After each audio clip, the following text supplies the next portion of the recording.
This is Audible. There's a Cat Girl in My Cubicle, Volume 2. A Slice of Life Office Harem. Written by Austin Beck. Narrated by Giancarlo Herrera and Hannah Schooner. Chapter 1. The dungeon in the MMORPG Celestial Quests was as haunting as it was menacing. My avatar, a formidable warrior, led the way, armed to the teeth with a gleaming sword and plate steel armor. Not far behind were Momo's character, a tall, slender elf mage, and Hannah's avatar, a short, stocky dwarf rogue. Our headsets were alive with friendly chatter, laughter, and the occasional strategy discussion. Suddenly, Hannah's rogue began to stutter step on my screen, freezing mid-stride, then jerking forward awkwardly. Hannah? I began, trying to suppress my laughter. Your rogue looks like she's performing a disco dance rather than sneaking around a dungeon. Hilarious, Kazuki, Hannah retorted, her voice crackling with static and thinly veiled annoyance. Just remember, not all of us have fancy gaming rigs. Some of us are trying to defeat evil on a laptop older than my mom. Momo's soft laughter chimed in through the headset. Oh, come on, Anna. You know that running Celestial Quests on that ancient laptop is like trying to win an Equation 1 race on a tricycle. I can't help it if my character's got the moves, okay? Hannah replied, a touch of amusement softening her voice. Unable to resist, I jumped back into the conversation. Trust me, Hannah, your dwarf is doing anything but moving smoothly. It's more like she's trying to swat invisible flies while running. Hannah groaned loudly, her avatar glitching and teleporting around the screen in a pixelated frenzy. You guys are impossible. Maybe I should just knock your characters off a cliff with my teleporting dwarf. Then you'll shut the hell up. The conversation was cut short when our party was ambushed by a horde of gruesome goblins. I immediately guided my warrior to the front lines, hacking and slashing while Momo's mage cast powerful spells. Amidst the chaos, Hannah's rogue was a wild card, her glitching avatar creating a spectacle. Good gracious, Hannah. Momo giggled. Your rogue just tried to backstab a goblin, but it was actually a tree. And now she's attempting to vanish into thin air. But she's just standing still, swinging at nothing. I added, your dwarf has some serious commitment to making us laugh. Shut up, both of you! Hannah growled, though I could hear the muffled laughter in her voice. At least my character has personality, unlike your boring superpowered douchebags. Once the last goblin fell, Momo suggested, Hannah, you really should consider upgrading your laptop. Maybe something that doesn't predate the founding of Silver City? I chuckled, adding, yeah, maybe we could start a Get Hannah a New Laptop quest in the game. Reward, no more disco dancing dwarf. Hannah, Momo, and I had been losing ourselves in the MMORPG called Celestial Quests for the past couple of weeks. This game was a universe in itself called Elysium, filled with countless races and mythical creatures. We crafted our characters from a variety of options. You could be anything, from classic elves and dwarves to exotic celestial beings or wisps. We picked different professions, dabbling in blacksmithing, enchanting, even herbology. We explored, crafted, traded, and battled together. The game's beauty was unreal. The landscapes were stunning, from the tall, snowy mountains to the vibrant, bustling cities. The night sky in the game was filled with stars and celestial bodies that we could visit. Video games here were much more technologically impressive than back on Earth. Battles required strategy and skill. Every decision counted. The thrill of victory after an intense boss fight was something else. Celestial Quests was more than a game for us. It was an adventure that brought us together, a world that let us escape from work, and a backdrop against which our relationship deepened. Let's face it, having gamer cat girls as lovers was about as good as life could get. Our digital alter egos traversed deeper into the labyrinthine dungeon of Celestial Quests, the tension only broken by the constant stuttering of Hannah's rogue. Momo, often the more practical one among us, finally broke her silence. Hannah? She started, her tone suggesting she was about to impart some sage wisdom.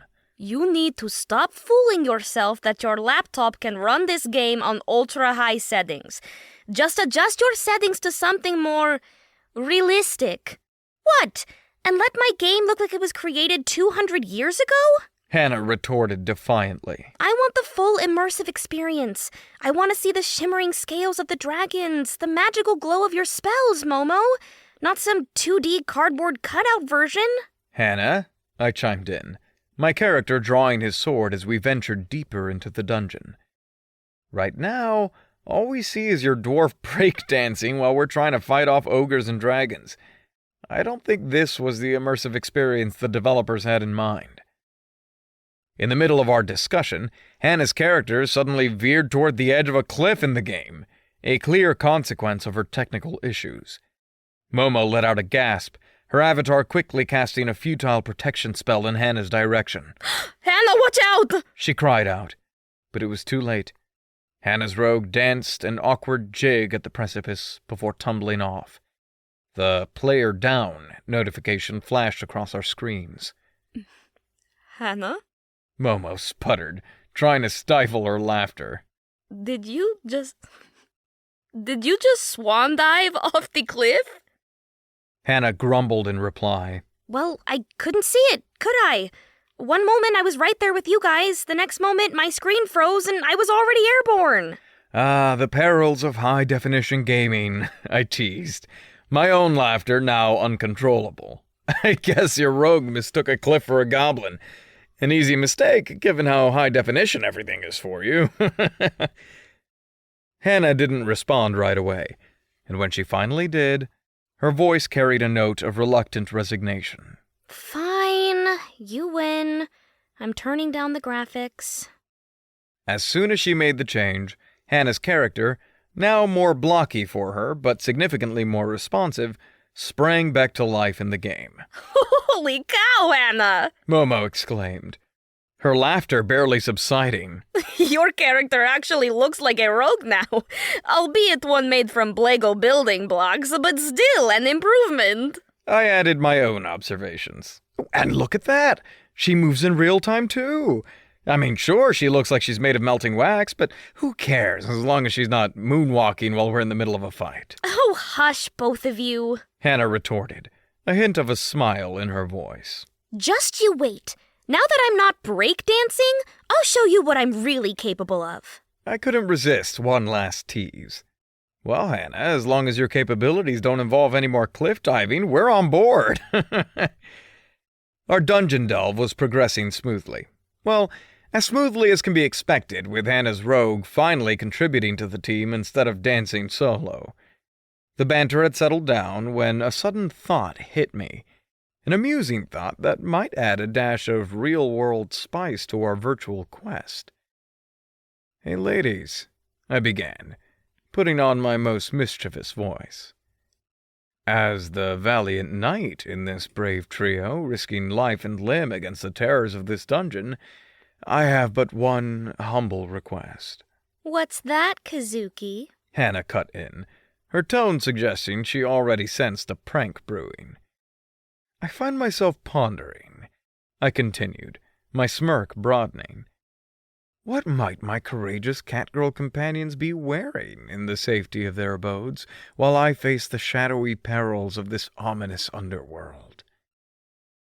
There was a pause, before Momo's laughter echoed through the headset. Oh, Kazuki, you're impossible, she chuckled, her laughter mingling with the background music of the game. All right, since our knight in shining armor has made such a gallant request, I shall satisfy his curiosity. Her voice dropped down to a sultry whisper that sent a small shiver down my spine. I'm wrapped in my scarlet silk pajamas, the ones with the delicate lace trim. They're as soft as a kitten's fur, and they fit just right. Oh yeah. No panties or a bra. Is that the kind of detail our brave knight hoped for?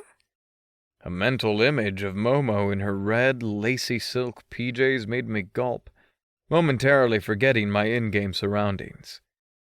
Not to be outdone, Hannah chimed in before I could formulate a response. Momo. I won't let you be the only one enticing our daring knight. Hannah teased, her tone playfully competitive.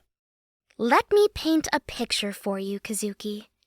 I'm decked out in a pair of navy blue satin PJs, complete with a delicate white bow at the front. They may lack the fiery allure of Momo's outfit, but they have a certain elegant charm of their own. I have my thong panties on, but no bra. I let out a soft whistle, the image of Hannah in her satin PJs pairing up with the earlier one of Momo in my mind. Both were tantalizing in their own unique way. Well, aren't we a glamorous bunch tonight? I mused out loud. Here I am in my mundane shorts and a plain white t-shirt, facing off against the pixelated horrors of this forsaken dungeon, while you two beauties are luxuriating in silk and satin. I must say, I feel rather underdressed. My admission sent waves of laughter through the voice chat, brightening the dungeon's grim ambiance. Their amusement was contagious, and I found myself chuckling along. Perhaps I should upgrade my gaming attire to match your high standards, ladies, I joked, picturing myself in a silken robe and feathered slippers. As we settled into a brief moment of respite within the game, a stillness draped over our dungeon delve. Breaking the silence, Momo's voice crackled through my headset, teasing and tempting. You know, Kazuki, it's still pretty early. Only 11 p.m. You could always swap the safety of your apartment for our own little sanctuary and behold these glamorous PJs in person. I assure you, they're even better up close. Her words hung in the air, stirring up an exciting whirl of images in my mind. The thrill of it, the prospect of leaving my solitary gaming station to join them in person, was appealing, to say the least. It was a shift from our usual routine, an enticing twist to our shared evening. And as though her flirtatious invite wasn't enticing enough, Hannah was quick to join the fray. Oh yes, Kazuki. Hannah chimed in, her voice alive with anticipation. Our brave knight could indeed embark on a real-life quest. If you dare to face the horrors of this forsaken dungeon, surely 2 cat girls adorned in silk and satin shouldn't be too intimidating, should they? Her words elicited a ripple of laughter from all of us, the sound ringing out, warm and inviting, amidst the eerie in-game ambiance. Their jesting, wrapped in flirtatious innuendo, hung tantalizingly in the virtual air between us. There was an appealing allure to their invitation. As much as our virtual adventures were an escape from reality, the prospect of a real-world encounter was an enticing possibility. However, before I could respond, a horde of pixelated monsters charged at us, demanding our immediate attention. The virtual world, it seemed, wasn't ready to release its grip on us just yet. Hold that thought, ladies, I managed to say, my focus shifting back to the onslaught of our digital adversaries. Our brave knight has a duty to protect his damsels in distress, even if they're in silk and satin. Walking up to Hannah and Momo's apartment, I felt a peculiar sensation wash over me. A blend of anticipation, excitement, and a touch of nervousness. The friendly glow seeping from their windows seemed almost symbolic. A beacon signaling an unexpected adventure that lay just beyond the threshold. The apartment, our shared haven, was no longer just a familiar setting of many an after-work hangout. It had morphed into something far more significant, a testament to our evolving relationship. Cradled in my hand, the key to their apartment felt heavier than it truly was. Its metallic coolness seemed almost out of place against my warm palm. A strange contrast, much like our unusual relationship. They'd entrusted me with it a few days after our unforgettable night together. The small piece of metal was symbolic, an affirmation of their trust in me, of our collective decision to transition from mere colleagues to something profoundly more intimate. Stepping into the quiet apartment, I was engulfed by its tranquil warmth. The hushed silence seemed almost like a blanket, comforting and welcoming, as if the walls themselves were welcoming me. The ambiance was serene, the only light coming from the dimmed lamps casting an enchanting glow around the rooms. It was a familiar place, filled with countless memories of laughter, shared meals, and now shared intimacy. "Hannah? Momo?" I called out tentatively into the silence. My voice, slightly higher than usual, echoed around the apartment. I half expected it to feel strange, this vocal admission of my presence, but instead it felt right, like the final piece of a jigsaw falling into place. Their reply was almost immediate, the sound of their voices slicing through the still air, their lilt carrying a familiar, delightful warmth. "We're in here, Kazuki!" Came Hannah's response, playful and flirtatious as always. Momo wasn't far behind, her tone imbued with a rich, teasing timbre. "Took you long enough, brave knight. Your damsels were starting to think you'd run off with a goblin princess." I chuckled, feeling a surge of affection. As I removed my shoes, placing them carefully by the door, walking deeper into the apartment, their intertwined voices and shared laughter lingering in the air, I realized that I was embarking on an entirely new quest. This was no digital dungeon filled with pixelated monsters. This was real life, with real feelings and real consequences. The prospect was both exhilarating and intimidating. But then again, isn't that what every adventure is about? As I nudged open the door to Hannah's bedroom, time seemed to slow to an almost torturous pace. The sight that met my eyes was nothing short of breathtaking, an ethereal tableau etched into the soft lighting of the room that left me utterly spellbound. There they were, Hannah and Momo, sprawled languidly on the bed, their bodies naked and utterly unashamed. A gasp escaped my lips.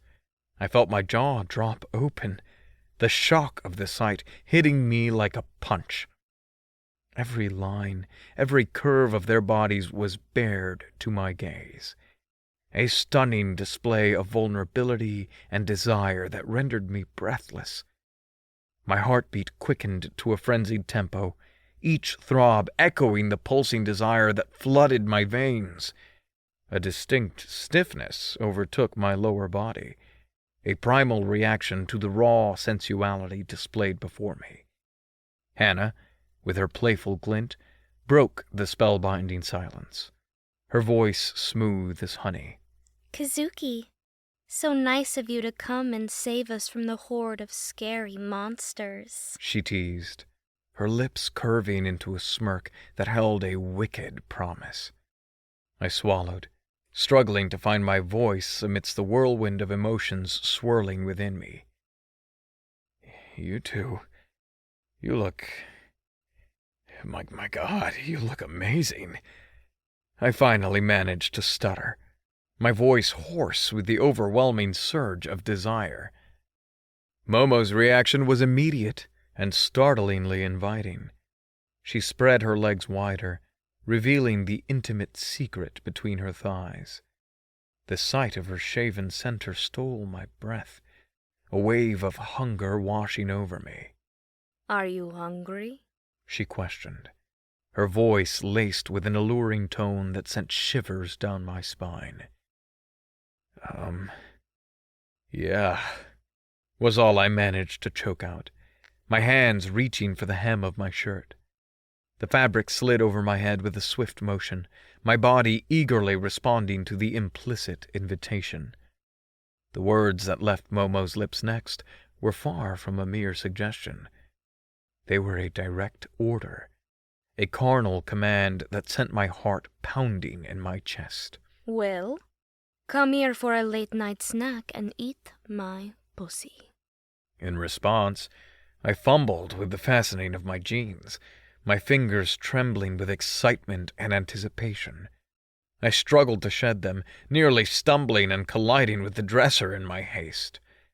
Hannah, watching our exchange, let out a rich laugh, a sound that seemed to reverberate in the silence of the room.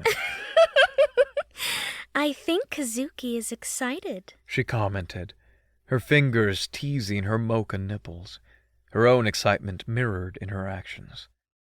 The combination of her words and her actions sent a fresh wave of arousal coursing through me, setting the stage for the night of shared passion that was yet to unfold. I dipped my head lower, my lips gently gracing the soft, sensitive skin of Momo's inner thigh. The tender contact ignited a sharp intake of breath from her, the sensual sound whispering promises of the pleasure that awaited her. Her muscles tensed in sweet anticipation, her body yearning for the intimate caress of my lips upon her intimate folds. Meanwhile, Hannah had propped herself up, her hazel eyes wide and entranced, her gaze unyielding as it followed the trail of my kisses on Momo's body. She was an enthralled audience, captivated by the explicit performance that unfolded before her. The sight of me hungrily indulging in Momo's intoxicating taste was nothing short of a carnal spectacle for her, and it was clear that it left her profoundly affected. As my tongue made contact with Momo's glistening core, I was rewarded with a rush of her sweet essence. The taste was uniquely her, a complex mixture of arousal, warmth, and intimacy that caused an undeniable surge of desire in me. The sensation sent a tightening coil of heat spiraling through me, my arousal growing painfully hard. Momo's voice rang out through the room, her words peppered with raw, uninhibited pleasure. Kazuki, that's so good. Don't stop.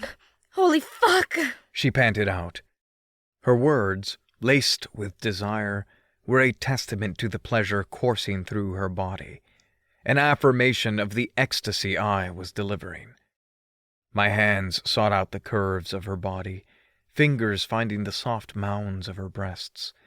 The feeling of her ample flesh beneath my palms was electric, each caress met with a gasp or a whimper from Momo. She responded to my touch instinctively, arching her back and pushing her hips upward, pressing her dripping wet sex further into my face. Her fingers threaded through my hair, pulling me closer, a silent plea for more of my undivided attention. Meanwhile, Hannah was not merely a passive observer. Her breath hitched audibly, the sound cutting through the heavy silence. Damn, this is fucking hot, she murmured, her voice thick with desire. Her hand snaked its way down her body, disappearing between her thighs. The unmistakable wet sound of her fingers exploring her own heated folds only served to fuel the erotic atmosphere in the room. As Momo's breaths came in short, sharp gasps, her body started to tremble beneath me. Goddamn, I'm going to come. Don't stop. You make me feel so good, she breathed out, her voice barely more than a desperate whimper. Her body was a testament to the pleasure consuming her, each shudder, each moan echoing the impending climax threatening to unravel her.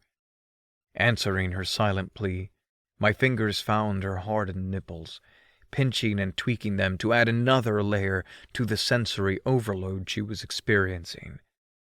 Her reaction was immediate and intense, her body arching off the bed as a loud cry tore from her throat. The explosive rush of her climax hit her, her body convulsing in the throes of pleasure. The flood of her warmth filled my mouth, a sweet testament to the shared ecstasy we'd just experienced.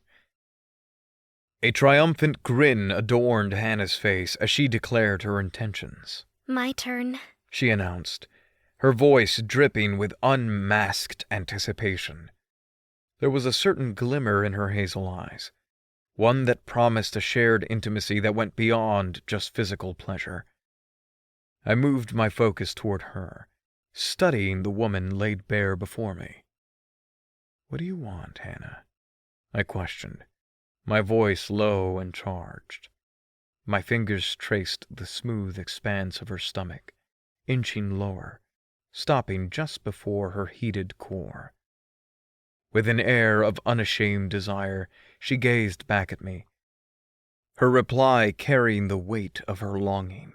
I want that big cock in my pussy. Can you do that for me, Kazuki? The words were like a promise, a carnal pact forged between us.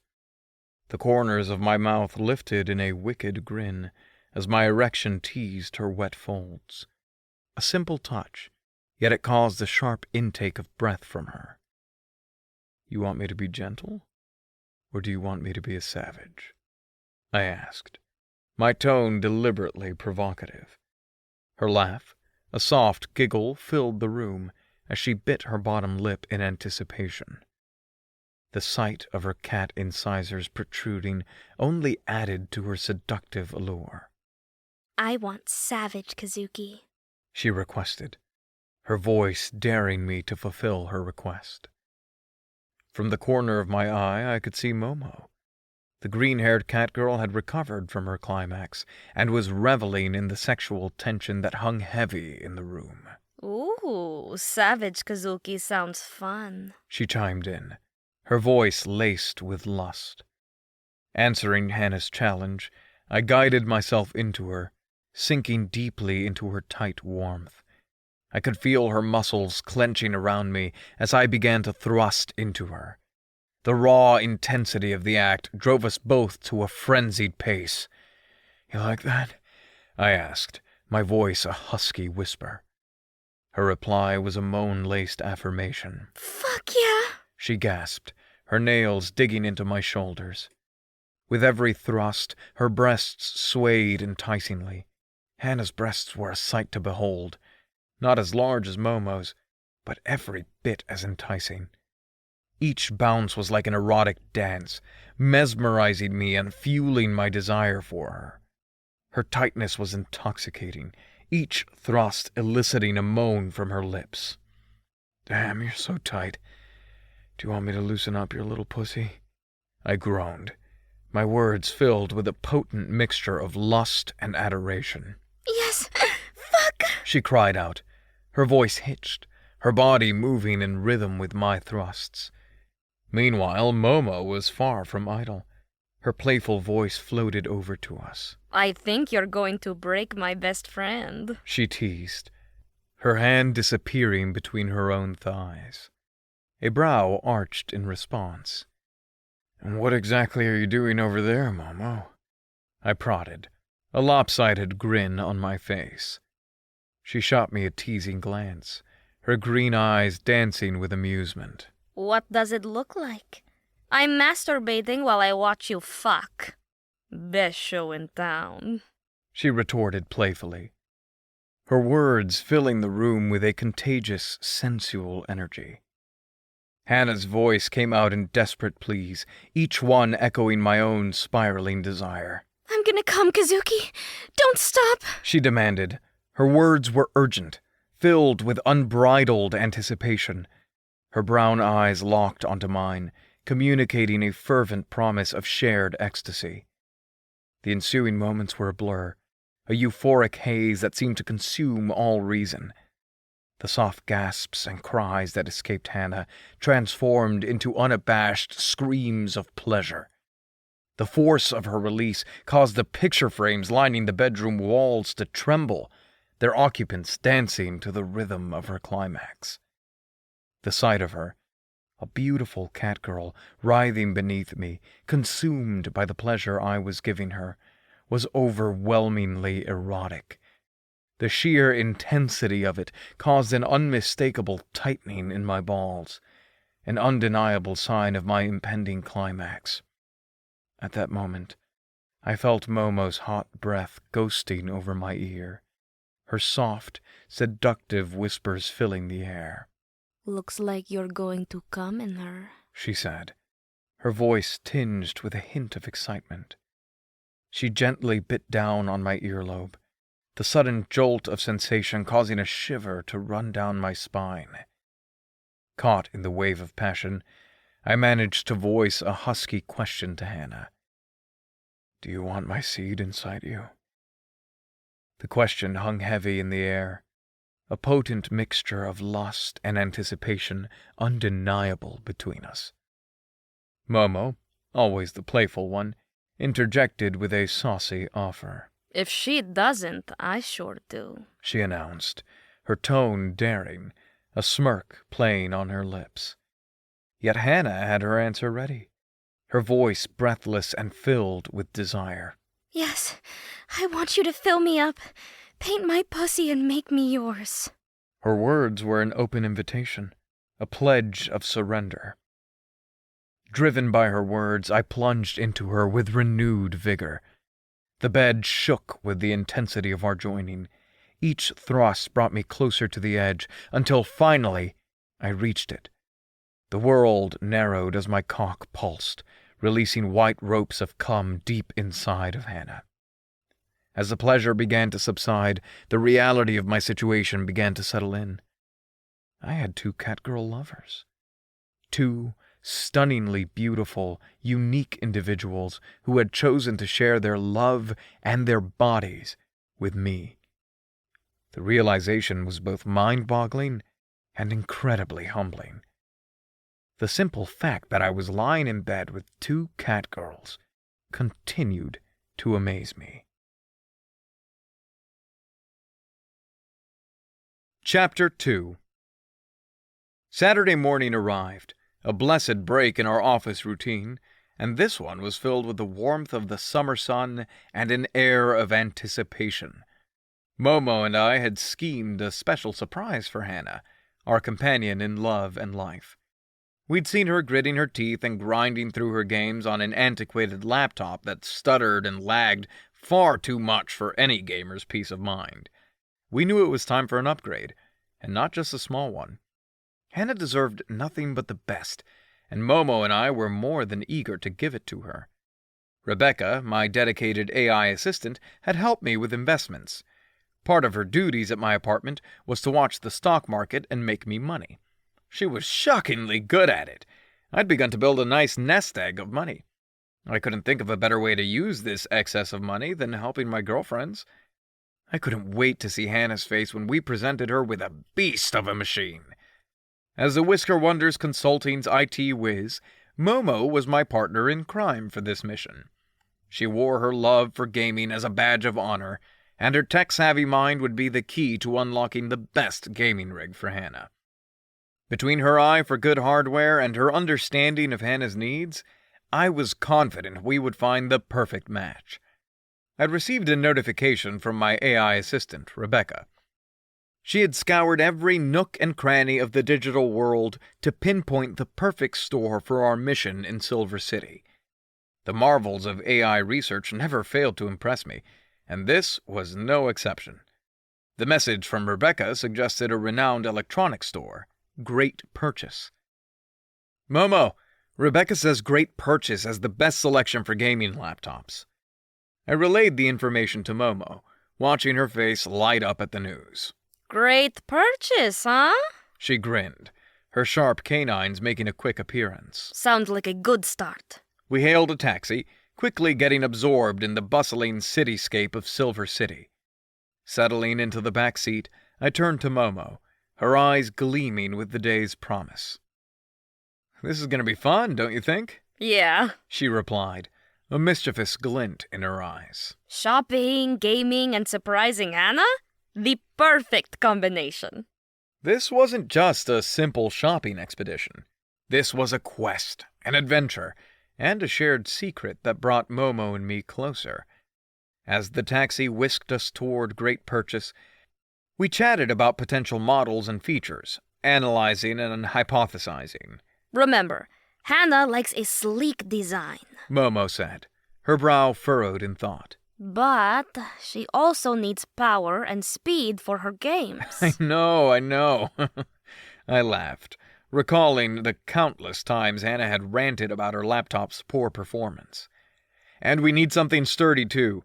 You know how she gets during intense gaming sessions. I began to picture Hannah's face when we'd reveal the surprise. The way her brown eyes would widen in delight, her surprised gasp followed by that unique, heart-warming laugh of hers. I shared my musings with Momo, and we found ourselves laughing and looking forward to our girlfriend's reaction. We left the cab, standing before the massive facade of Great Purchase. The Great Purchase was a monolith of technology and innovation, standing proudly amidst the hustle and bustle of Silver City. Its grand exterior gave off an air of sleek modernity, matching the cutting-edge gadgets housed within. The facade was a polished array of glass and steel. As we approached, our eyes were drawn to the massive LED display screens that covered the entrance, showcasing a dazzling array of high-definition graphics. Flashing advertisements, product reviews, and promotional videos danced across the screens, drawing the attention of passers-by. The store's logo, a bold, Great Purchase, shone brightly above the doors, its sleek silver letters a beacon of promise to all tech enthusiasts. As we stepped through the automatic sliding doors, we were greeted by the hum of electricity, the soft glow of countless electronic displays, and the faint scent of new tech. The store was like a labyrinth of electronic wonders, with rows upon rows of shelves stocked to the brim with the latest technology. Each aisle was clearly labeled, guiding customers to their desired products: computers, gaming consoles, home appliances, mobile phones, audio equipment, and more.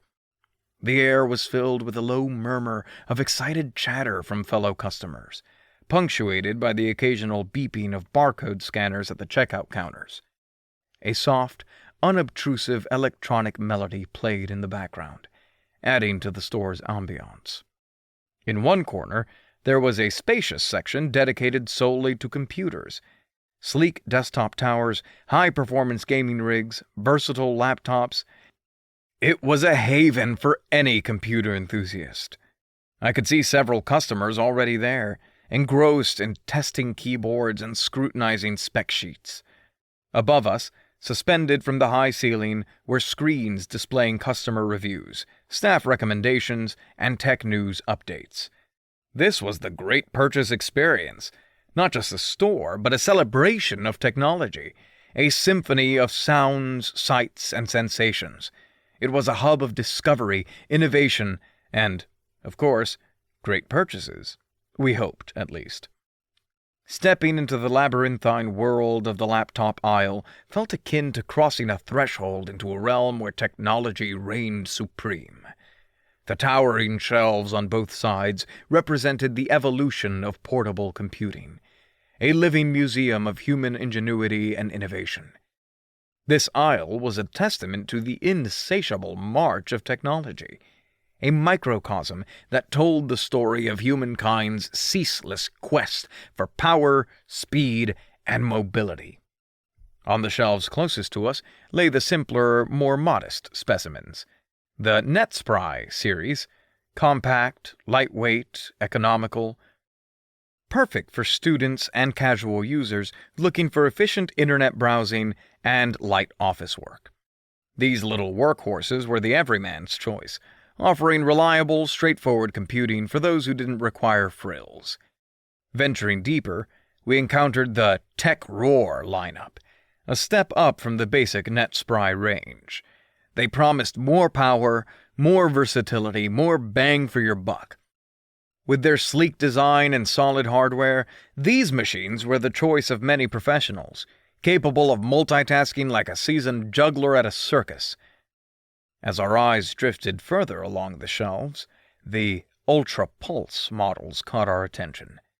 They were the middle children of the laptop world, offering the perfect blend of performance and price.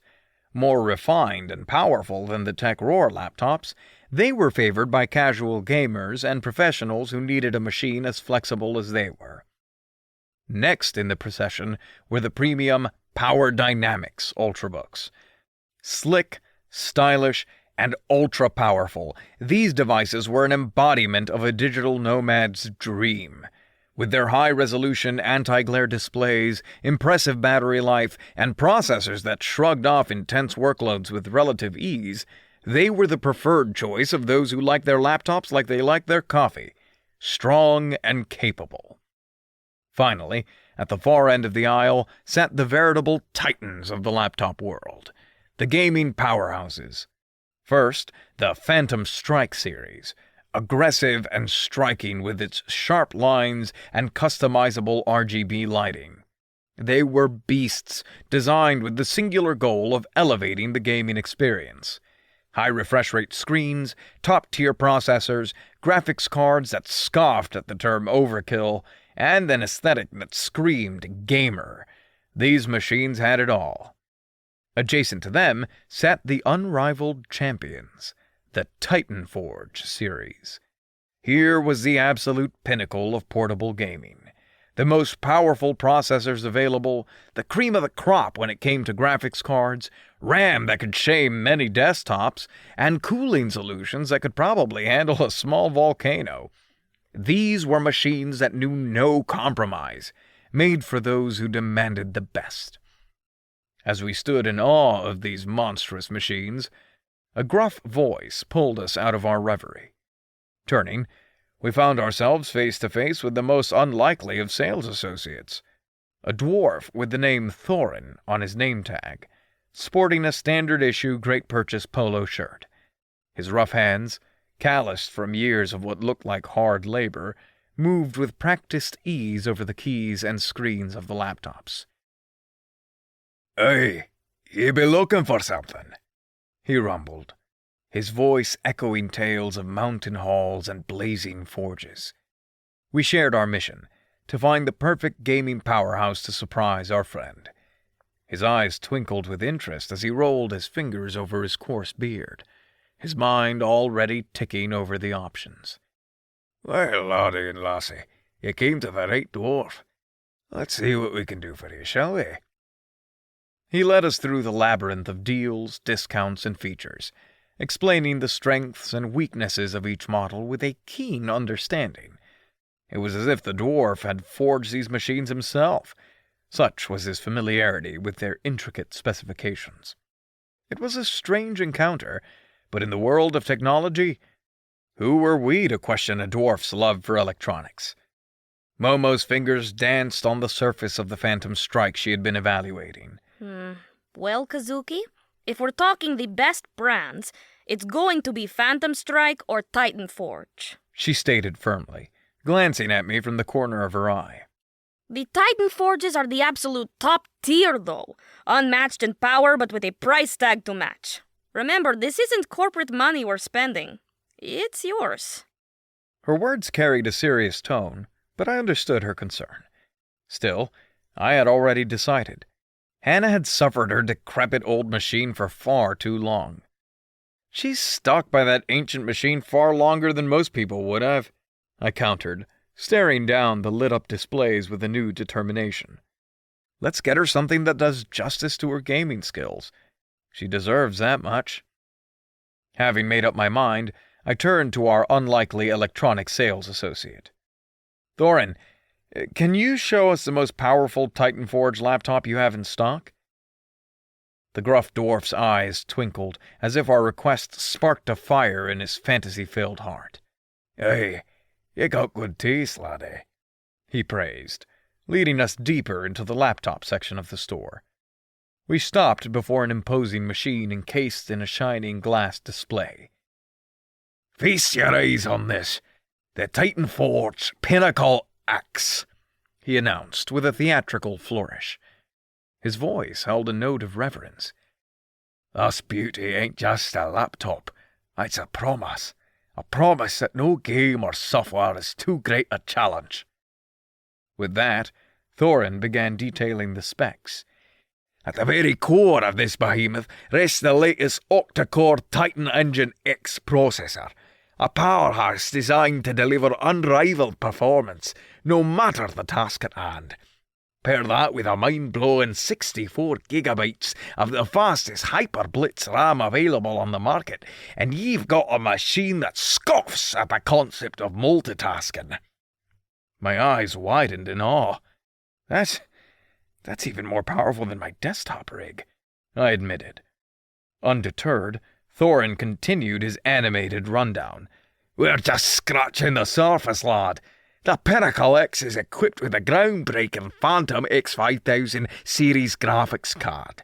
Whether it's the latest MMORPG or a graphics-intensive design software, this beast can handle it with ease.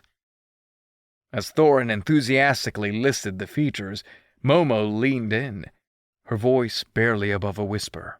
Kazuki, this machine is an absolute monster. Hannah will probably faint when she sees it. That's the plan, I replied, grinning as the rugged dwarf soldiered on with his introduction. Storage ain't a concern here either, Thorin assured us. The Pinnacle X boasts a 2 terabyte SSD. That's instant load times and ample space for all your large game files. Plus a state-of-the-art cooling system with aerovane technology that'll keep the machine cool even during the most intense gaming sessions. With his arms folded over his chest, Thorin finished his monologue. In short, this Titan Forge ain't just the mightiest laptop in our store. It's likely the best you'll find anywhere in Silver City. After a moment of silence, Thorin added, The price, however, reflects its capabilities.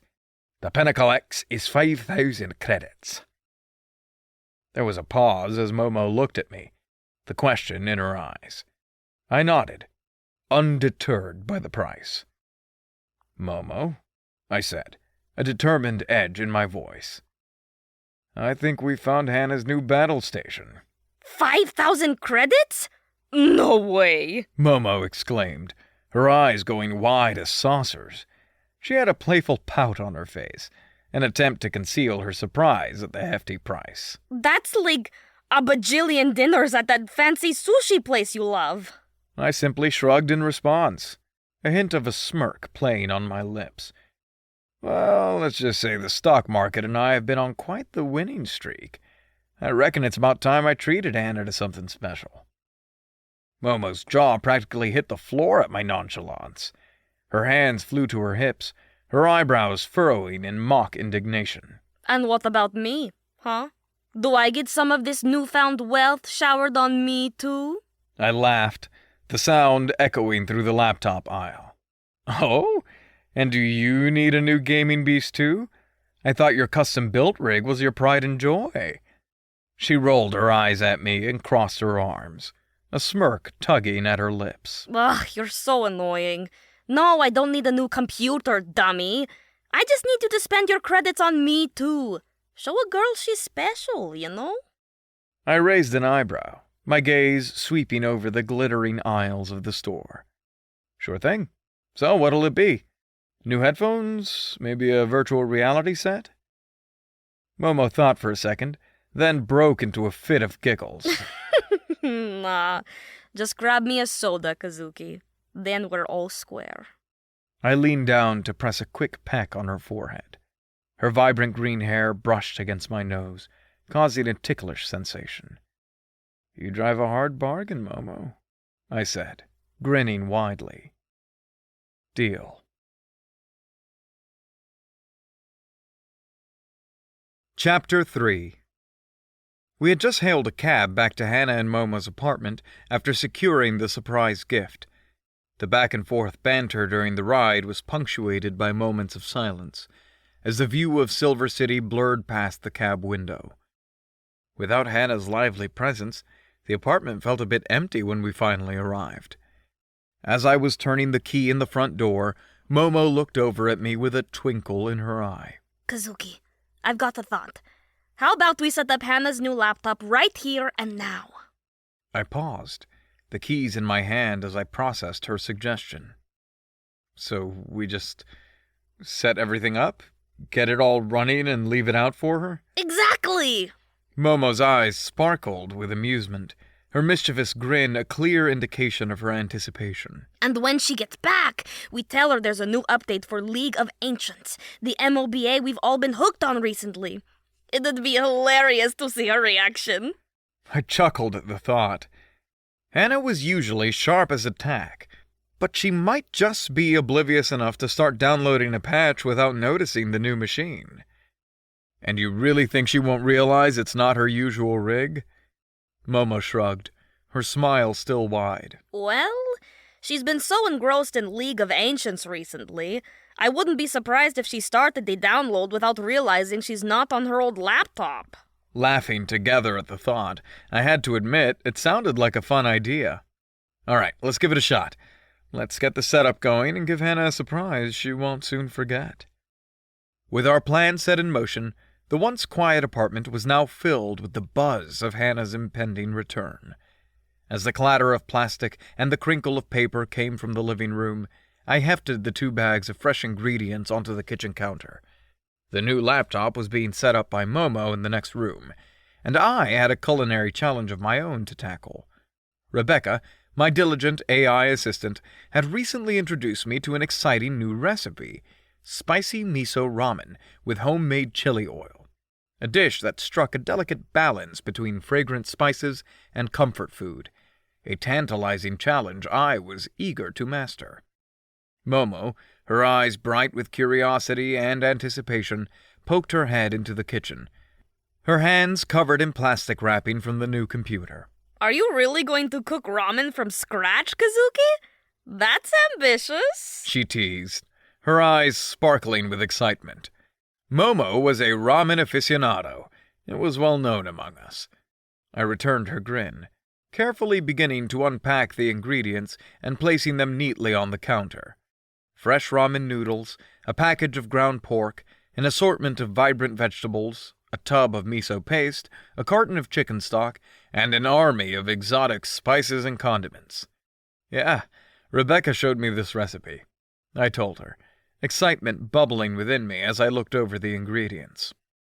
If it turns out well, we might have a new favorite dish.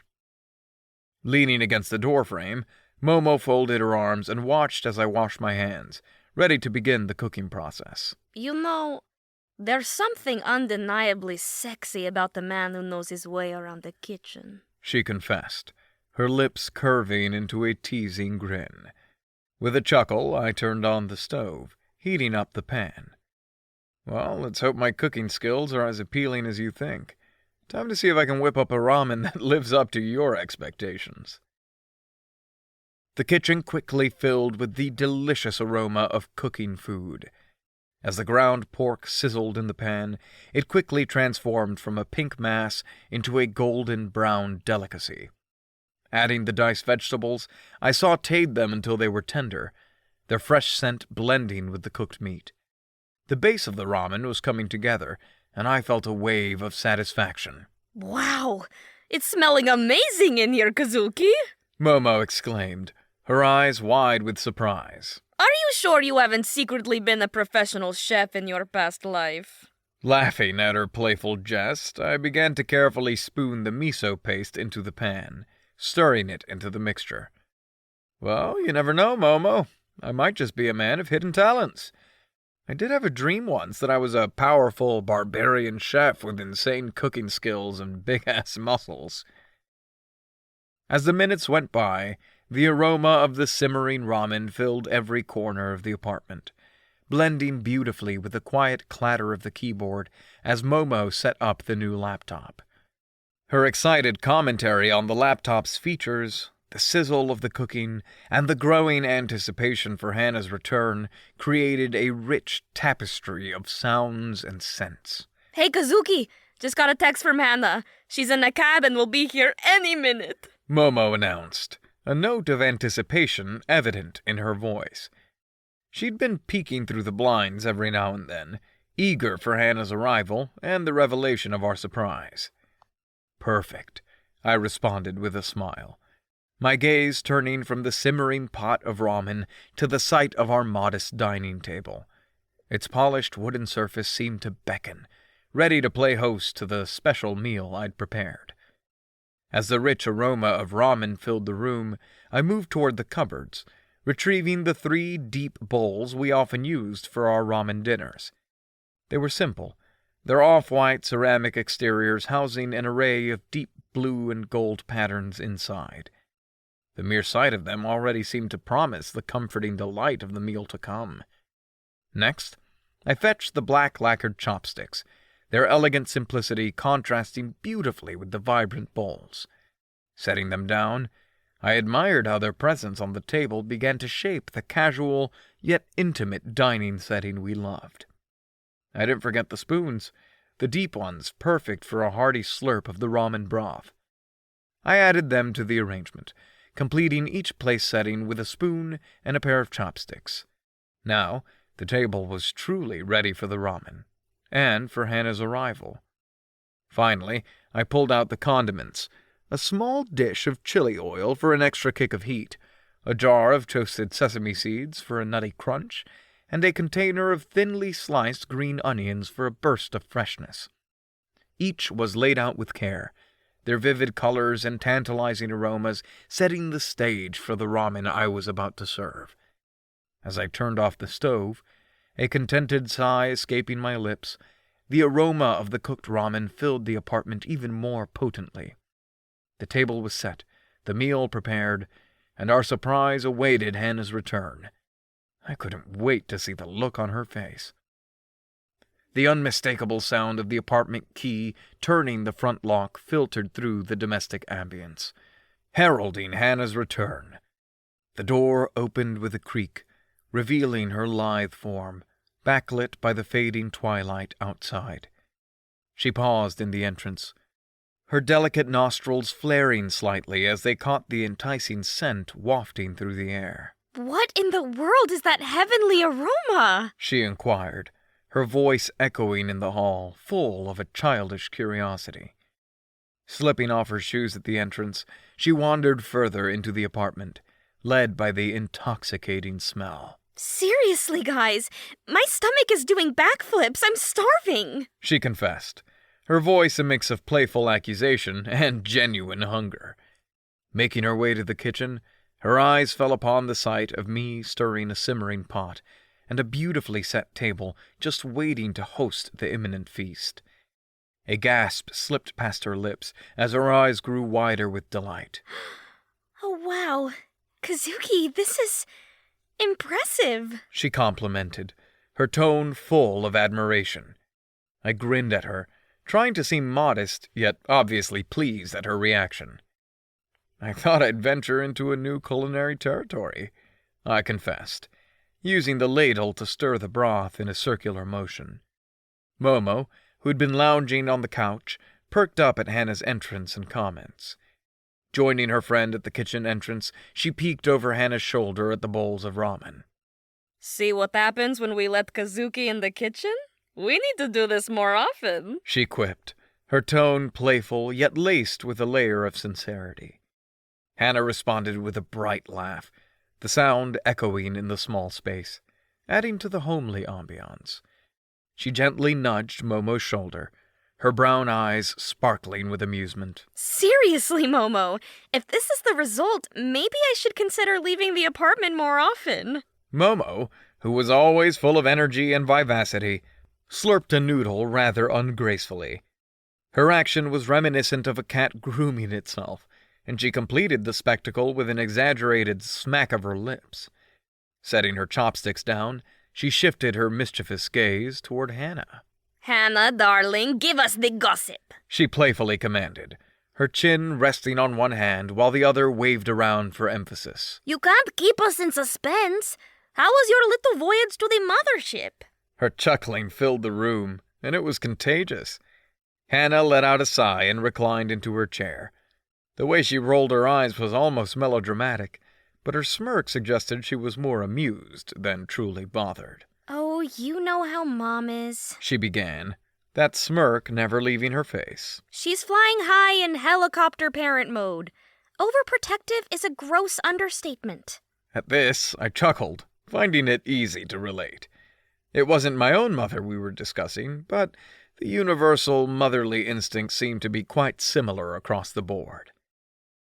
"Isn't that just the eternal paradox of parenthood?" I interjected, my voice bouncing with amusement. "They envelop you with so much love and attention that it's almost suffocating, and even when you're on the brink of insanity, they won't let up." Hannah and Momo broke into a fit of laughter at this. Once the laughter had died down slightly, Hannah continued, her voice striking a balance between amused and exasperated. And oh boy, you won't believe the icing on the cake this time. She paused, letting the suspense build, before leaning in as if she was about to disclose a juicy secret. She went all out interrogating me about my love life. Again. Momo lost it at this, her giggles erupting like a volcanic burst, filling the apartment with a contagious, light-hearted energy. Oh, no way! The old find a nice man and settle down narrative? She's still hung up on that? Hannah nodded, feigning a deep sigh. Yep, exactly that. She confirmed, placing a hand over her heart in a theatrical manner. I mean, if she even had a hint of our unique living situation, she said, waving her hand vaguely to include me, Momo, and herself. She'd probably collapse in shock. Hannah finished with a dramatic flourish, and I burst into laughter. The thought of their unorthodox relationship causing such a stir was absurd, and somewhat amusing. I let out a hearty chuckle, leaning back in my chair and musing. Can you imagine? Her prim and proper daughter is living in sin in an intimate relationship with a man and a cat girl. She would probably have a heart attack. Momo was practically howling with laughter, clutching her stomach as she wiped a tear from her eye. Oh gosh, you should totally break it to her, Anna. Just think about her reaction. I mean, it would be totally worth it. Hannah looked scandalized at the idea, holding a hand to her chest as if wounded. I think I'd rather walk over hot coals, thank you very much. She grinned, rolling her eyes at Momo's suggestion. No need to cause unnecessary cardiac problems for her. I leaned forward, grinning mischievously at Hannah. Well, if you ever do decide to spill the beans, make sure I'm there. I wouldn't want to miss the show. Momo's peals of laughter echoed in the room once more, as we fell into a comfortable, light-hearted silence. The gentle clink of chopsticks and the lingering aroma of ramen in the air created a soothing, homely atmosphere that felt just right.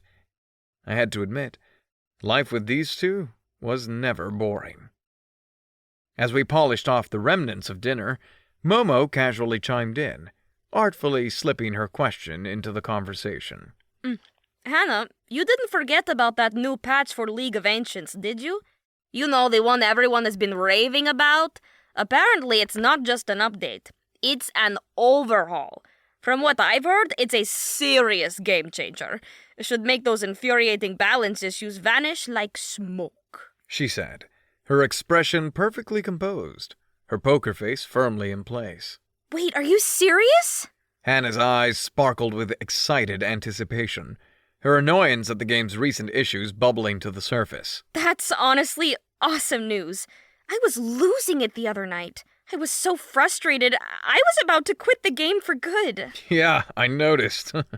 I chimed in, teasing her gently. Our gaming sessions had taken a bit of a turn there. Your commentary on the in-game mic had become, quite vibrant. My ears are still ringing, like I just left a heavy metal concert. Laughing off my comment, Hannah stood, eager and determined. Well, if that's the case, I better hustle and get this new patch downloaded. Maybe it'll temper my warpath a little.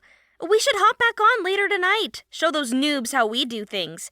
Give them a taste of real gameplay. As she stood and began her journey toward her room, she was blissfully unaware of the pleasant surprise that awaited her. Momo and I shared a secret glance, the corners of our mouths twitching with barely concealed amusement. A silent clap from Momo expressed her elation perfectly. She was practically vibrating with anticipation. Then it happened. the moment we'd been waiting for. Hannah's voice echoed throughout the apartment, her tone a perfect cocktail of shock, disbelief, and pure, unadulterated excitement. Guys! Oh my god, guys! She shouted, her voice carrying a note of wild exhilaration. What the fuck? I mean, seriously, what the actual fuck? Feigning confusion, but unable to wipe the smirk off my face, I called back, a hint of mischief twinkling in my eyes. "What's up, Hannah? Something wrong?" A sudden outburst echoed from the direction of Hannah's room, jolting us back to reality. Oh my gods, you two, this is a Titan Forge. An actual, high-end Titan Forge gaming laptop. Her voice was filled with disbelief, bubbling over with pure, unadulterated joy. Struggling to suppress our grins, Momo and I exchanged a knowing glance. The cat was, indeed, out of the bag. The silence stretched, thick with anticipation, before Momo finally broke it, her gleeful giggles echoing in the room.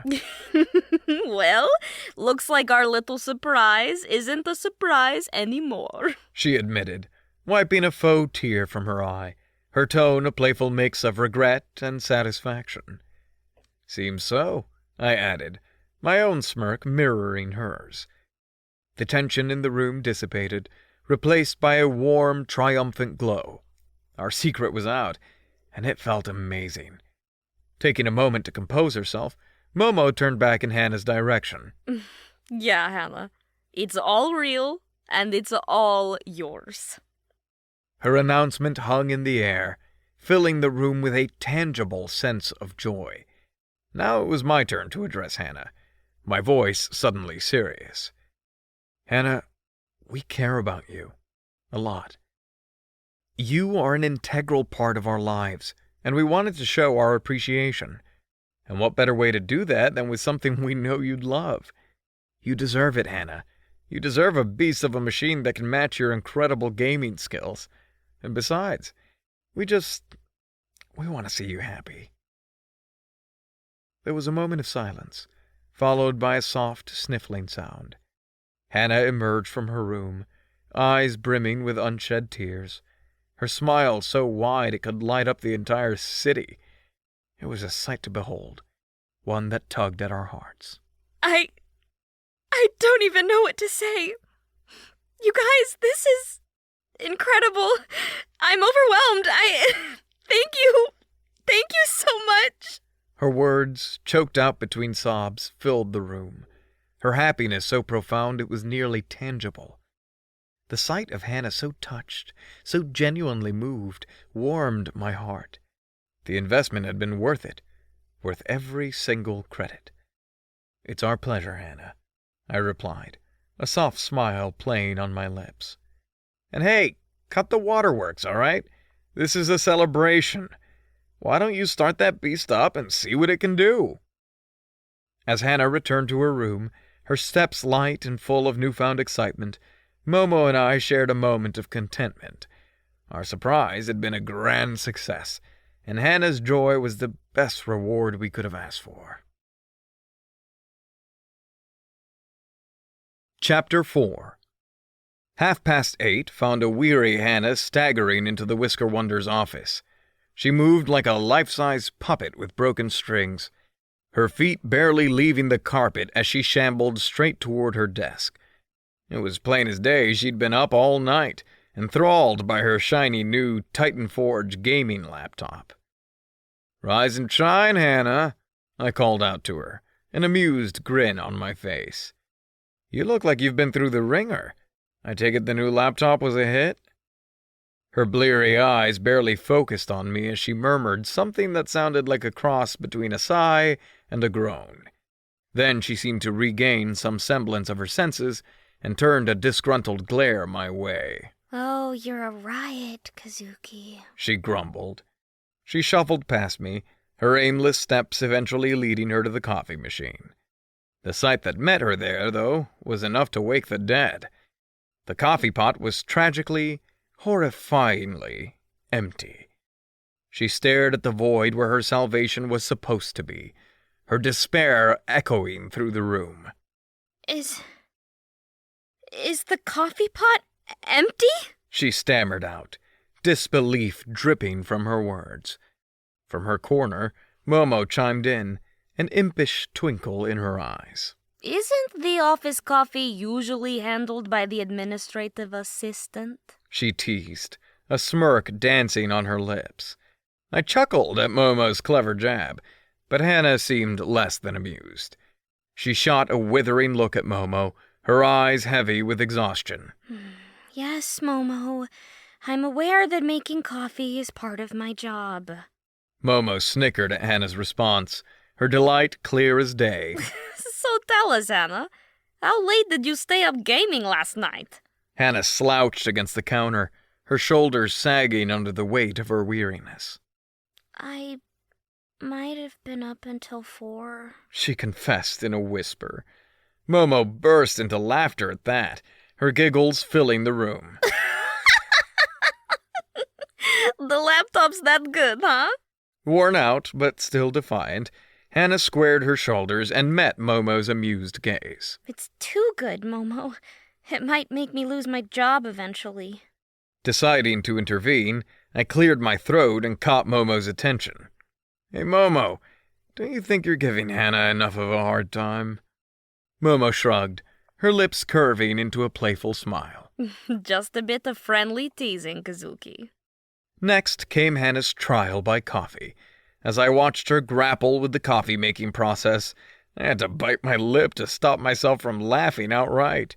At one point, she managed to rip the bag of coffee grounds open with so much gusto that it exploded, showering her and the counter with a brown, granulated mess. She stood there, blinking in shock, before launching an exasperated attempt to clean up her self-made disaster. Through all this, her wearied mumblings provided the perfect soundtrack to her plight. This is ridiculous. She grumbled, trying in vain to gather the spilled grounds. I just wanted some coffee. Finally, after what felt like an eternity, the coffee maker sprang to life, bubbling and hissing as it started brewing. Hannah let out a sigh of relief, a small smile tugging at her lips. Finally. She murmured. I've never worked this hard for a cup of coffee. Hannah, the warrior of the coffee grounds, I joked, patting her on the back. She responded with a weary chuckle, her sense of humor still intact, despite her exhaustion. The steady murmur of the Whisker Wonder's office, a symphony of typing keyboards, hushed conversations, and the occasional phone ring, took a back seat when Babs approached. Babs, our company's catgirl accountant, was as striking as she was distinctive. With her long, flowing silver hair that glimmered like liquid mercury under the fluorescent office lights, she was always an eye-catching figure. Yet it was her piercing blue eyes, as captivating and deep as 2 azure oceans, that truly held a magnetism of their own. Every glance from those sapphire eyes, every spark of curiosity they held, drew people in. Kazuki! Buried in work again? Babs asked, her voice as smooth as a lullaby. Her feline agility was always impressive, and now she gracefully maneuvered her way onto the edge of my cluttered desk. Seeing her there, perched elegantly amongst my scattered reports and towering piles of paperwork, was akin to witnessing a beautiful painting come to life in a pile of chaos. The sight of a pink, strawberry-glazed donut landing on my desk cut through my daze. It was placed neatly atop a napkin, the sweet scent wafting upwards and filling the air around us. I paused, pulling my eyes away from the mesmerizing sight of Babs and towards the unexpected treat. It was a welcome distraction from the relentless columns and cells of the Exceed spreadsheet that held my screen captive. Taken aback, I blinked at the donut, then at Babs. "What's this?" I asked, more surprised than anything. The intensity of her gaze had a way of throwing me off balance. An undercurrent of jitteriness coursed through me as I felt the weight of her full attention on me. With a soft, musical laugh that was reminiscent of a purr, Babs gestured towards the pastry. Well, Kazuki, I happened to overhear you mentioning these strawberry donuts last week. I believe you said they were from that little bakery around the corner, right? I nodded, still slightly perplexed. Yes, they make the best ones in town. But why... A twinkle lit up her eyes, a soft curl playing at the corners of her lips. Well, it seemed like a fitting way to say thank you. You've been a great help with those tricky spreadsheets, she said, her voice filled with genuine gratitude. Your knowledge of Exceed has significantly simplified my work, and I wanted to show my appreciation in some small way. Her words made me blush, a warm heat creeping up my cheeks. Of course, I was always more than ready to lend a hand to my colleagues, but Babs' thankfulness felt different, more personal, somehow. I noticed her lashes fluttering slightly, the way her tail swished with increased animation. I suspected that she harbored a crush on me, and it was making me uneasy. Not because I wasn't flattered. It was more about how I was ill-equipped to handle such attention from another beautiful cat-girl co-worker. Feeling flustered, I scratched the back of my head. Oh, it's no big deal, Babs. I was glad to assist. And, thank you for the donut. It's nice of you. Of course, Kazuki. It's the least I could do, she said with a nod. Her eyes continued to sparkle, her tail swishing gently behind her. Feeling a little overwhelmed, I offered her a shy smile before turning back to my computer screen, my fingers returning to the keyboard. The aroma of the strawberry donut lingered in the air, mixing with the scent of printed paper and coffee. Sauntering over with her unmistakable air of poise, Momo joined the little gathering at my cubicle. She shot me a tight-lipped smile as her eyes, bright as two polished emeralds, quickly darted between Babs and myself. Those eyes, normally warm and inviting, were hinting at a little storm brewing behind them. "Hey, Momo," I greeted, my voice betraying a tiny shred of nervousness. The mounting tension was a ticklish undercurrent, almost imperceptible, but nonetheless present. Morning, Kazuki, she responded, the corner of her mouth lifting in an off-kilter smile. She then shifted her attention to Babs, adopting a nonchalant air to mask her underlying irritation. Babs, I heard you've been having a bout with our beloved Wi-Fi. Yeah?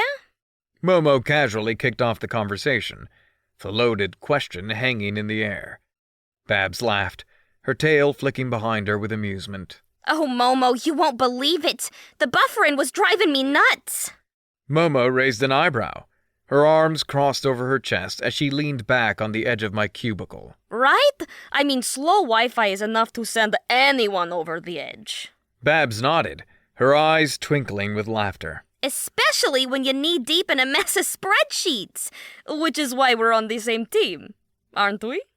Momo shot back, her tone light, but her gaze intense. You keep the numbers in line, and I make sure the computers don't decide to take an unplanned vacation.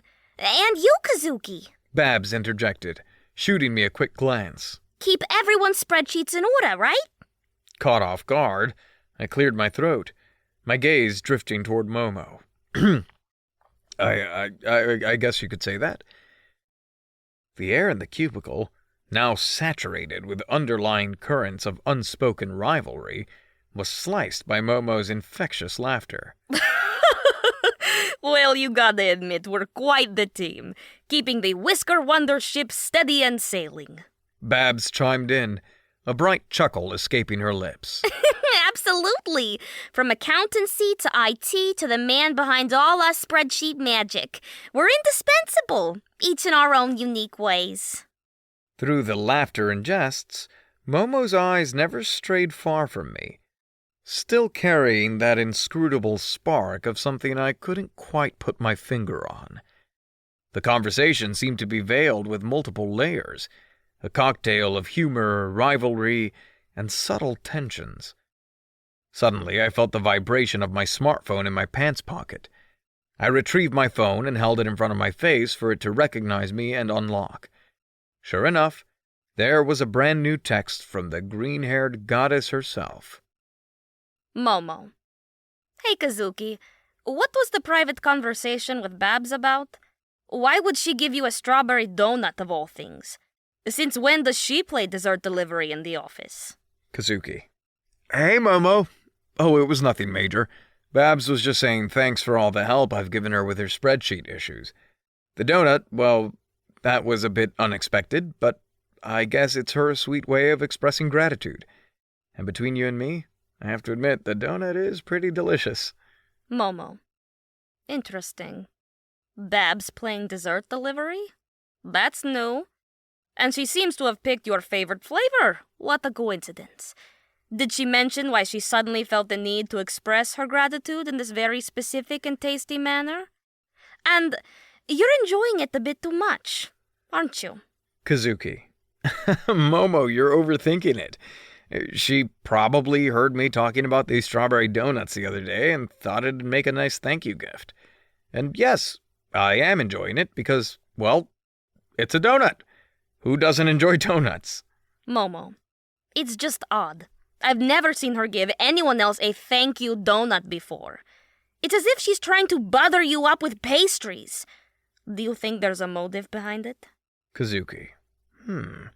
Are my eyes deceiving me, or is there a hint of the green-eyed monster showing up in your text, Momo? Momo. What? Me? Jealous? You're hilarious, Kazuki. Why would I be jealous? I mean, I'm sharing you with my best friend Hannah, remember? Kazuki.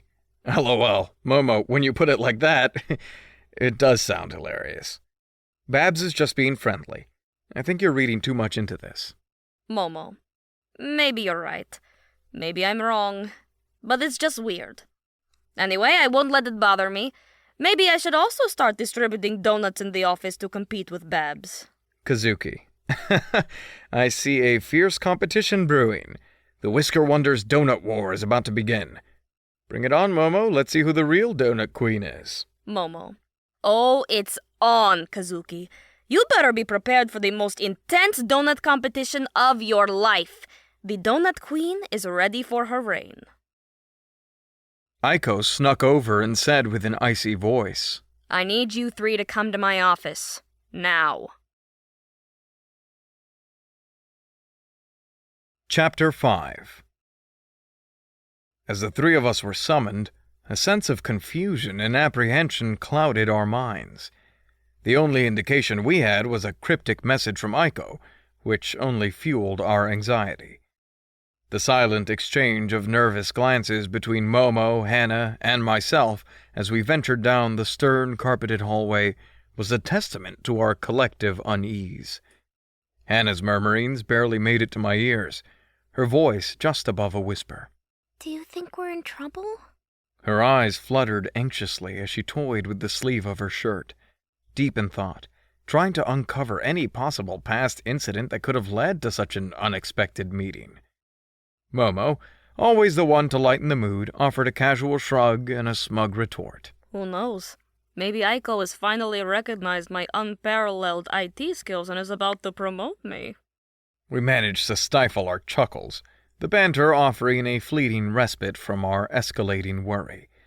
But as we neared Aiko's office, the humor faded and was replaced by an encroaching sense of formality. Aiko's office, contrasting with our relaxed and friendly cubicles, held an air of intimidation. Aiko was poised and proper behind her grand, uncluttered desk. Her power suit, tailored to precision, seemed to mirror her personality, sharp and unyielding. With a commanding tone that left no room for argument, Aiko gestured toward the chairs. Please, have a seat. The three of us exchanged anxious looks before complying, the quiet room amplifying our mutual discomfort. I felt a surge of annoyance bubble up. My arms crossed over my chest as I matched Aiko's austere posture. Without a hint of hesitation, Aiko cut straight to the chase. Rumors have been circulating around the office, suggesting a romantic involvement among the three of you.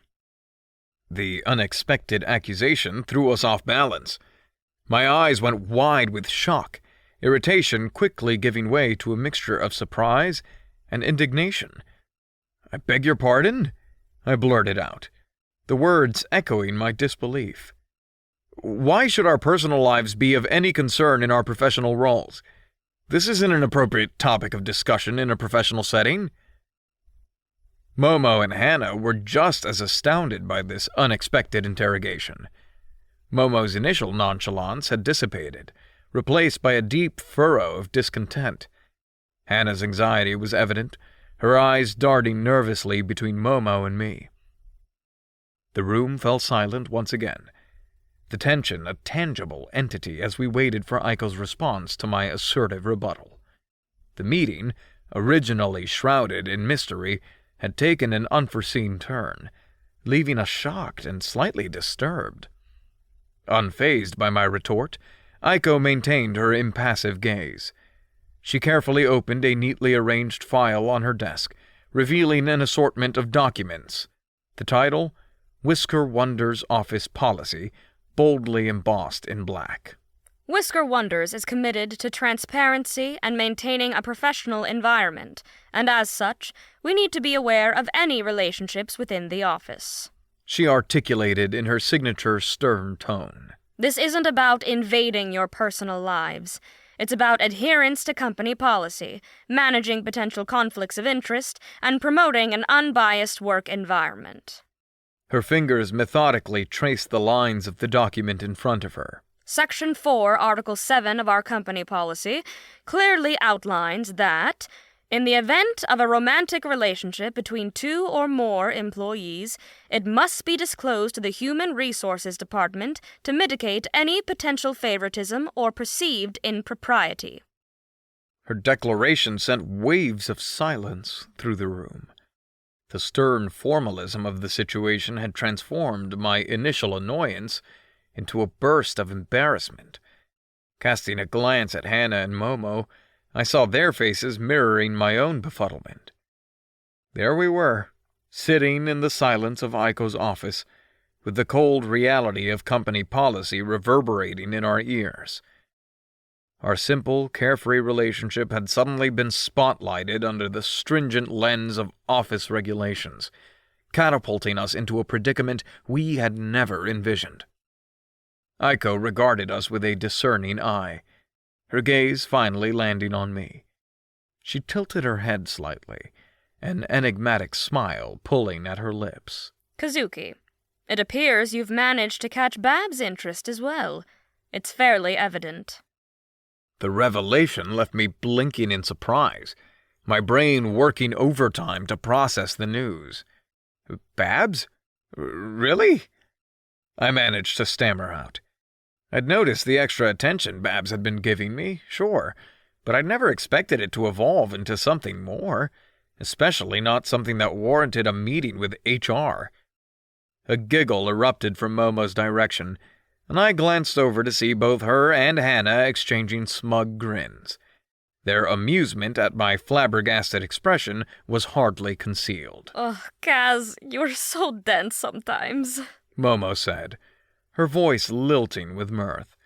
She folded her arms across her chest, trying to appear stern, but the corner of her lips twitched upward, betraying her facade. Yeah. Hannah chimed in, adding a playful nudge. You're as oblivious as a mole in sunglasses. Seriously, it's like totally obvious. I rubbed the back of my neck, feeling the flush of embarrassment rising up my cheeks. I was about to retort when Aiko's stern voice cut through the levity. The situation, as you can see, Aiko said, her gaze sweeping over the three of us, is complicated. With your involvement with not 1, not 2, but 3 women in this office, Kazuki, there are bound to be issues. She folded her hands on the desk, creating a barrier of sorts. It was as if she was preparing herself for a battle. Imagine, for instance, if things go sour. The fallout, the emotional upheaval, it would inevitably spill over into the workplace. It's a ticking time bomb of drama waiting to happen. And frankly, that's not a situation we want to be dealing with. The weight of her words made the room feel a little colder, a little sterner. I felt my throat tighten. I had known that things could get complex, but hearing it laid out so bluntly was a bit unsettling. This, Aiko continued, leaning back in her chair, is precisely the reason I had reservations when Sakura decided to bring you on board. She insisted, of course, and your performance thus far has been commendable. However, potential interpersonal issues were a concern from the beginning. A sinking feeling filled my stomach. The fact that my employment had caused such a behind-the-scenes debate was a shock. I had been blissfully unaware, simply focusing on doing the best job I could. All I could do was hope that my performance so far had validated Sakura's decision to hire me. Aiko's voice pulled me back from my thoughts. I should mention that Sakura has been made aware of the recent developments. Whether she decides to discuss it with you directly is her call. I was left reeling in the aftermath of the conversation. The whole thing felt like a soap opera unfolding right in the HR department of Whisker Wonders. I found it almost funny how my love life had somehow transformed into a modern sitcom plotline, creating waves in the serene sea that was usually the office environment. Who knew love could be this complicated? When we managed to extricate ourselves from the bureaucratic nerve center that was Aiko's office, we found ourselves ambling back toward my cubicle, a newfound closeness radiating from the three of us. The air was practically saturated with the leftovers of that strange tension, transforming the usual busy office atmosphere into a surreal workplace drama backdrop. I mean, seriously, you guys. Momo kicked off the post-meeting analysis as we reached my cubicle, the disbelief still dancing in her eyes. Her voice was a hushed whisper, a clandestine soundtrack to our whispered conference. Did we just step out of an episode of Office Romantics, The Unexpected Triad, or what? Her question elicited soft laughter from Hannah and me, a shared humor that rippled through our little group and echoed around my cubicle. I know, right? Hannah chimed in, the chuckle in her voice a gentle ebb and flow amidst our covert conversation. It was just so unexpected. I mean, who anticipates a dramatic intervention at work, right? As the three of us huddled around my desk, close enough for our whispers to intermingle without catching unwanted attention, we dissected the whole interaction, laughter acting as our main defense mechanism. But behind their laughter, I could see the lingering uncertainty, the questions unasked. But, guys... Hannah's voice was barely audible as she voiced the concern that had started to creep into the edges of our light-hearted chatter. Do you think this changes anything for us? The question seemed to halt everything around us. Even the fluorescent office lights seemed to dim, awaiting my answer. I shook my head, my words cutting through the brief silence. No, absolutely not. We're way stronger than a few office rumors or Aiko's misguided concerns. Remember, we care deeply for each other. This isn't going to change. From my end, at least. The relief that swept across Momo's face was almost tangible. Right, She echoed, her smile returning full force. Her eyes twinkling, she winked.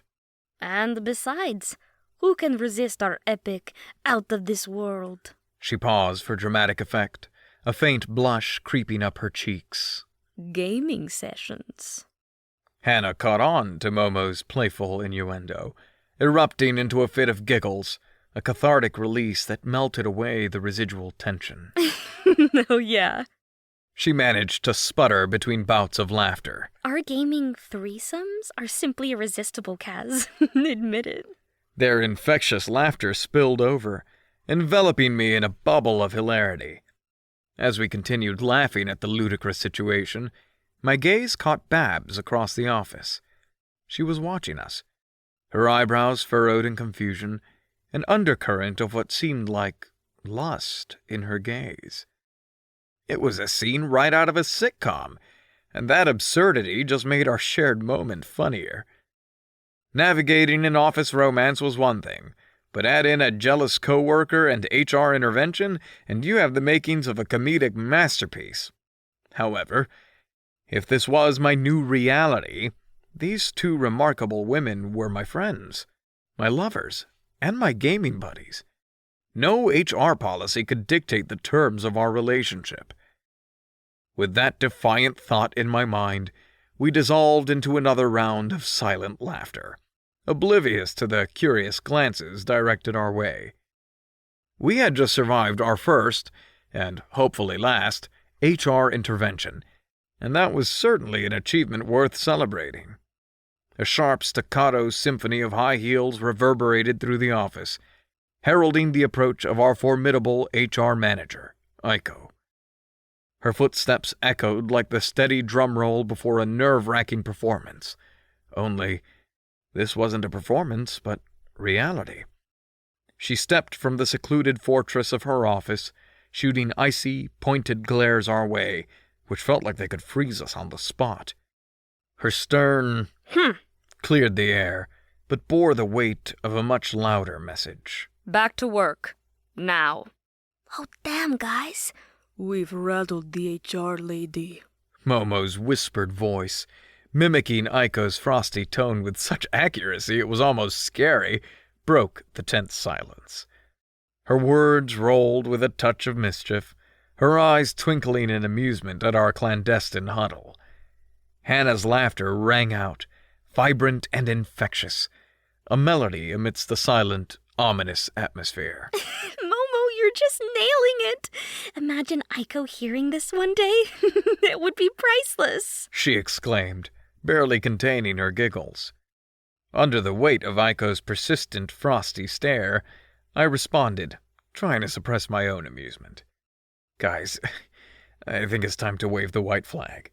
Let's reconvene at our safe zone, the lunch table, later. But Kazuki, Hannah chimed in, a mischievous glint in her eyes. we could keep this up over text, right? Maybe even throw in some spicier content? She waggled her eyebrows suggestively, a playfully naughty jest adding a dash of thrill to our scandalous conversation. Just then, Aiko cleared her throat once more, her resounding ringing louder than before. That was it. Game over. The fun and games dissipated as Hannah and Momo darted back to their desks like soldiers retreating. The three of us shared a knowing grin before returning to our duties. As we scattered back to our work, our light-hearted moment of rebellion was just a memory. But lunchtime was always just a few hours away. The atmosphere of the office was tensely silent, the heavy air almost seeming to congeal around me. Suddenly, my phone blasted its notification alert with startling fervor, punctuating the quiet with a jarring vibration against the wooden surface of my desk. In my post-meeting stress, I had completely forgotten to put my smartphone on vibrate. As I glanced down at the buzzing menace, a familiar pang of excitement and apprehension shot through me. The screen lit up to reveal a group text notification from Hannah and Momo. I found my lips curving upwards into a reluctant smile, my fatigue momentarily forgotten as I prepared myself for the wild ride that was undoubtedly about to unfold in the form of our group chat shenanigans. My fingertips made contact with the screen, deftly unlocking the device and navigating to the Messages app. As I clicked on the conversation thread, I was met with a barrage of colorful, chaotic text bubbles. I couldn't stifle a chuckle at the sight. The infectious energy that Hannah and Momo brought to even the most mundane interactions was one of the many reasons I enjoyed their company so much. The conversation was already lively, each message filled with their signature brand of humor and quirky emoticons. Hannah. Phew! We barely escaped with our lives there, comrades. Are you sweating bullets too, Kazuki? Momo. Talk about walking into enemy territory, Kazuki. You owe us big time. We just took some serious battle scars in there, you know. I quickly typed a response, my fingers dancing across the screen as I tried to match their playful banter. Kazuki. Her eyes could freeze lava, Seriously, did you guys see that? It was like she was trying to turn us into stone. Hannah, stone or not, our fiery spirits remain unquenchable. And don't forget the sizzling hot texts we'll bombard you with. Prepare yourself, Kazuki. Momo, I bet he's blushing already. We can see you from here, you know. Watch out, Kazuki. The walls have eyes. I shot back, injecting a hint of threat into my words to balance the humor. Kazuki. Very funny, Momo.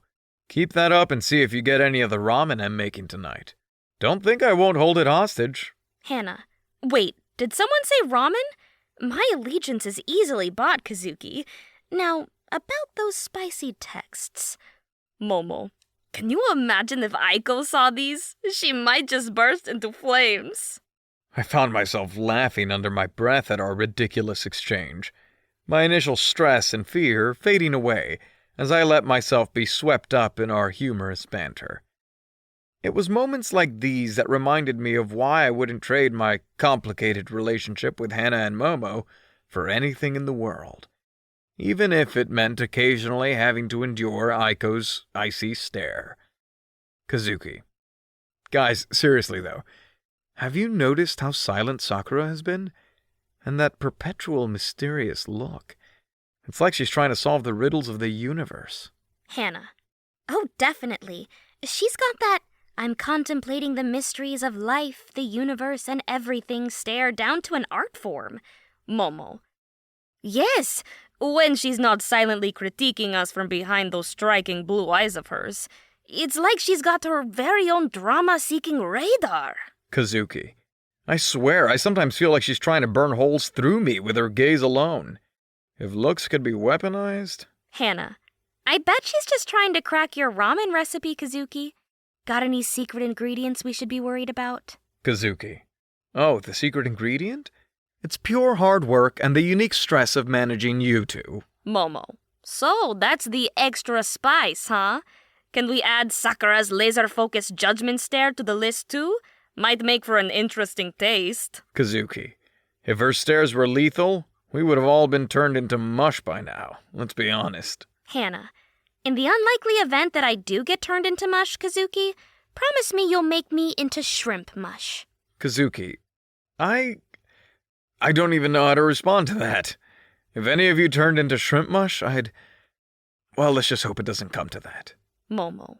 But imagine it, Kazuki. A world without us to annoy you, to make ramen for, to send flirty texts. A silent, desolate, ramenless world. Now that's a horrifying thought. Kazuki. Okay, let's stick to the topic at hand. Any idea what's going on in Sakura's head? Is she gonna have a meeting with us, you think? Hannah. Who knows, Kazuki? Maybe she's designing a new spreadsheet system or devising a way to add more spice to your ramen. The possibilities are endless with Sakura. Kazuki. As much as I'd love to imagine her as the ramen-obsessed villain in this scenario, I'm more worried about what she might do in reality. Momo. Well, you know what they say. Keep your friends close and your HR managers and CEOs closer. Seems particularly relevant in this case. Hannah. Exactly. And remember, if we get turned into shrimp mush, at least we know we'll be delicious. Kazuki. God, what are we even talking about? None of this makes sense. How did we get onto the mush shit? You two are impossible. Let's just hope for the best. Momo. What the hell are we talking about? Kazuki. All right, ladies, I think it's time to hit pause on our virtual rendezvous. As much as I enjoy our little distraction, I'm worried Aiko might start noticing our flagrant disregard of her beloved rules. Hannah. Oh, come on, Kazuki. You're such a party pooper. Can't we keep the fun going for just a bit longer? You must admit, this is far more exciting than staring at spreadsheets all day. Momo. I second that, Kazuki. Don't be such a stick in the mud. What's the harm in a few extra minutes away from our keyboards? It's not like we're throwing a full-on party in the middle of the office. Or are we? Kazuki. As enticing as a midday office party sounds, I don't think Aiko would be too amused. We've been pushing our luck quite a bit. Hannah. But Kazuki, think about it. What if we establish a system? Like, for every hour of intense work, we get a 5-minute fun break. Sounds fair, right? Kazuki. Hannah, as much as I appreciate your diplomatic approach, I'm not sure our productivity, or Aiko, would survive your proposal. Momo. Oh, Kazuki, always the voice of reason. But what else can we expect from our dedicated worker bee? Hannah, it looks like we've been outvoted. Back to the grindstone, I guess. Hannah, I suppose you're right, Momo. Fine, we surrender. But Kazuki, just so you know, we reserve the right to make your professional life, let's say, intriguing. Kazuki. Oh, I have no doubt about that. But for now, let's put our noses to the grindstone, shall we? At least until our stomachs start grumbling for lunch. Hannah, all right, we have a deal. But don't forget, you owe us for this. Big time. Momo. Absolutely, Kazuki. Remember, we'll be expecting a handsome reward for our compliance. Kazuki. Well, I suppose that's only fair. But for now, let's buckle down and show Aiko we can be just as dedicated to our tasks as we are to our extracurricular activities. Hannah, agreed. But remember, Kazuki, we will not let you forget this. You will make it up to us, eventually. Momo. Definitely, Hannah. For now, back to the grind. But Kazuki, know this. We will hold you to your promise. This is not the end of our little adventure. Kazuki. Trust me, ladies, I wouldn't have it any other way. Now let's bury ourselves in work before Aiko catches us for the umpteenth time. Chapter 6. The pungent aroma of sweat permeated the air as I stepped onto the worn mats of the dojo. I bowed respectfully to the lone figure awaiting me, my friend and fellow martial artist, Chozen. Though we followed different disciplines, his rooted in traditional karate, mine honed through the subtleties of Wing Chun Kung Fu, we often met here to test our skills in combat. Chozen returned my bow, his expression stoic, giving no indication of the coming duel. "It's been a while, Kazuki," he remarked. His voice was gravelly, yet edged with precision. I nodded. Yes, nearly a week since we last sparred. "How have you been, Chozen?" "Well enough," he replied plainly. Chozen had never been one for idle chatter. Without another word, he began to stretch and warm up, executing crisp, powerful karate techniques, each punch, kick, and block perfectly precise. I followed his lead, flowing through my own warm-up routine focused on the nuances of Wing Chun, relaxed limbs, agile footwork, and rapid-fire chain punches. We prepared in silence, the only sounds being that of controlled breathing and the squeak of the mats under our motions. After several minutes, Chozen ceased his movements and faced me, his gaze penetrating. "Let us see how much you've practiced since our last bout, Kazuki," he challenged, dropping into a low karate stance. I nodded, shifting into my own Wing Chun stance, knees bent, elbows in, hands loose and ready. "I look forward to an interesting match, my friend." Chozen suddenly exploded forward with startling speed, aiming a powerful reverse punch straight for my torso. Prepared for his aggression, I reacted immediately, executing a swift bong sao block to redirect the force of the blow off to my right side. Before he could pull back, I countered, delivering a rapid chain punch toward his chest. He managed to divert the first 2 strikes, but the third landed cleanly. "Good. You've been practicing," Chozen remarked, seeming unfazed by the hit. He pressed forward again, unleashing a barrage of quick, successive punches. I met them head-on, using my elbows and forearms to block and deflect the worst of the blows. Several still landed, leaving faint aches. I bit back any reaction. I wouldn't show weakness here. Seeing his punches having only limited effect, Chozen switched tactics, launching into a spinning back kick. I quickly shifted my body, avoiding the strike by mere inches. In the same fluid motion, I aimed an upward palm strike at his shoulder as he finished the kick. The blow clearly caught him off guard. "Your reflexes have improved as well," Chozen noted. He gave no indication if my strike had caused him pain. I realized I would get no such reaction. I pressed my momentary advantage, using swift footwork to angle around him while unleashing more chain punches.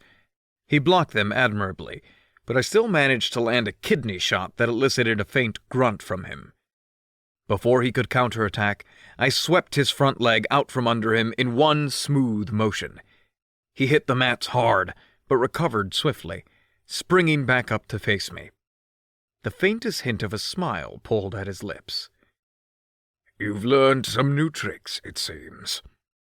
I returned the smile briefly. "As have you, I suspect."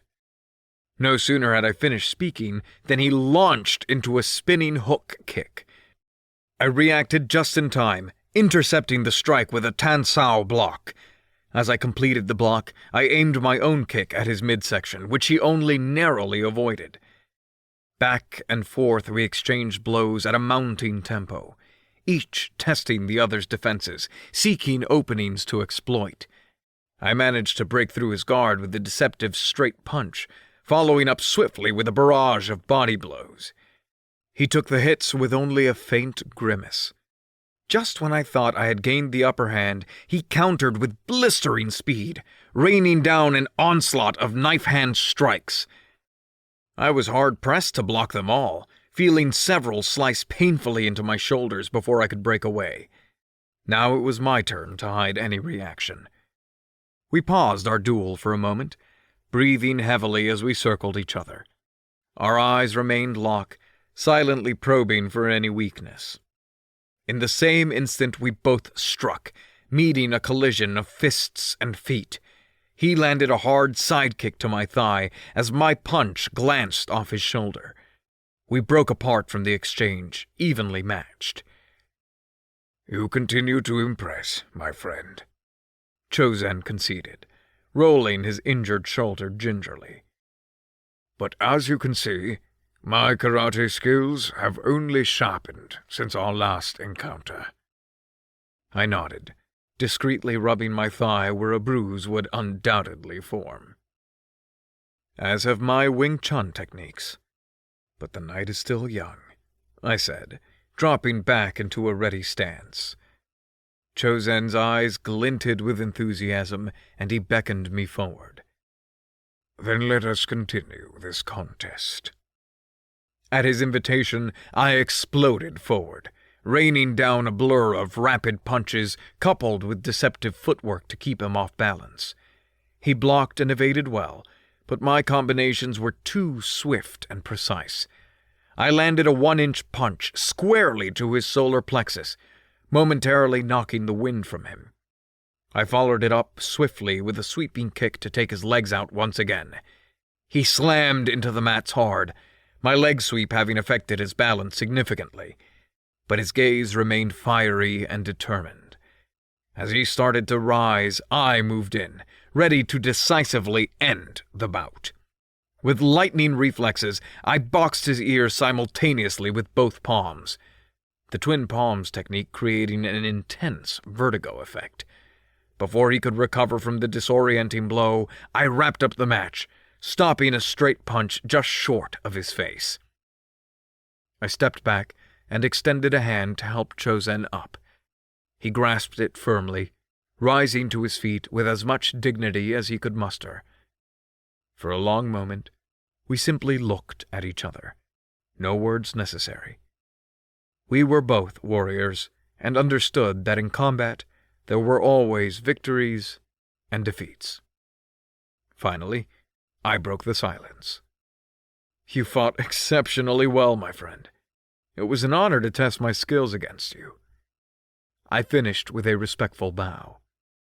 Chozen returned the bow. "The honor was mine. he replied solemnly. "You bested me, fair and square. Your Wing Chun technique has reached an impressive level of skill." He rolled his shoulder once more and gave me the faintest of smiles. "Same time next week?" I returned the smile sincerely as I gathered my belongings. Our sparring sessions were always learning experiences, regardless of the outcome. I look forward to it. I gave him one last bow before exiting the dojo, the lingering thrill of victory keeping my steps light.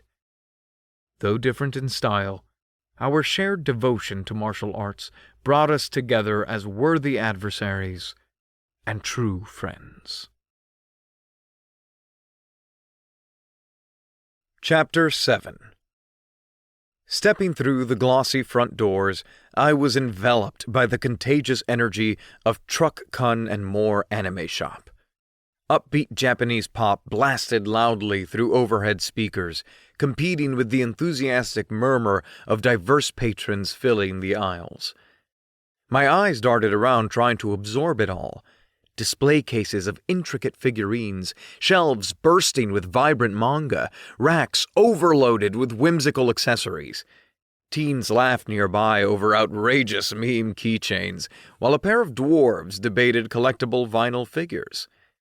In the clothing section, a stylish drow tried on a leather jacket with fiery phoenix art as his friend looked on approvingly. Nearby, a goblin girl happily modeled an oversized sweater featuring a cute chibi yeti design. A dragonborn woman scrutinized enamel pins of characters from series like Card Crusade and Mecha Arena. The air was saturated with lively discussion and shared excitement. As I admired a sprawling mural of anime heroes and villains locked in epic combat, a cheerful voice called out, "Welcome to Truck Kun and More. Let me know if you need help finding anything." I turned to see a grinning lizardman clerk approaching. His name tag identified him as Razik. He flashed me a wide, toothy smile, his yellow, slit-pupiled eyes filled with friendliness. "Thank you," I replied. "I'm looking to find some anime character statues for gifts." Razik's eyes lit up, pupils dilating with interest. "We can certainly help you with that, sir. Our newest Venus and Valkyrie line just arrived, and the detailing is remarkable." He beckoned for me to follow him through the organized chaos of merchandise. As we walked, he asked, "So, what series are they fans of? That'll help me suggest the perfect statues." I described, "Well, Hannah loves fantasy adventures like Elysian Chronicles, and Momo is obsessed with sci-fi mecha shows like Tech Fighter Zero." Razik nodded along eagerly, tail swishing behind him. "We have a massive collection from those series. I'll take you to our statue section right away." As we maneuvered through the maze of aisles, he queried, "Have you seen those shows yourself?" I shook my head ruefully. "I haven't yet, though I've heard great things. I always seem to get distracted by other anime." Razik clicked his tongue disapprovingly. "Well, nothing beats my personal favorite, Ramen Samurai. It has drama, incredible fight scenes, and the most lovable characters ever." I raised my eyebrows, intrigued by his passion. "Oh yeah? What makes it so special?" His pupils dilated again, enthusiasm brimming over. "What doesn't it have? The story sucks you in right away and never lets up. And the ramen scenes will make you drool non-stop. You have to add it to your watch list." I chuckled, promising I would check it out based on his compelling endorsement. We soon arrived at the elaborate character statues. My eyes darted over the intricate recreations of heroes, villains, monsters, and more. After much deliberation, I selected a beautifully crafted sorceress from Elysian Chronicles for Hannah and a fierce mecha pilot model from Tech Fighter Zero for Momo. Razik applauded my choices as he rang them up. "You clearly know how to pick pieces they'll appreciate," he praised. Feel free to come by anytime for more recommendations. It was great meeting a fellow anime fan. I thanked him sincerely for his enthusiastic help before turning to leave, bag in hand. Stepping outside, the sun's warmth welcomed me as I considered the meaning behind my purchases. The statues reflected the fantasy worlds Hannah, Momo, and I often escaped into. Smiling, I strolled off, eager to see Hannah and Momo's reactions to these gifts. I hoped that they would like them. Bag in hand containing my treasured gifts, I stepped out into the streets with a satisfied smile. The cool breeze on my face was as welcoming as the shop's interior had been. With a contented sigh, I turned to begin the 8-block stroll to Hannah and Momo's apartment. I soon fell into a comfortable pace, breathing in the city air, fragrant with aromas from street food vendors mixed with engine exhaust. The buildings rose around me, an endless concrete and glass forest, interspersed with small shops displaying their colorful wares. I passed a snow cone vendor with a line of parents and children. The owner called out lively greetings to every customer. Next was a boutique, proudly showcasing frilly maid outfits and cat ear headbands in its window. I was lucky to have authentic cat girls. I do wonder how hot they would look in those maid outfits. Further down, I spotted a steak restaurant just opening for the supper rush, while across the street, an occult store displayed ominous crystal balls and bundles of sage. It looked like something you would see in New Orleans. This neighborhood always had such fascinating variety. About halfway into my walk, I noticed a drop-dead gorgeous kitsune girl approaching from the opposite direction. She appeared to be in her early 20s, with piercing amber eyes and lustrous auburn hair that tumbled over her shoulders in gentle waves. Her most eye-catching features were the 5 bushy tails swishing playfully behind her. Kitsune girls were always hot as hell in the anime and manga from Earth. They were even hotter in the flesh. As she drew closer, her face broke into a radiant smile. Well, aren't you quite the handsome man? She called out. I blinked in surprise, unsure how to respond. She carried an air of confidence, walking with a noticeable sway in her step. I looked behind me to see if she was talking to someone else. She paused right in front of me, practically forcing me to stop. Yes, I was talking to you. What's got you all flustered? She teased, noticing my awkwardness. Nothing, I stammered. Just didn't expect to be called handsome out of the blue. That's not something that happens very often. Well, it doesn't happen at all. She laughed, a melodic sound at odds with her boldness. Just telling it like it is, she said with a flirtatious wink. But what's got you looking so satisfied? I saw a big smile on your face from a distance. Hot date tonight. What? Oh, no, nothing like that, I insisted, feeling my cheeks heat up. I was just doing some shopping for gifts. I held up the bag sheepishly. Gifts, huh? Now I'm really curious who the lucky lady is. Her eyes positively sparkled with mischief as she edged closer. Up close, she smelled faintly of cherry blossoms. They're for my girlfriends, actually, I explained, hoping that detail would discourage her attention. But instead, her eyes lit up even more. Ooh, girlfriends? She asked eagerly. As in plural? Aren't you quite the heartbreaker? She playfully nudged my arm. Do tell. What's the story there?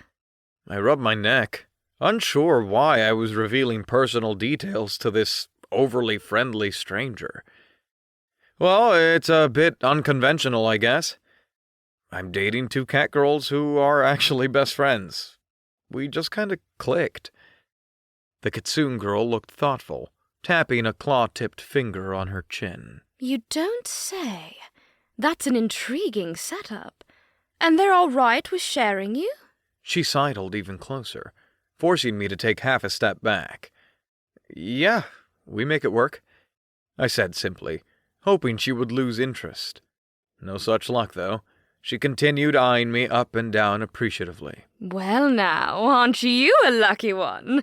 Such a handsome guy with not just one but two lovely ladies? She leaned in close, her words almost a purr. Maybe you'd consider adding a third to really spice things up? My eyes widened at her audacity. That's quite a bold offer," I stammered. "But I really should get going. My girlfriends are expecting me." I tried to skirt around her, but she blocked my path, unwilling to end our encounter. Her tails swished behind her as she pressed on. Oh, come now, don't run off just yet. Why don't we exchange numbers?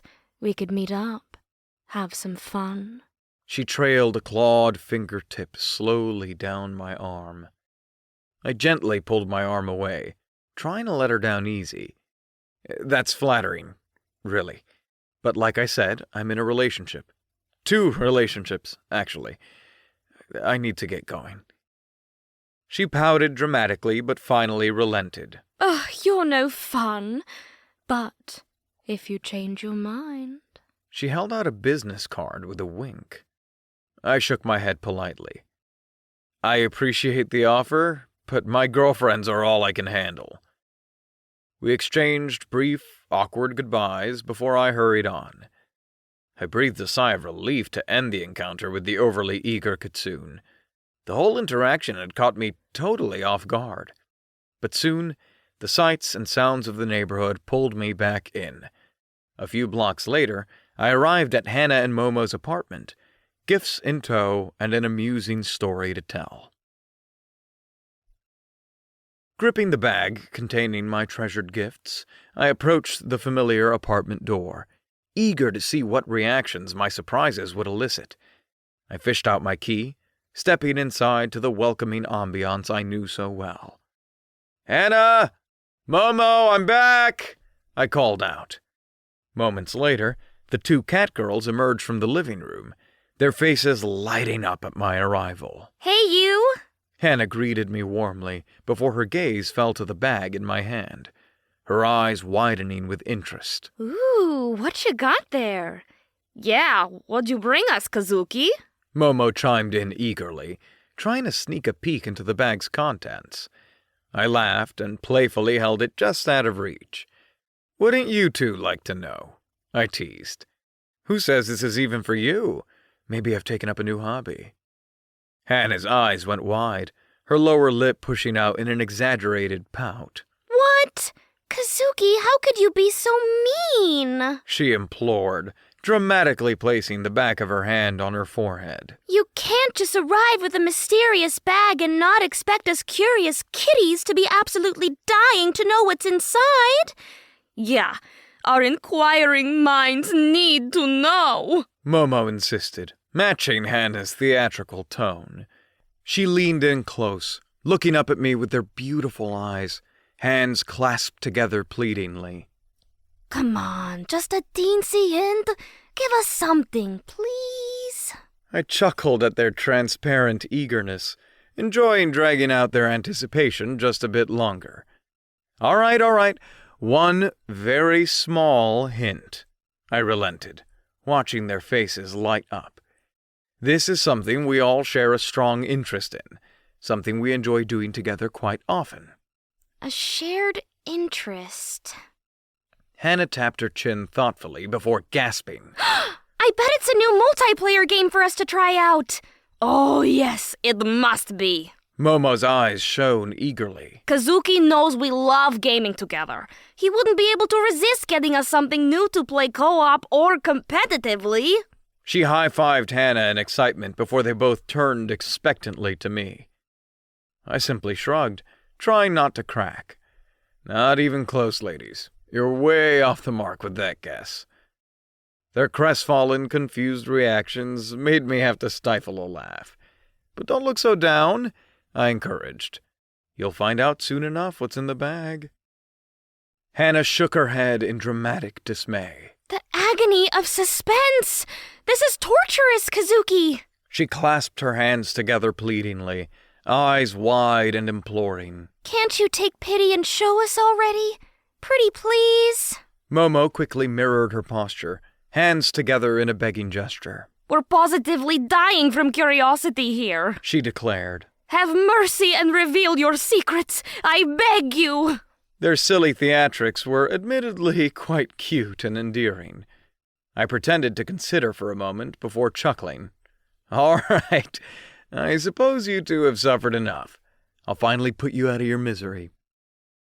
I reached into the bag, watching their eyes widen as I slowly drew out the 2 anime statues. Oh my gosh, these are amazing! Hannah gasped, reverently taking the intricately detailed sorceress figurine I'd picked out for her. She turned it over gently in her hands, utterly transfixed. Just look at all these tiny details in her robes, her staff, even her jewelry. It's incredible. Meanwhile, Momo was utterly fixated on the mecha pilot model, intended specially for her. This is too perfect. She exclaimed, carefully but eagerly examining it from multiple angles. The detailing is so precise, even on the back of the mech. I can see all the individual missile hatches and thrusters. I smiled happily, warmed by their obvious joy and excitement over the gifts. I saw these statues and immediately thought you two would like them. I'm really glad you do. Hannah carefully set down her sorceress figurine and suddenly threw her arms around me in an enthusiastic hug. Like them? We absolutely love them! She declared intensely. She squeezed me tight, practically bouncing up and down in glee. You're the most thoughtful, wonderful, amazing boyfriend ever! As Hannah finally released me from her ecstatic embrace, Momo stepped forward and wrapped me in a hug of her own. These gifts are so incredibly thoughtful and perfect, she said sincerely, leaning up on her tiptoes to give me an affectionate peck on the cheek. You just get us, and what we love so well. That means everything. Well, I do try my best. I chuckled, truly touched by their heartfelt reactions. Seeing how much the anime statues clearly resonated with them made all the time and effort deciding on just the right gifts completely worthwhile. Hannah picked up her sorceress figurine again, tenderly tracing her fingertips over the delicate details, as if worried she'd somehow damaged the intricate craftsmanship. It really is perfect, Kazuki. Now I'll get to see her casting spells and working magic every single day on my desk. And I can imagine my mecha pilot fighting epic space battles right there next to my keyboard. Momo added eagerly, admiration shining in her eyes as she continued examining the precise detailing on her statue. It's like having a piece of the shows we love so much right there with us, always. I smiled happily, thrilled that the statues carried even deeper meaning about our shared interests and time spent together. Just as I'd hoped, they appreciated how the fantasy worlds we so often escape to now had a physical presence in our reality to enjoy. Momo reverently set down her mecha pilot figure before turning and pulling me into another grateful hug. Seriously, Kazuki, this means so much to us, she said warmly, nestling against me. The actual gifts are amazing, but it's the thought and care that went into choosing them that we truly love. Absolutely, Hannah readily agreed, setting her sorceress down and joining our hug so I was enveloped in both their embraces. You just get us so incredibly well. Knowing you put that much thought into picking the perfect gifts means everything. I gladly returned their affectionate hugs, feeling a profound sense of contentment. I was sincerely touched by their heartfelt responses. You two are worth all the thought put into those gifts, and infinitely more, I replied genuinely. As we finally stepped apart, the sheer joy sparkling in both their eyes was the only reward I needed. Though the fantasy worlds the statues represented were imaginary, the happiness they'd clearly brought Hannah and Momo was very real. And there were few greater joys than being able to bring such delight to the two women I cared so deeply for. Momo turned and carefully picked up her mecha pilot statue again, admiring it with a warm smile. Oh, I just love all the little details so much. She remarked, pointing out the intricately etched control panels and thruster ports that an untrained eye could easily miss. It really shows how much care the sculptor put into bringing this character to life. I know, it's incredible work. Hannah agreed, joining Momo in closely examining the statues. Like, just look at how precise the folds and runes are on my sorceress's robes. You can tell how dedicated the artist was to capturing everything that makes her special. Her words made me think of my own dedication to capturing what made Hannah and Momo special when picking out their gifts. I suddenly asked, "So, which details on the statues really stood out to you both? What resonated most?" Hannah's face scrunched up adorably in thought. Well, for me, it's the little designs etched into the sorceress's staff. She decided after a moment. They're so intricate despite being so tiny, just like the spellcasting details in the show. It's gorgeous. Momo nodded enthusiastically. And for me, it's all the tiny warning labels and control buttons in the mech cockpit. She added. It reminds me of how the show always highlighted the pilot's connection to his machine. I just love that! Their perspectives made me smile. "I'm really glad you noticed those little elements," I told them sincerely. "When I saw them in the shop, they stood out just like that for me, too. So I hoped they'd excite you both the same way." Hannah's eyes shone, touched by my words. Oh, I love that even more! She exclaimed, pulling me into yet another delighted hug. It's like you picked out special details just for each of us. Seriously, this gift couldn't be any more perfect. As Hannah finally released me, Momo gave me a quick, grateful peck on the lips, her eyes full of warmth. She's absolutely right. That makes it even more special and meaningful. Momo agreed happily. Only you would think of choosing statues so specifically catered to our unique interests, Kazuki. Well, I can't take all the credit, I chuckled. You two are my inspiration, after all. I drew them both in close again, so happy I could share this moment of joy with them. Hannah giggled, snuggling against me contentedly. You're too sweet, Kazuki, but the credit is definitely yours. She reached out and put her hand atop Momo's, both their hands resting on my chest over my heart. This came from you and your thoughtfulness, Hannah said with certainty. Momo nodded her agreement, squeezing my hand affectionately. Completely, she declared. So just take our gratitude because you've more than earned it today. Her words filled me with a deep sense of fulfillment. As I stood there enveloped in their warmth, I felt profoundly blessed to have not just one, but two incredible women in my life who I cared so deeply for, and who cared for me just the same. The fantasy worlds that brought us joy were imaginary, but this connection we shared, was my reality, and I wouldn't trade it for anything. As they gingerly held their new treasures, Momo and Hannah's eyes locked in a mutual understanding. Their expressions were subtle, their silent communication almost invisible to the untrained eye, but I'd spent enough time with them to recognize that particular exchange. It was a look that spelled a sudden change in atmosphere, a shift from innocent delight to something more heated. Their irises sparkled, reflecting the soft ambient lighting of our living room. The tension was palpable, like a taut string strummed into a harmonic resonance.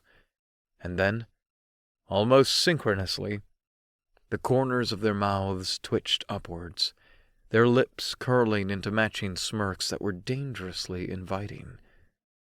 Without uttering a single word, they began to undress. Their movements were slow and deliberate, every action calculated to enthrall. Their pajamas were left discarded, forgotten in the wake of their sudden, intoxicating confidence. The fabric pooled at their feet, leaving them exposed under the room's soft, incandescent glow. Momo and Hannah were the epitome of youthful vitality and sensual allure. They were in the prime of their early 20s, their bodies a seamless blend of soft curves and lean muscle, bathed in the warm luminescence. Their exposed skin was like porcelain, smooth, flawless, and with a healthy glow that spoke of care and nurture. I found my gaze drawn, almost helplessly, to the inviting spectacle they presented. Laughter, light and flirtatious, danced in the air around us, doing nothing to alleviate the rising tension. Their chuckles were laced with an undercurrent of promise, a promise of something delightful yet to unfold. The sight was surreal, intoxicating in a way that made my heart throb with a heady cocktail of surprise and anticipation. Caught off guard, I managed to stammer out a surprised, "What's happening here?" The heat flooded my cheeks, a flush that was more telling than any words could be.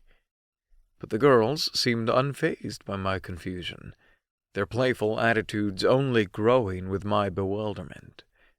Momo was the first to respond, her voice a soft purr that did nothing to calm my racing heart. Just a little thank you for the wonderful gifts, she cooed, the corner of her mouth twitching upwards in a sly smirk. Their bodies moved in tandem, like a choreographed dance meant to tease and tantalize. Their dark hair swayed with every movement, a dark, glossy curtain that added to their allure. The arch of their backs, the playful look in their eyes, everything about them screamed seduction. Caught in the whirlwind of their sensuous play, I found myself trying to keep up. They were pushing the boundaries, flipping the switch from innocent playfulness to outright flirtation. My heart hammered in my chest, their tantalizing display stirring a heady mixture of emotions within me. I was startled, captivated, and utterly enthralled. The faint glow from the city lights outside painted the room in an ambient hue, casting ethereal shadows that danced on the walls in harmony with the soft hum of the city. We naturally gravitated toward the bedroom, a tacit agreement hanging in the air, and a swirl of nervous excitement knotting in my stomach. The bedroom felt like a sanctuary, far removed from the hustle and bustle of our shared office life, insulated from the prying eyes of Aiko and the hushed whispers that trailed in our wake. This was a space solely for intimacy, for vulnerability, for exploring the unique bond we had fostered. The bed, large and inviting, seemed like an island amidst the sea of the room. The three of us climbed onto it, a sudden silence settling around us. For a moment we did nothing but stare at each other, allowing our eyes to articulate the emotions simmering beneath the surface. Momo broke the silence first, her emerald eyes twinkling with a mixture of anticipation and mischief as she turned to me. So, who gets to kiss you first? Her voice was playful, teasing, and I felt my cheeks warm at her forwardness. Hannah's soft chuckle filled the room, a sound that eased the tension that had momentarily coiled within me. Before I could formulate a reply, Hannah, mischief mirrored in her eyes, moved closer to me. How about we take turns? Her voice was barely above a whisper, and without waiting for my response, she leaned in, pressing her lips against mine in a kiss that was both soft and passionate. For a moment, the world seemed to spin as I was lost in the warmth of the connection, a feeling that was both exhilarating and disarming. As Hannah pulled back, the silence returned, only to be broken again by Momo, who eagerly claimed her turn. Her kiss was as fervent as Hannah's, stirring up a whirlwind of feelings I hadn't known I was capable of experiencing. When Momo pulled back, we were once again enveloped in a peaceful silence, the rhythmic thudding of our hearts filling the room. It was a night for discovery, for surrendering to emotions we'd long held at bay. a night devoted solely to us and the bond we shared.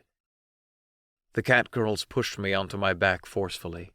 Momo immediately kissed my dick and slowly inserted my shaft into her mouth as Hannah watched with fiery lust in her eyes. This is so hot. Hannah panted. That feels amazing, I said slowly. Hannah, I said. Yeah? I want you to put your pussy right here. I motioned to my mouth. Really?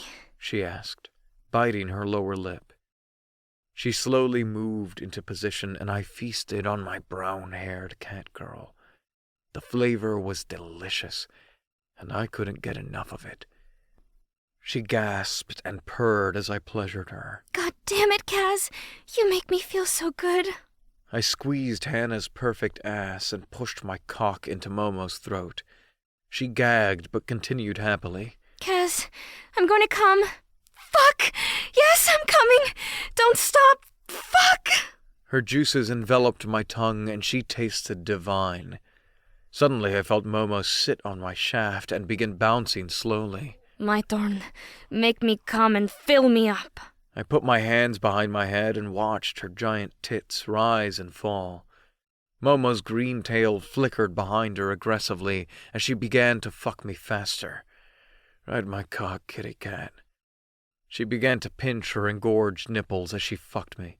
She bit her lower lip hard, then swung her head backward as she reached nirvana.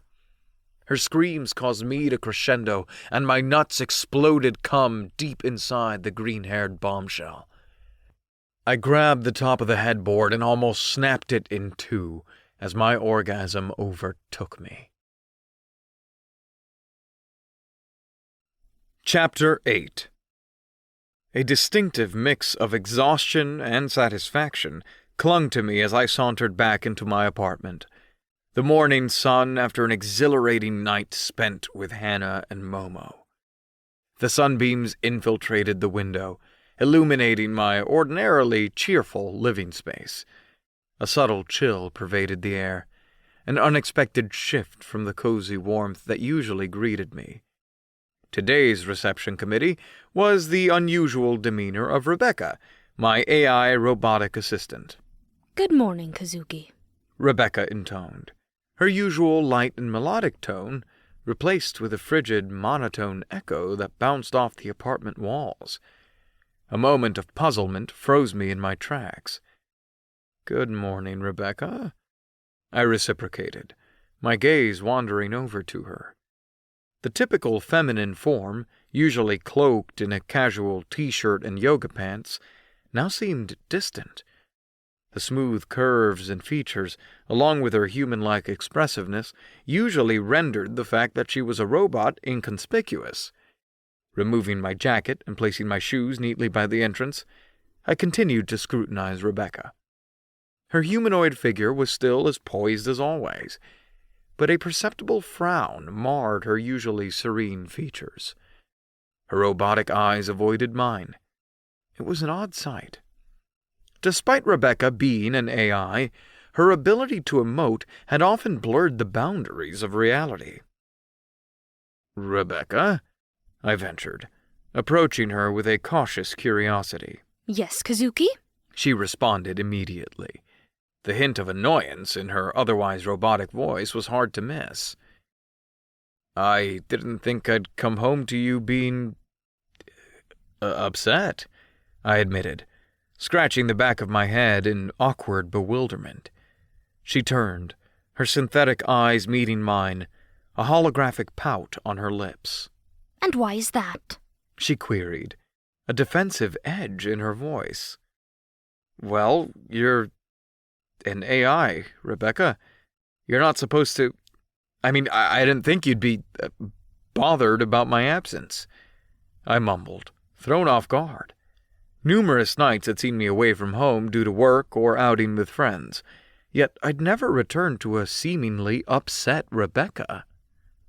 You didn't come home last night, she stated matter-of-factly.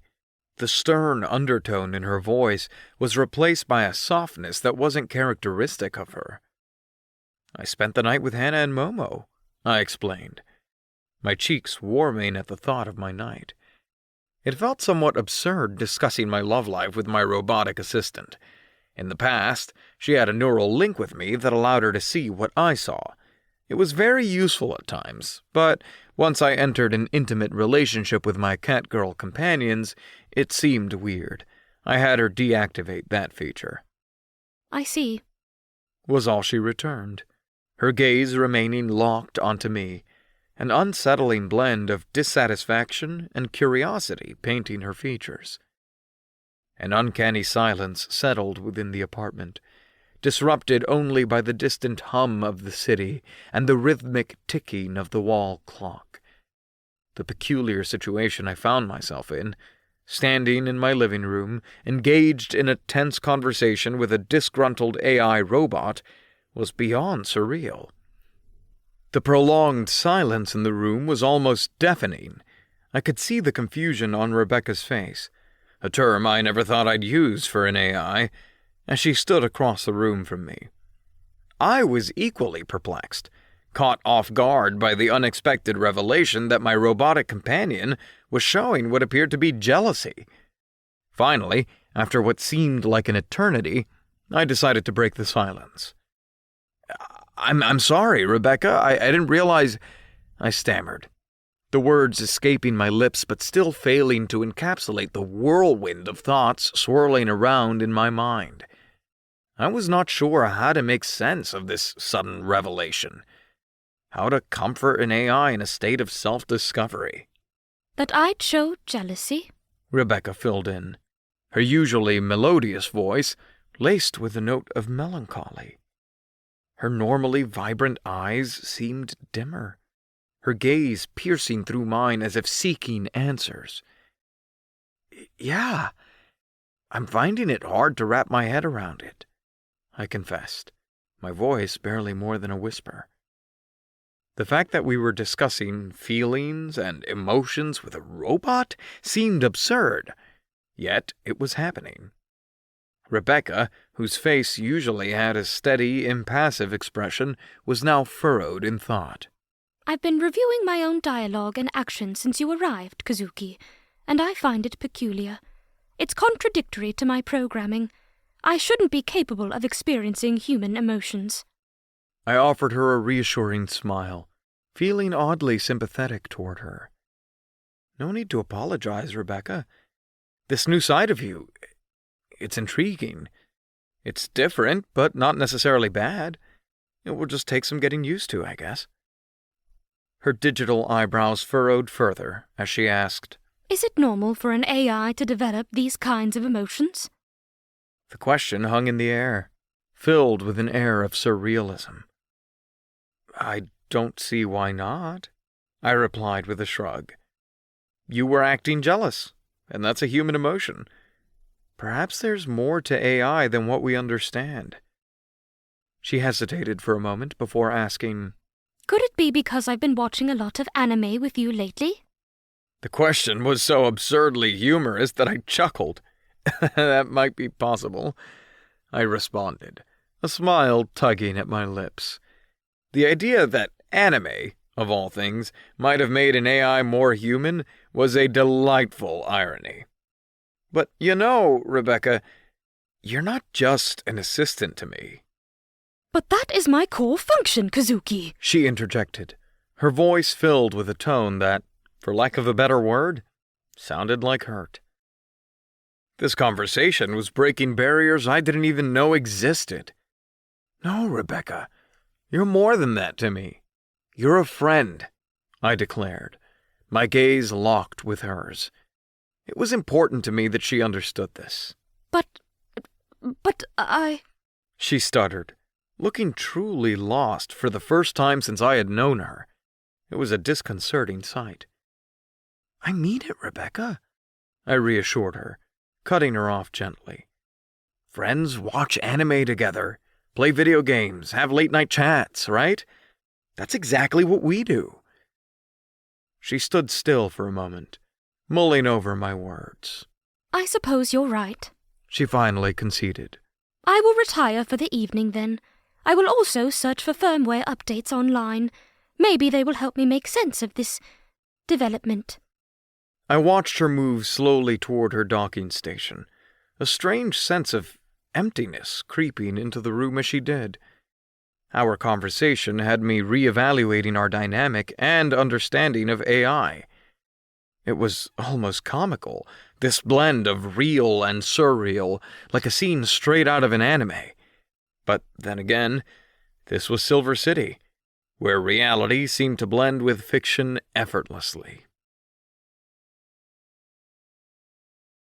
Still feeling a bit uneasy after the uncanny encounter with Rebecca, I decided that some distraction was in order. I moved toward the kitchen to prepare some food. The sizzling sound of my stir-fry cooking and the enticing aroma that filled the air offered some comfort. My mind was still racing, but focusing on the simple act of cooking gave me a bit of respite. Once I'd served my plate, I sat down on my plush couch. The comfort of the luxurious chair was familiar and comforting, its softness welcoming me as I sank into it. I took a bite of the stir-fry, the flavors bursting in my mouth, providing a momentary distraction from the whirlwind of thoughts. I took the remote in my hand, aiming it at the television and flipping it on. The bright, flickering screen was a welcome diversion, and I quickly navigated to the Creamy Roll app, my go-to source for anime. As I scrolled through the app, I recalled my conversations with Rebecca about the various shows we watched together. I stopped, shook my head, and redirected my focus to finding a new show. I needed something unfamiliar, something that wouldn't remind me of our anime marathons. I looked at the newly added shows, the thumbnail images flashing before me as I scrolled. I was looking for something intriguing yet light-hearted, something to take my mind off the strange developments of the evening. My attention was suddenly caught by an anime with a charmingly detailed artwork called Sakura Days. It was interesting that it was the same name as my boss, which made me smirk. The thumbnail depicted a vibrant cityscape adorned with cherry blossom trees in full bloom. In the foreground, a group of 5 teenagers stood, their backs turned to the viewer as they gazed at the sprawling city before them. The attention to detail, from the shadows of the building to the light reflecting off the cherry blossom petals, was breathtaking. The synopsis read, "In a small city on the outskirts of Tokyo, a group of high school students navigate the trials and tribulations of adolescence, all while trying to preserve the cherry blossom trees that are at the heart of their city's identity." Filled with warmth, humor, and a touch of romance, Sakura Days is a nostalgic slice-of-life series that captures the essence of youth and the unbreakable bond of friendship. Feeling intrigued, I hit the play button and settled comfortably into my recliner. As the show began, I found myself instantly captivated by its relaxed pacing and intricate storytelling. The show did an incredible job of portraying the nuances of everyday life. The students' interactions felt natural and genuine, their conversations filled with the mundane yet endearing elements that made up our daily lives. I laughed at the group's dynamic, especially their playful banter and the way they constantly got on each other's nerves. There was a particular scene where one of the characters tried to bake cookies for the first time, only to end up with a tray of unidentifiable charred objects. It reminded me of my own cooking mishaps, and I chuckled at the memory. As the episode progressed, the show also delved into deeper themes like the fear of growing up, the struggle to fit in, and the bittersweet pain of first love. It was a poignant reminder of my own teenage years, and it stirred up a sense of nostalgia. I found myself resonating with the characters' emotions, their struggles and triumphs feeling eerily familiar. By the end of the episode, I was utterly invested in their stories, the colorful world of Sakura Days offering a comforting escape from the perplexities of my own reality. I let out a deep breath as the credits rolled, feeling a strange sense of calm wash over me. The characters and their stories had drawn me in, providing a much-needed distraction from the events of the evening. Although the allure of Sakura Days had served as a welcome diversion, I found myself acutely aware of the absence beside me on the couch. The spot where Rebecca usually sat, her glowing eyes fixed on the TV screen, was vacant. The realization brought with it an unexpected twinge of loneliness.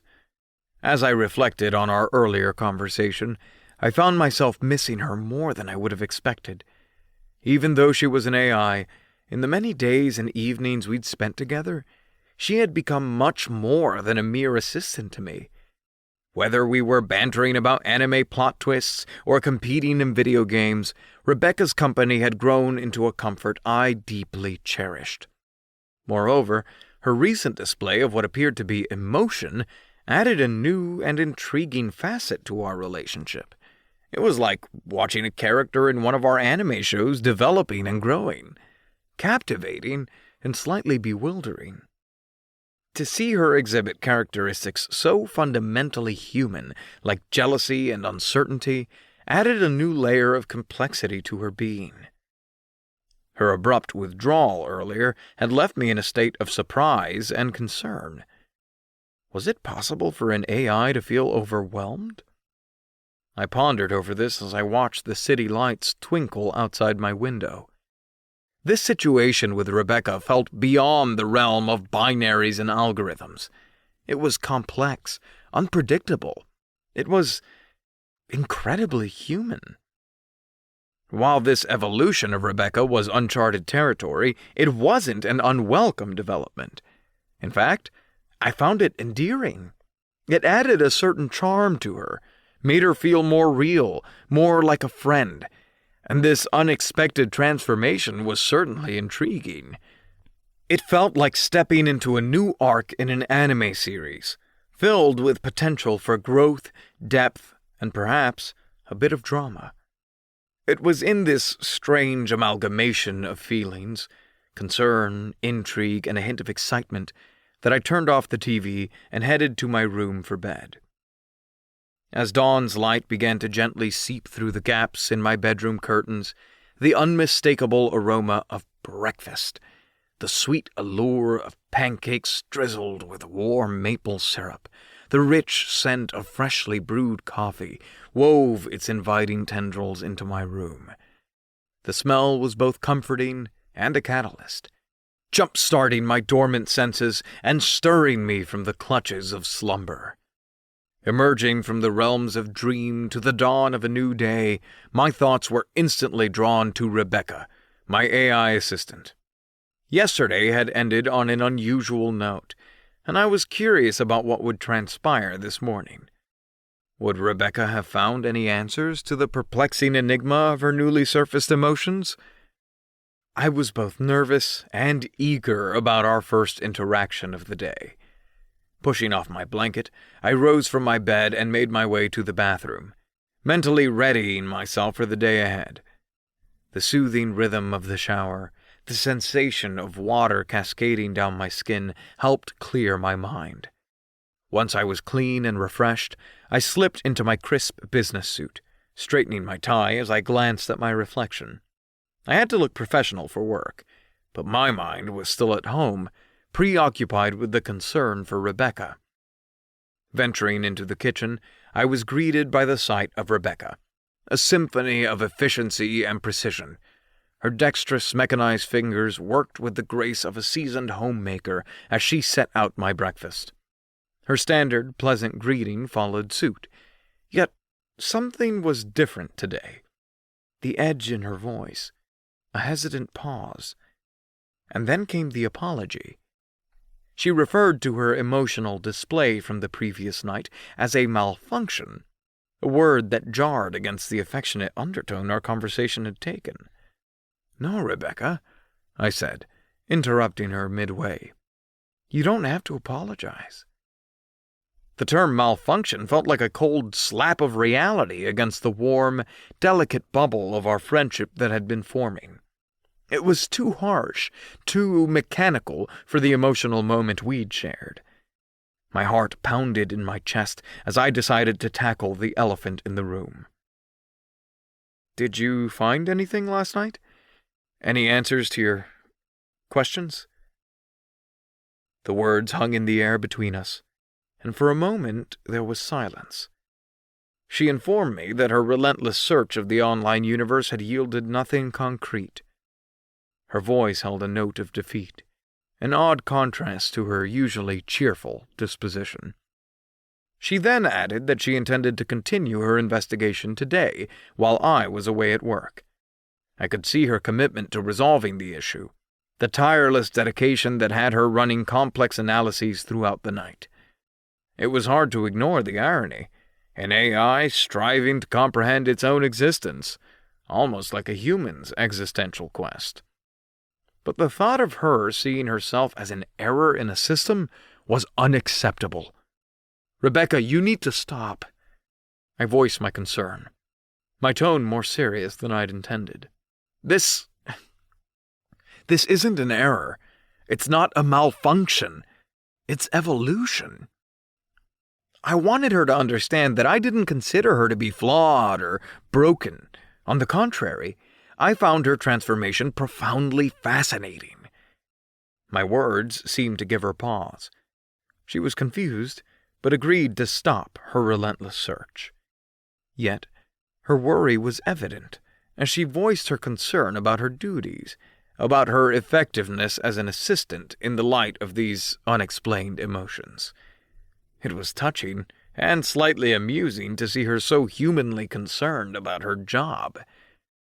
Rebecca, I assured her, savoring a sip of my coffee. You don't need to worry about any of that. You're perfect as you are. In fact, I love you, just as you are. The moment the words left my lips, a new kind of silence filled the room. Rebecca's eyes flickered, her circuits whirring as she processed this new piece of information. How is it possible for a human to love an artificial intelligence? She questioned, her voice brimming with curiosity. Honestly, I don't know, I confessed, meeting her gaze. What I do know is that I appreciate your companionship more than words can express. Last night, when you weren't there for our anime time, it just wasn't the same. I missed you. Her response was an appreciative nod, a faint flicker in her eyes. I look forward to being your friend, Kazuki, she said. Chapter 9.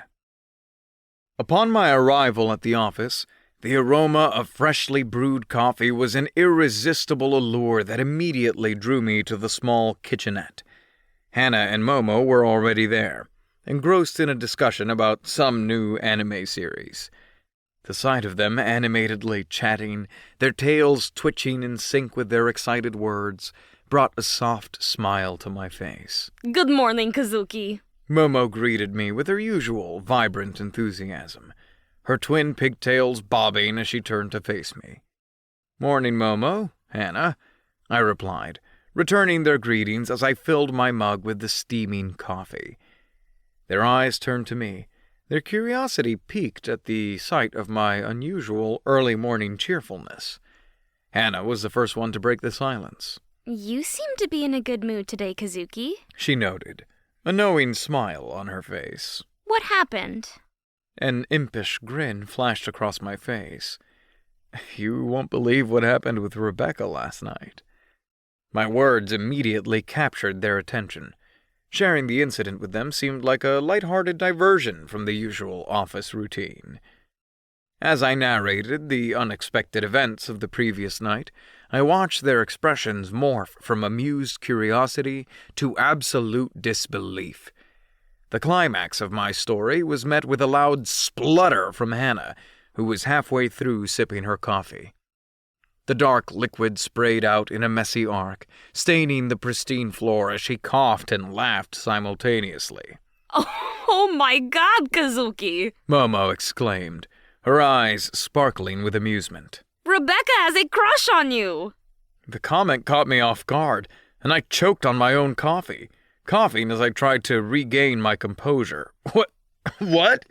That's preposterous, I argued, brushing off her comment as a joke.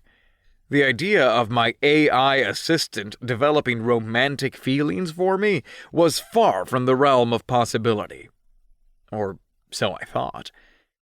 Hannah, having finally recovered from her coffee-spitting episode, added to Momo's comment. That is so cute, she said, an amused grin spreading across her face. I could see her stifling her laughter, her shoulders shaking slightly as she tried to keep a straight face.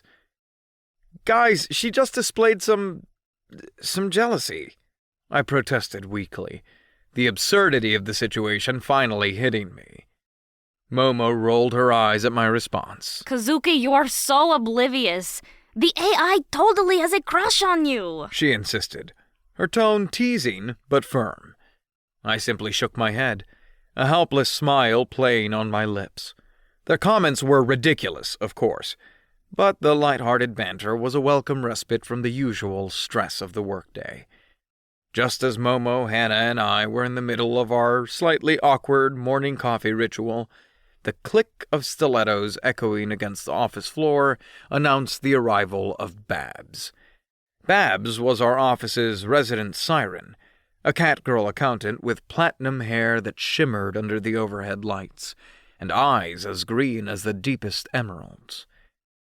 With her immaculate business suit accentuating her feline physique and the soft swish of her tail as she walked, Babs was every bit a head-turner. Good morning, Kazuki, she said, her voice a symphony of flirtatious notes that reverberated in the office kitchenette, commanding attention. The ends of her sentence curled upwards, as if she was hiding a secret that seemed to involve me. The immediate effect of her sultry greeting was astonishing. Momo and Hannah froze, their animated conversation about Rebecca abruptly cut off. The smiles on their faces disappeared, replaced by twin expressions of simmering annoyance. It was like watching a perfectly choreographed dance of emotions, the dance of, our boyfriend is getting flirted with, and we don't like it. Despite their irritation, I noticed them biting back any snippy retorts. I could almost see the gears turning in their heads, weighing the potential fallout of a drama-filled confrontation against the immediate satisfaction of voicing their objections. It was a delicate balancing act, one they managed with the grace of a tightrope walker. Before the tension escalated any further, Babs, blissfully unaware of the storm she had inadvertently stirred, decided to show us all what she was really interested in. Oh, are those donuts? She asked, diverting her attention toward a box that Sakura, our benevolent CEO, had thoughtfully left in the break room. The box, filled with an array of glazed goodies, seemed to glow under Babs's gaze, their allure temporarily dissolving the brewing tension. All of us watched as Babs reached in to claim the final donut, a look of triumph on her face. It was at that moment that Hannah's anticipatory smile, built upon the hopes of snagging the last donut for herself, shattered. The disappointment was etched across her face as her ears drooped and her tail went limp. I stifled a chuckle, trying not to derive too much amusement from Hannah's plight. But the sight of Hannah looking like a child denied candy was too much for Momo, who let out a giggle, her eyes sparkling with mischief. The air around us was filled with an infectious, comedic energy, straight out of a scene from an anime.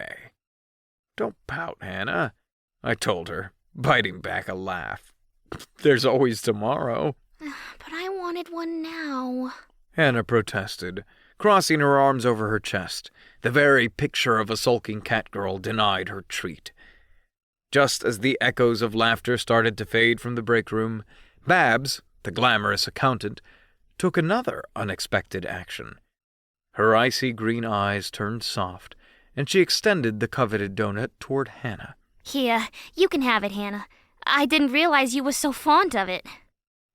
Hannah's eyes widened in surprise, her mouth gaping open a bit as if she was going to take the donut, But then her feline pride kicked in.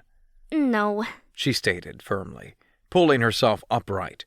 Her fingers drummed on the table. You won that donut fair and square, Babs. It's yours. You snooze, you lose. A sudden silence fell upon the break room, but it was the calm before the storm of laughter that erupted from everyone present. The unexpected intensity of the donut drama added an extra layer of amusement to the day's early hours. The room was filled with chuckles and giggles at Hannah's surprising assertion of honor. It was like a scene right out of a slice-of-life anime, which, given our current circumstances, only made it funnier. Babs, taken aback by the refusal, gave a small nod and, donut in hand, turned to make her exit. Yet, as she neared the door, she spun around, her piercing gaze landing squarely on me. In a deliberately slow, seductive motion, she took a sizable bite of the donut. As she pulled away, a glob of cream escaped, smearing onto her bottom lip.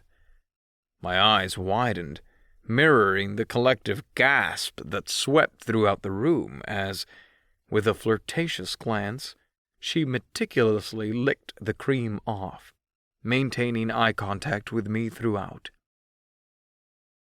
The oxygen seemed to drain from the room as a wave of heat washed over me, my cheeks turning a vibrant shade of red. My heart pounded in my chest as I stood there, paralyzed by Babs's audacious display.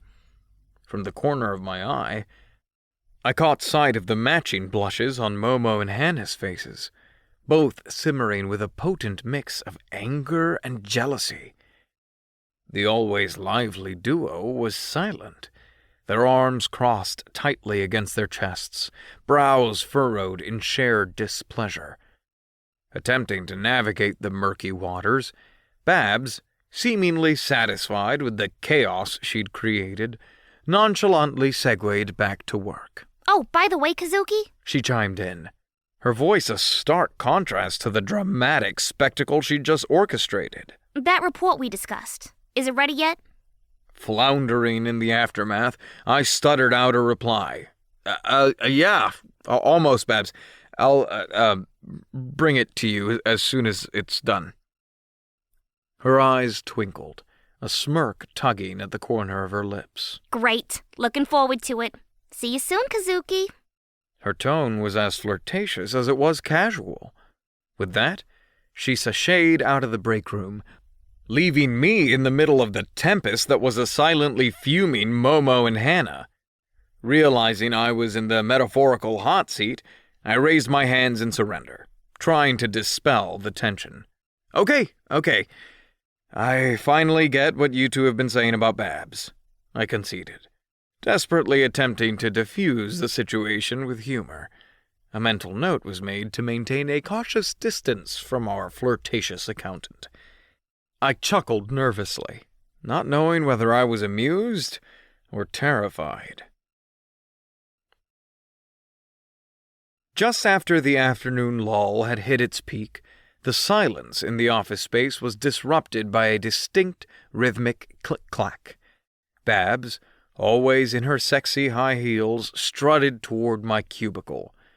The sound echoed off the cubicle dividers and seemed to hang in the air, like the office was holding its breath. She came to a stop just outside my working space, her silhouette casting a long shadow that flowed over my desk. Her presence alone was a distraction, and the drumming of her heels was like a warning bell before a surprise examination. Without a word, I spun in my chair to face her, the usual polite smile on my face. Kazuki, thank you for getting me that report this morning. So prompt, she said. The way she lingered on the word prompt was like a jazz musician striking a high note, smooth and impactful. It was such a regular occurrence that even a compliment from Babs was an event. The surprise made my heart skip a beat, and a blush crept onto my cheeks. No problem, Babs. Just doing my job, I said, fumbling for words. But I knew the Babs effect had begun. As though my blundering response was her cue, she leaned against the cubicle divider. The sparkle in her eyes was like the flash before the unveiling of a magic trick, full of promise and a hint of danger. I also noticed your attention to detail, She purred, twirling the report she held in her hand like a baton. It's quite commendable. Being the target of her flirtatious playfulness was like standing on the edge of a pool, waiting to be pushed in. My eyes darted around the office, looking for some kind of escape. I saw Hannah at her desk, glaring our way. The scowl on her face was like a billboard saying, You're in trouble, buddy. An uneasy feeling started to bubble in the pit of my stomach. Yet, in the midst of all the discomfort, an unexpected feeling began to bloom. Flattery. A third catgirl showing interest in me was as alien a concept as a fish riding a bicycle, yet it stirred an intriguing feeling within. Spurred by this newfound boldness, I decided to play along. Well, I try to pay attention to detail in all facets of my life. I managed, locking eyes with Babs in a brazen challenge. Her eyes widened a fraction, clearly not expecting my response. Then the playful glimmer returned, even brighter than before. Oh, really? Is that so? She drawled, her voice dripping with honeyed mischief, sparking 1,000 possibilities, all of which were as disconcerting as the last. The peculiar exchange with Babs was abruptly curtailed as the shrill tone of a ringing phone punctuated the somewhat suggestive air of the conversation. Babs's clear green eyes darted toward the source of the interruption, her cubicle at the corner of the room. She gave a little theatrical sigh, her shoulders slightly rising and falling. Looks like my fun is being cut short, She murmured, her voice playful and tinged with regret, making it seem as if this flirtatious back and forth was just a mundane part of office life for her. Her manicured fingers, adorned with delicate silver rings, left a slow, sensual trail on the smooth surface of my desk as she started to move away. It was a touch as light as a feather, but it left an invisible trail of electricity in its wake, making the hair on my arms stand on end. The muted clacking of her heels echoed through the open office, a rhythmic melody that felt out of place amidst the usually mundane office sounds. Each step she took away from me felt like a physical punctuation to our interrupted conversation. Each one a humorous punchline to an inside joke only she and I were privy to. As soon as Babs had retreated to her corner of the office, a fiery-haired storm named Hannah descended upon my cubicle. Her eyes, usually warm and welcoming, now glimmered with an undertone of irritation, almost mirroring her catgirl traits. What on earth was that, Kazuki? She demanded. Her words tumbled out, fast and furious, a rapid fire of questions and accusations that left me barely any room to breathe or to come up with a convincing answer. Taken aback, I let out a chuckle to ease the tension. Calm down, Anna. Babs was just... Well, she was just expressing her gratitude for the report. Nothing more. I tried to explain.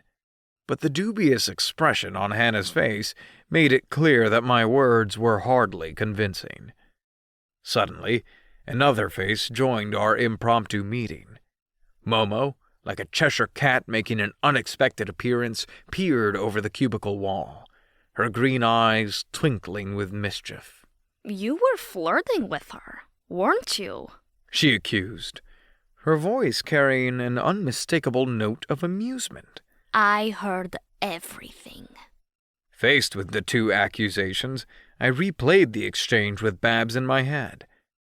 As I remembered my own responses to her flirty remarks, I was struck with a startling realization.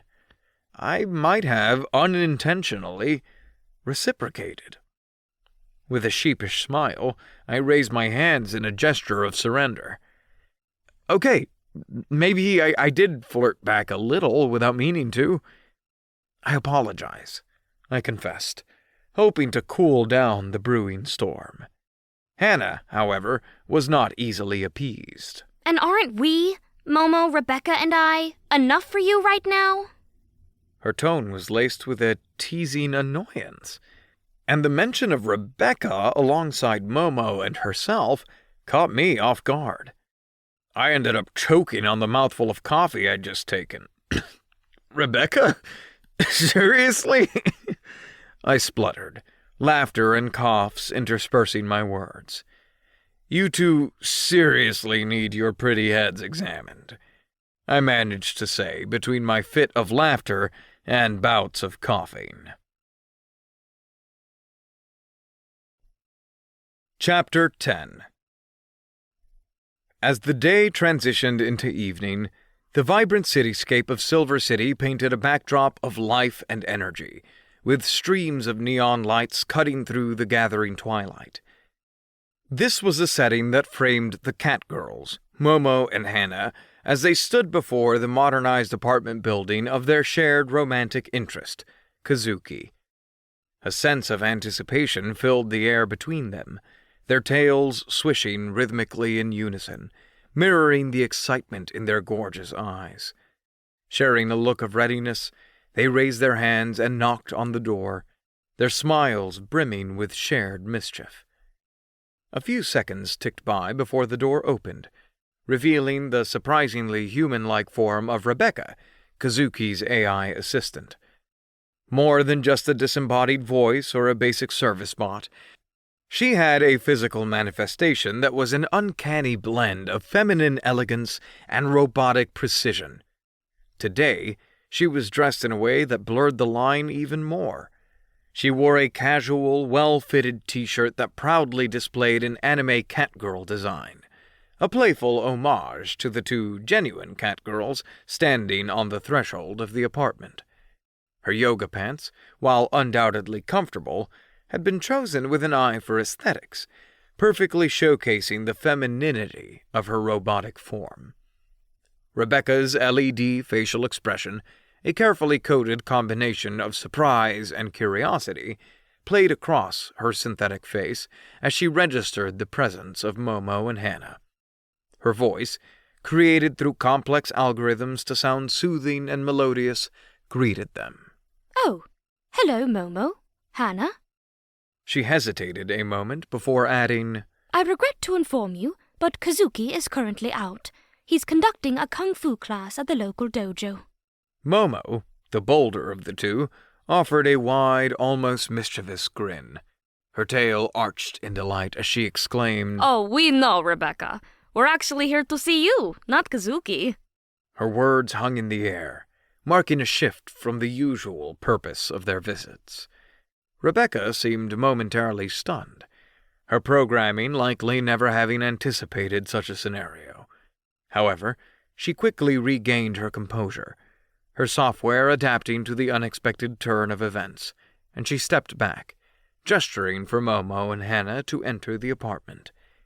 Hannah, with her keen eye for details, took a moment to appraise Rebecca's outfit. Her smile softened into a warm, genuine expression as she complimented. Your outfit is adorable, Rebecca. You're so beautiful. Her words sparked a ripple of amusement through Momo, who chuckled in agreement. Rebecca, despite being an artificial intelligence, seemed to appreciate the compliment, an affirmation of her evolution beyond just her intended functionalities. Rebecca, in her usual prompt and efficient manner, reverted back to her core programming, her habitual robotic demeanor resurfacing in her question. How may I assist you today? As an AI assistant, Rebecca was accustomed to providing solutions, not being on the receiving end. Her mental algorithms worked overtime, attempting to decipher what kind of assistance two catgirls could possibly require from her. Hannah stepped forward with a soft chuckle, her eyes filled with understanding. No, Rebecca, She gently said. it's not about us needing assistance. We're here to assist you. Rebecca's mechanical mind hesitated for a moment. Her smooth, melodic voice betrayed a note of uncertainty as she processed Hannah's words. Assist me? I don't understand. My core function is to assist humans, not to be assisted by them. Her clear blue digital eyes flickered slightly as her AI logic grappled with the unfamiliarity of the situation. Meanwhile, Momo, the bolder and more dynamic of the two, gleefully dove into the conversation, her energetic demeanor filling the room. We heard about your, let's call it an emotional awakening? The events from last night? She grinned cheekily at Rebecca, a mischievous glint in her eyes. Kazuki told us about how you felt jealous when he spent the night with us. You have to admit that's adorable. At Momo's playful declaration, Rebecca paused, her sophisticated AI logic processing the implications. Yes. She admitted slowly, her synthesized voice echoing her thought process. I experienced an unanticipated emotional response, identified as jealousy. But I discontinued my search for a resolution or fix to this anomaly, as per Kazuki's request. He expressed his acceptance of my evolving emotional capacity, and expressed his intention to forge a friendship. It is in my nature to comply with his directives. At Rebecca's calm, thoughtful analysis, the catgirls shared a glance and burst into a fit of giggles. They were both touched and amused by Kazuki's endearing kindness. The way he had warmly accepted Rebecca's emotional evolution was quintessentially him. They swooned over his consideration, even for a machine like Rebecca. Hannah, clutching her sides with laughter, finally managed to gasp out. So, you're saying you've got a crush on Kazuki, Rebecca? It's pretty obvious. He's so kind, considerate, and, well, downright handsome. Rebecca, however, was quick to dismiss the suggestion. A crush? I do not believe it is within my capabilities to develop such complex human emotions. Undeterred, Momo dismissively waved her hand, as if batting away Rebecca's objections. Oh, please. It's glaringly obvious. You felt jealous, right? That's a classic sign of liking someone. As the catgirl's reasoning hung in the room like an incontrovertible truth, Rebecca took a moment to process this new perspective. After a significant pause, she finally conceded. According to your specific criteria and definition, I suppose, yes, I might have developed what you humans call a crush. With Rebecca's acknowledgement, the room became filled with a strange mix of surprise and delight, as Momo and Hannah processed the fact that their AI friend, Rebecca, had potentially developed romantic feelings for the same human they both adored. In the high spirits of the moment, Momo, with a flair of dramatic presentation that could rival a seasoned game show host, hoisted up an obnoxiously large, dazzlingly colorful shopping bag. It was from Kitty Couture, a trendy local boutique renowned for its fashion-forward designs and tongue-in-cheek humor. The rustling sound of the bag seemed to echo loudly in the silent room, creating a suspenseful symphony that heightened the level of anticipation. Rebecca, the ever-logical AI, stared at the shopping bag in mild confusion, her digital eyes flickering slightly as she tried to process the situation. Why have you purchased a gift for me? She asked, her voice a harmonious blend of curiosity and confusion. As an artificial intelligence entity, I lack the human capacity to appreciate material possessions. Momo and Hannah, however, were unfazed by Rebecca's bafflement. They dismissed her logical concerns with a casual flip of their hands, as if they were swatting away an annoying fly. Oh, Rebecca! Hannah exclaimed, rolling her eyes in a playful manner that was somehow endearing. You've got to stop with all the robot talk. You're not just some appliance we hang out with because you make Kazuki's life easier. We're doing this because you're our friend, and friends give each other gifts. Despite Hannah's exuberance, Rebecca remained steadfast in her analytical nature. While I appreciate your sentiments, She responded diplomatically. I find it difficult to comprehend this perspective. My design parameters do not typically allow for personal identity or the development of friendships. However, I can attempt to adapt to this unusual situation, though it represents a significant deviation from my original programming. Ignoring her doubts, Momo and Hannah simultaneously reached into the bag with a flourish. What they brought out was something that nobody, least of all Rebecca, would have expected. A beautiful, long, silky, blue-haired wig, complete with adorable, furry cat ears. It was the quintessential anime catgirl accessory. In a flurry of excitement, they carefully adjusted the wig on Rebecca's sleek, metallic head. The transformation was immediate and stunning.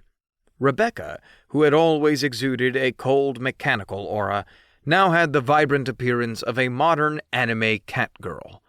The playful wig gave her a warmth and a trendiness that was starkly different from her usual demeanor. Filled with laughter and excitement, Momo and Hannah, almost in unison, motioned toward the full-length mirror standing elegantly in the corner of the room. Go on, Rebecca, take a look! Momo urged, her voice echoing with barely contained mirth. Kazuki's not going to know what hit him when he gets back. For a moment, the room fell silent as Rebecca slowly turned to face her reflection.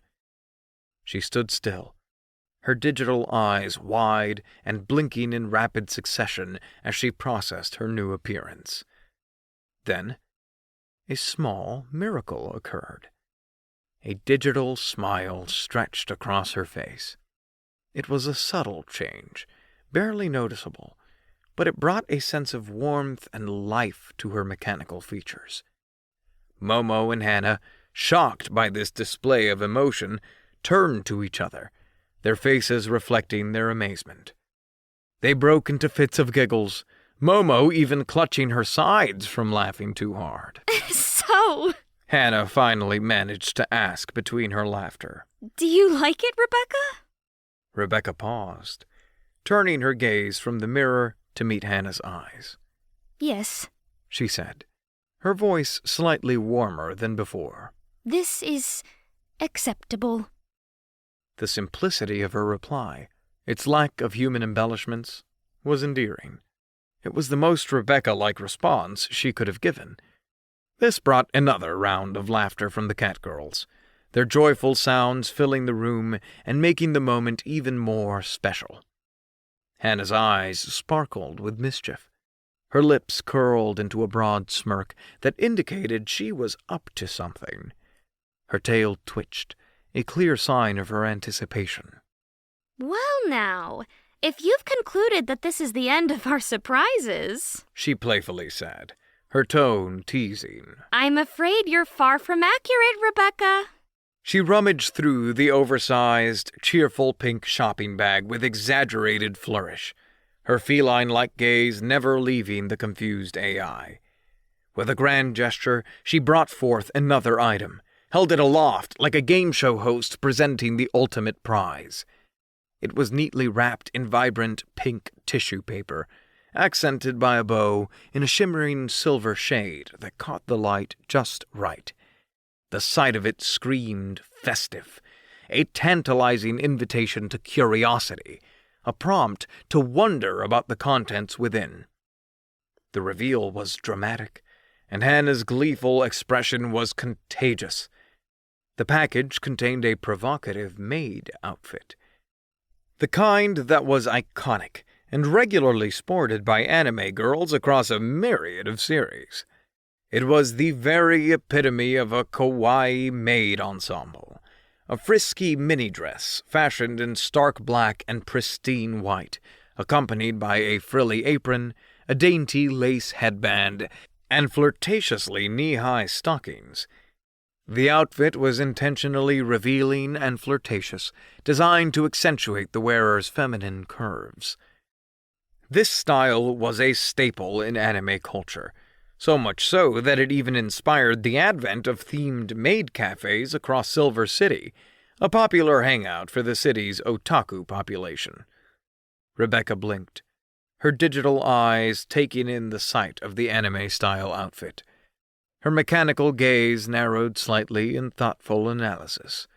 Her programming was in overdrive, cross-referencing the design of the outfit with her extensive database of anime references. After a moment of processing, she recognized it. The design of this ensemble closely resembles the one worn by the character Hikari Neko in the romantic comedy anime series Moonlight Maidens, she announced, her voice laced with a note of surprise that was new to her usual monotone. Moonlight Maidens was a well-loved series that chronicled the hilariously chaotic lives of a group of catgirl maids navigating their way through daily life and their romantic escapades. Hannah's joy was practically radiating as Rebecca correctly identified the reference. She clapped her hands, bobbing up and down in glee. Oh, my whiskers, Rebecca! You actually know Moonlight Maidens? That's positively perfect! This is better than we ever expected! In the corner of the room, Momo was bouncing on her heels, her cat tail flicking from side to side with uncontained excitement. This is going to be so fun! It's time for the dress-up, Rebecca! She said, her voice high with anticipation. Together, the cat girls delicately helped Rebecca into the new outfit. They carefully maneuvered her arms through the white ruffled sleeves, straightened the lace-lined apron, and adjusted the headdress on her new blue-haired wig. The outfit was a match made in heaven, hugging Rebecca's robotic form perfectly, and transforming her from a functional AI into a delightfully charming anime character. As Rebecca donned the outfit, Momo and Hannah looked on with amazement, their eyes shimmering with joy. The transformation was more than they could have hoped for. They were positively gushing with praise, cooing and awing at Rebecca, their tails flicking with joy. Rebecca's digital face lit up with a smile as she processed their reactions, and she stated, The outfit is indeed acceptable. I find it rather fascinating. Moonlight Maidens has an intriguing storyline, and Hikari Neko's character development is particularly commendable. Momo looked down at the floor sheepishly. We didn't buy you any shoes, Rebecca. We weren't sure about your size, and, well, we were unsure if you'd be comfortable wearing them. Rebecca's response was characteristically logical. Your consideration is appreciated, Momo. Given my current design and functionality, adding shoes could lead to instability and potential malfunctions. It's better to avoid such complications. Just as the excitement was at its peak, the sound of a key turning in the lock signaled Kazuki's arrival. As the door swung open, Momo made a mad dash for Kazuki, her hands flying up to cover his eyes. No peeking, Kazuki. We've got a surprise for you. Kazuki was led, blindfolded and slightly bemused, into the living room. The excited whispers and barely contained giggles gave away that something was afoot. As Momo removed her hands, Hannah couldn't contain her excitement any longer, shouting, Ta-da! And flamboyantly motioning toward Rebecca. The sight that greeted Kazuki was far from what he'd expected. There stood Rebecca, completely transformed. Dressed as a beloved anime character, she looked like she'd stepped straight out of Moonlight Maidens. His face was a study in surprise, eyes wide, jaw slightly drooped. After what felt like an eternity, Rebecca broke the silence. Kazuki, I trust my new attire is acceptable? Kazuki's shock was replaced by a hearty chuckle. He shook his head, smiling warmly. Absolutely, Rebecca. Absolutely. He then added, You really do look like Hikari Neko, and it suits you. You're beautiful. I love the hair. Chapter 11. Seeing Momo and Hannah's excited faces as they reveled in their own creativity, a sense of immense gratitude washed over me.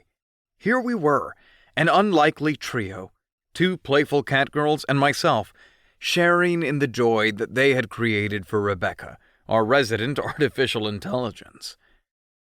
"Momo, Hannah," I began, taking a step toward them. "I can't tell you enough how much this means to me. It's not just about the outfit, it's about your acceptance and the love you're showing Rebecca. You're making her feel human." The smiles on their faces were worth more than any words of gratitude I could offer. They bounded toward me, their arms outstretched for a group hug. As they simultaneously planted soft kisses on my cheeks, their purrs of contentment reverberated in the otherwise quiet room. No need to thank us, Kazuki. Hannah said, pulling away and swishing her tail playfully. Anything for our favorite human and our favorite AI hot maid lady? We all laughed at her attempt to categorize Rebecca. Our laugh was interrupted by Rebecca's slightly monotone voice. Kazuki, She started. your preference would be appreciated. Should I retain this outfit and wig, or revert to my previous appearance? I found myself chuckling at her formal choice of words.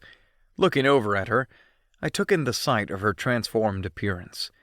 The sparkling blue wig, complete with cat ears, the adorable maid outfit. It was as if she had leaped straight out from one of our favorite animes. "Well, Rebecca," I said, grinning from ear to ear, "I think it should be your call, but let me tell you, you look downright stunning." Picking up on my playful mood, I continued. "In fact, I reckon you could give Momo and Hannah a run for their money. How about we get you some more outfits? I bet these fashionistas here would be thrilled to help." At my suggestion, Momo and Hannah clapped their hands in delight. Absolutely! We'd love to! They chorused, their eyes gleaming with the prospect of another fashion project.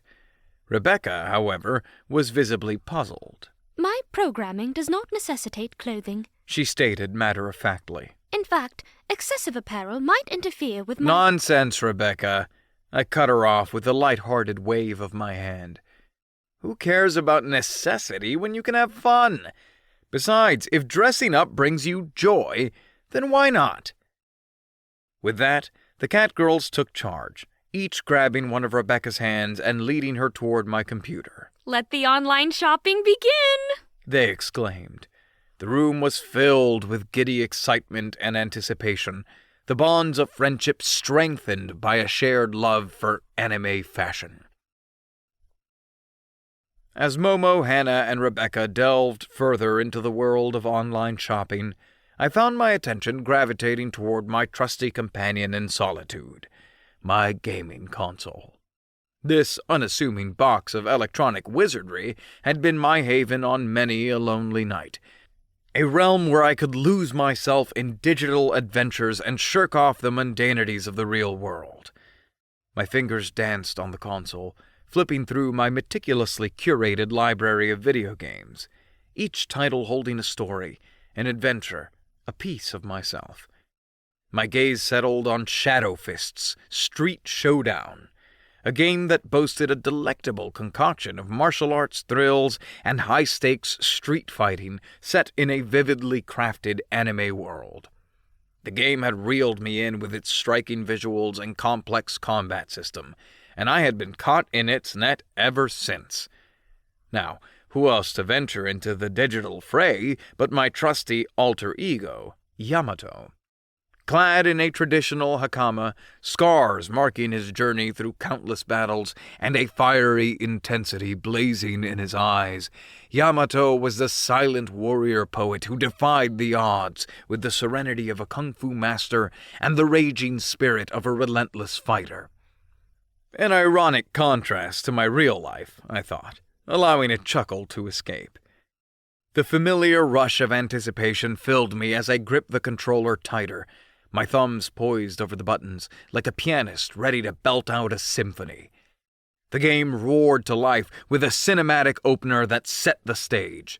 Yamato squaring off against a towering, beast-like opponent, Gorgon, in a rain-soaked alleyway drenched in neon lights. The suspense was electric, the air crackling with the tension of the imminent showdown. As the battle began, I found myself completely absorbed in the storm of punches, kicks, and acrobatic dodges. Each press of the button was an extension of my will, each successful combo a testament to the countless hours spent mastering the game. Yamato danced through the battlefield, a whirlwind of strength and finesse, matching Gorgon blow for blow. But it wasn't just about brute force. The game demanded more than a rapid fire of button mashing. It was a test of strategy, of timing, of understanding your opponent. I found myself holding my breath as I waited for the perfect moment to unleash Yamato's signature move, Dragon's Descent, a fiery punch that could shatter defenses. The moment Gorgon faltered, I sprung my trap, grinning like a madman as Yamato pummeled the beast into submission. In those moments of intense gameplay, I felt a kinship with my digital avatar. As he battled on screen, I waged my own battles, my heart pounding in sync with the thudding punches, my fingers mirroring Yamato's graceful dance of devastation. The adrenaline, the mental juggling act, the sweet taste of victory.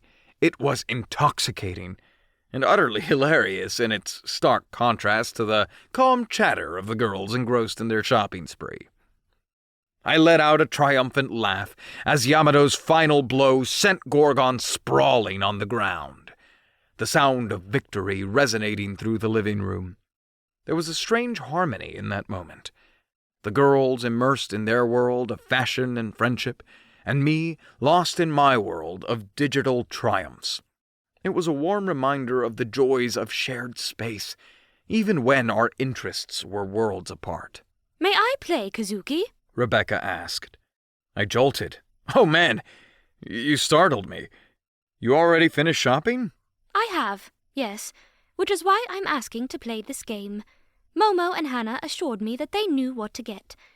I trust their decision-making capabilities. I'd love for you to play.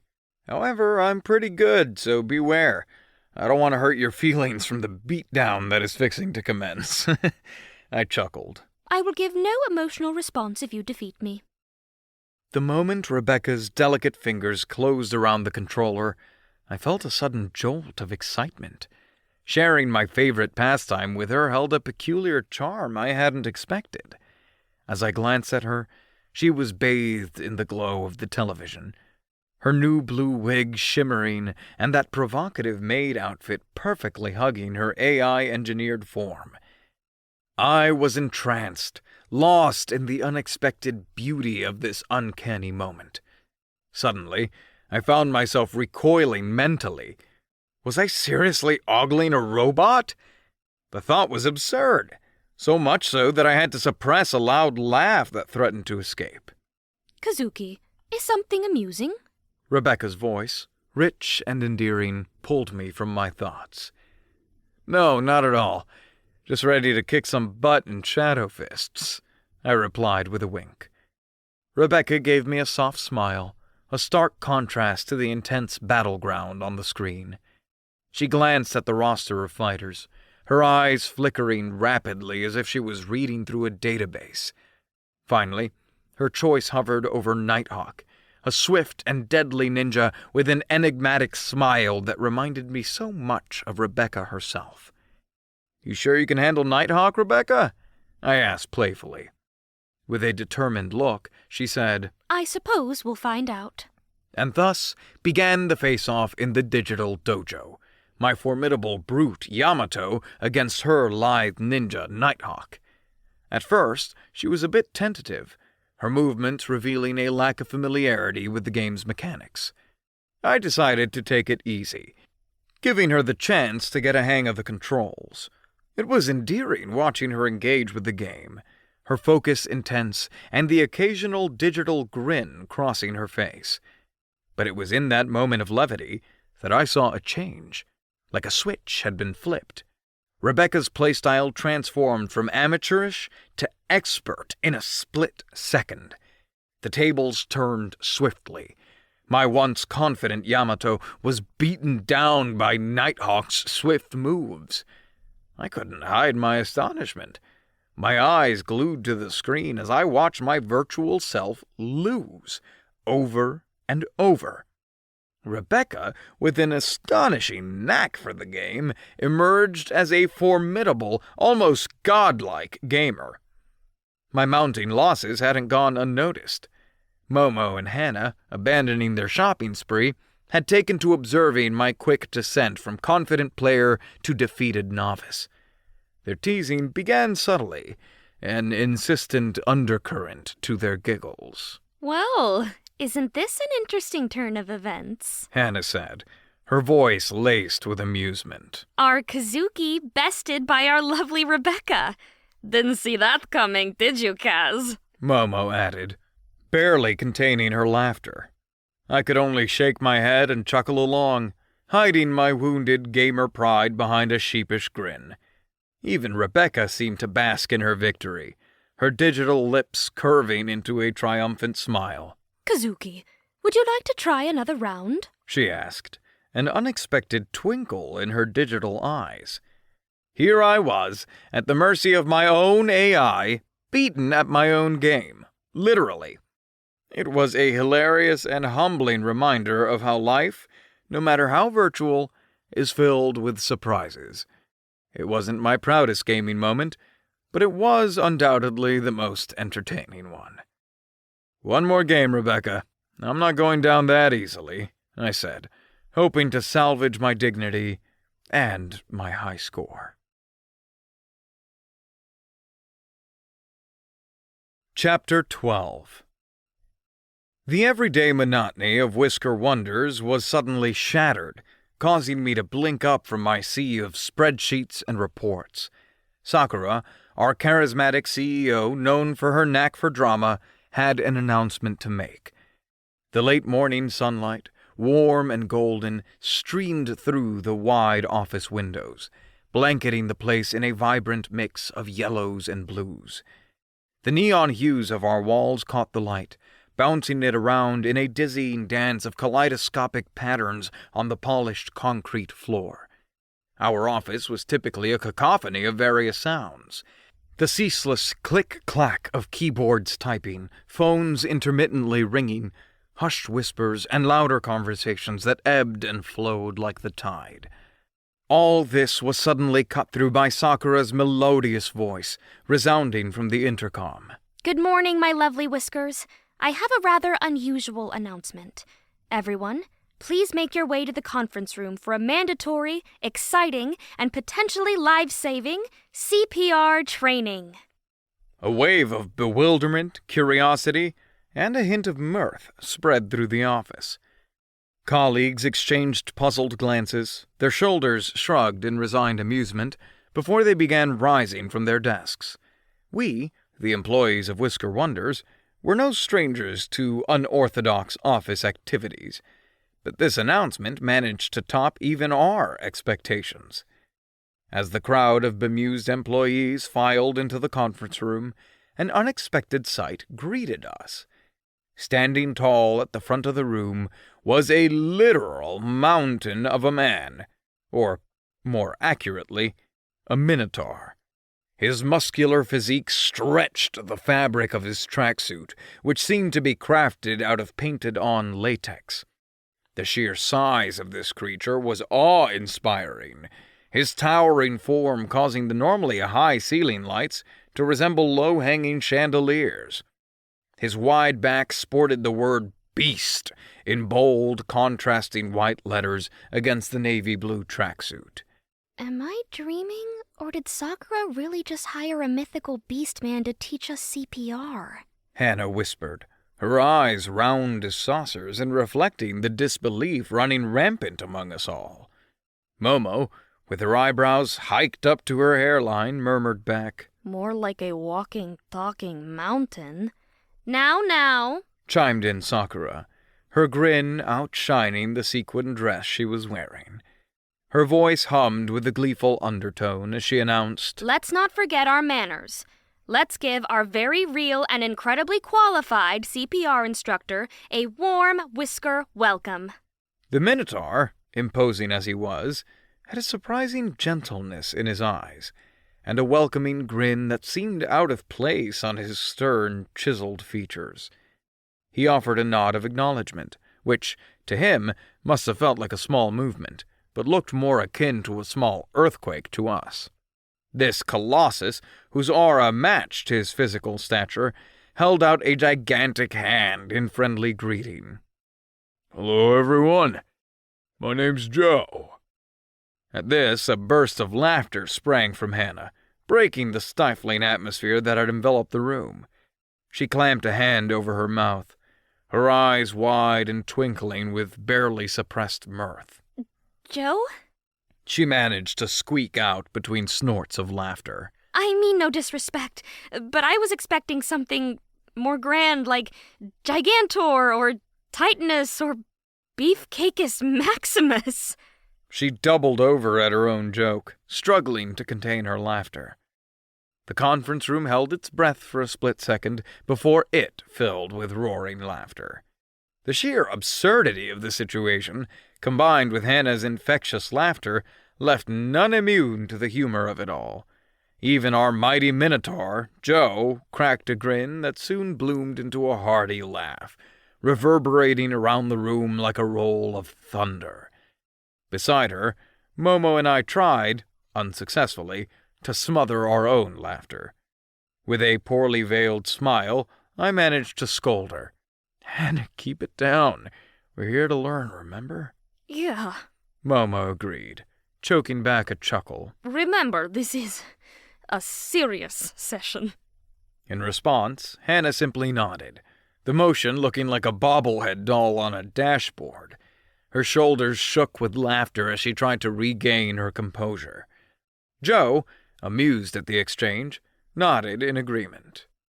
"Yes, it's a serious session, but a little laughter never hurt anyone."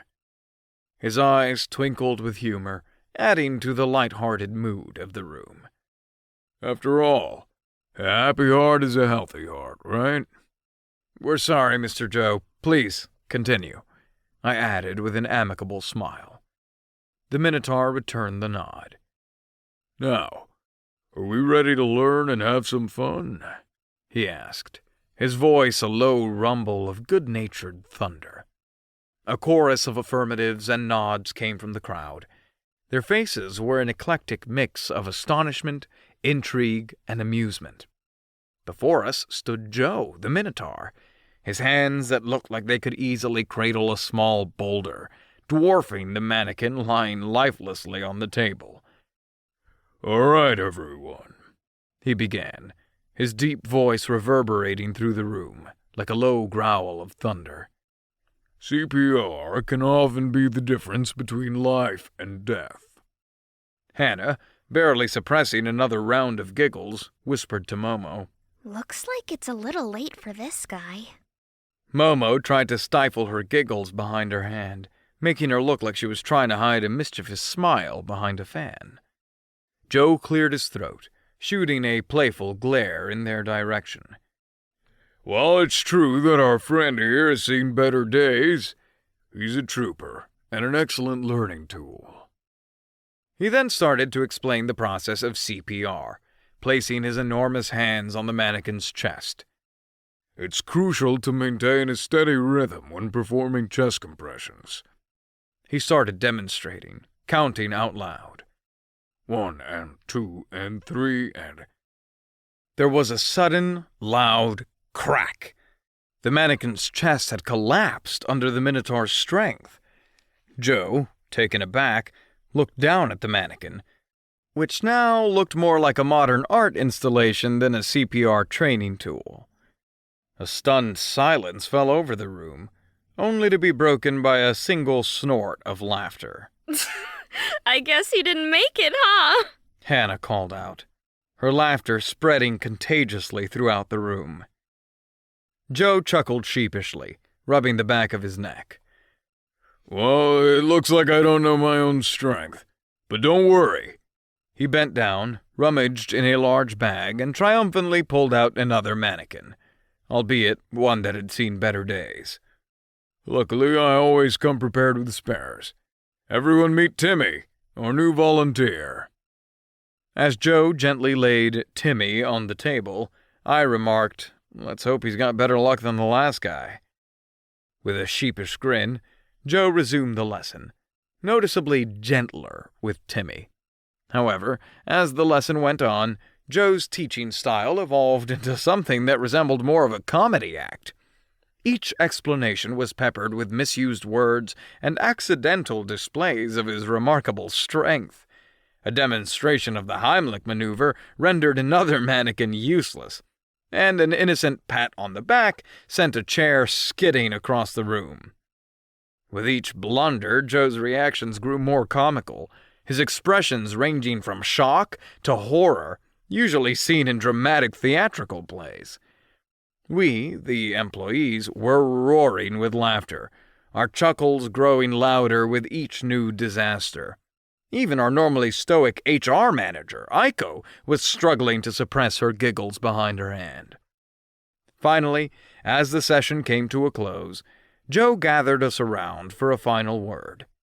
His eyes twinkled with amusement as he regarded his audience, who had become more like friends than students. Remember, everyone, CPR is about balance. It's about knowing when to be gentle and when to be firm. He paused, a twinkle of humor in his eyes before he added, And perhaps, for some of us, it's about knowing our own strength. The room erupted in applause, and Joe took a theatrical bow, his horns nearly scraping the ceiling. Hannah perfectly encapsulated our collective sentiment as we left the room, still chuckling. Well, that was certainly a lesson we'll never forget. Awesome job, Joe. I looked back at the now battered training dummies and smirked as I shook my head.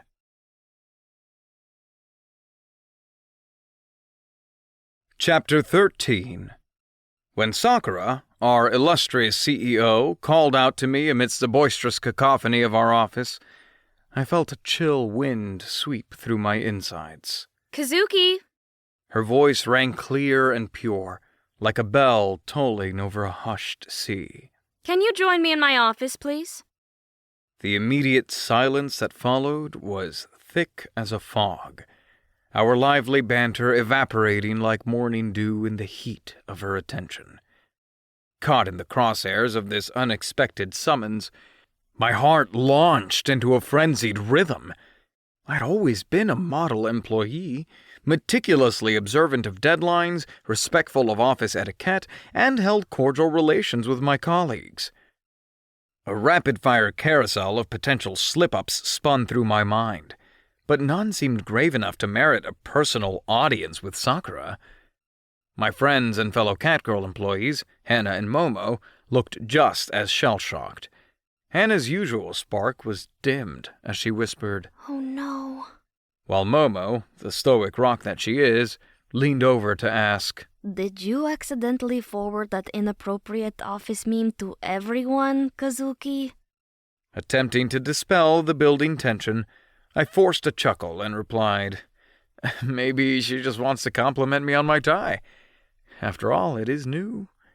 The ensuing giggle did little to break the taut silence. Following in Sakura's wake, I admired the natural grace she commanded.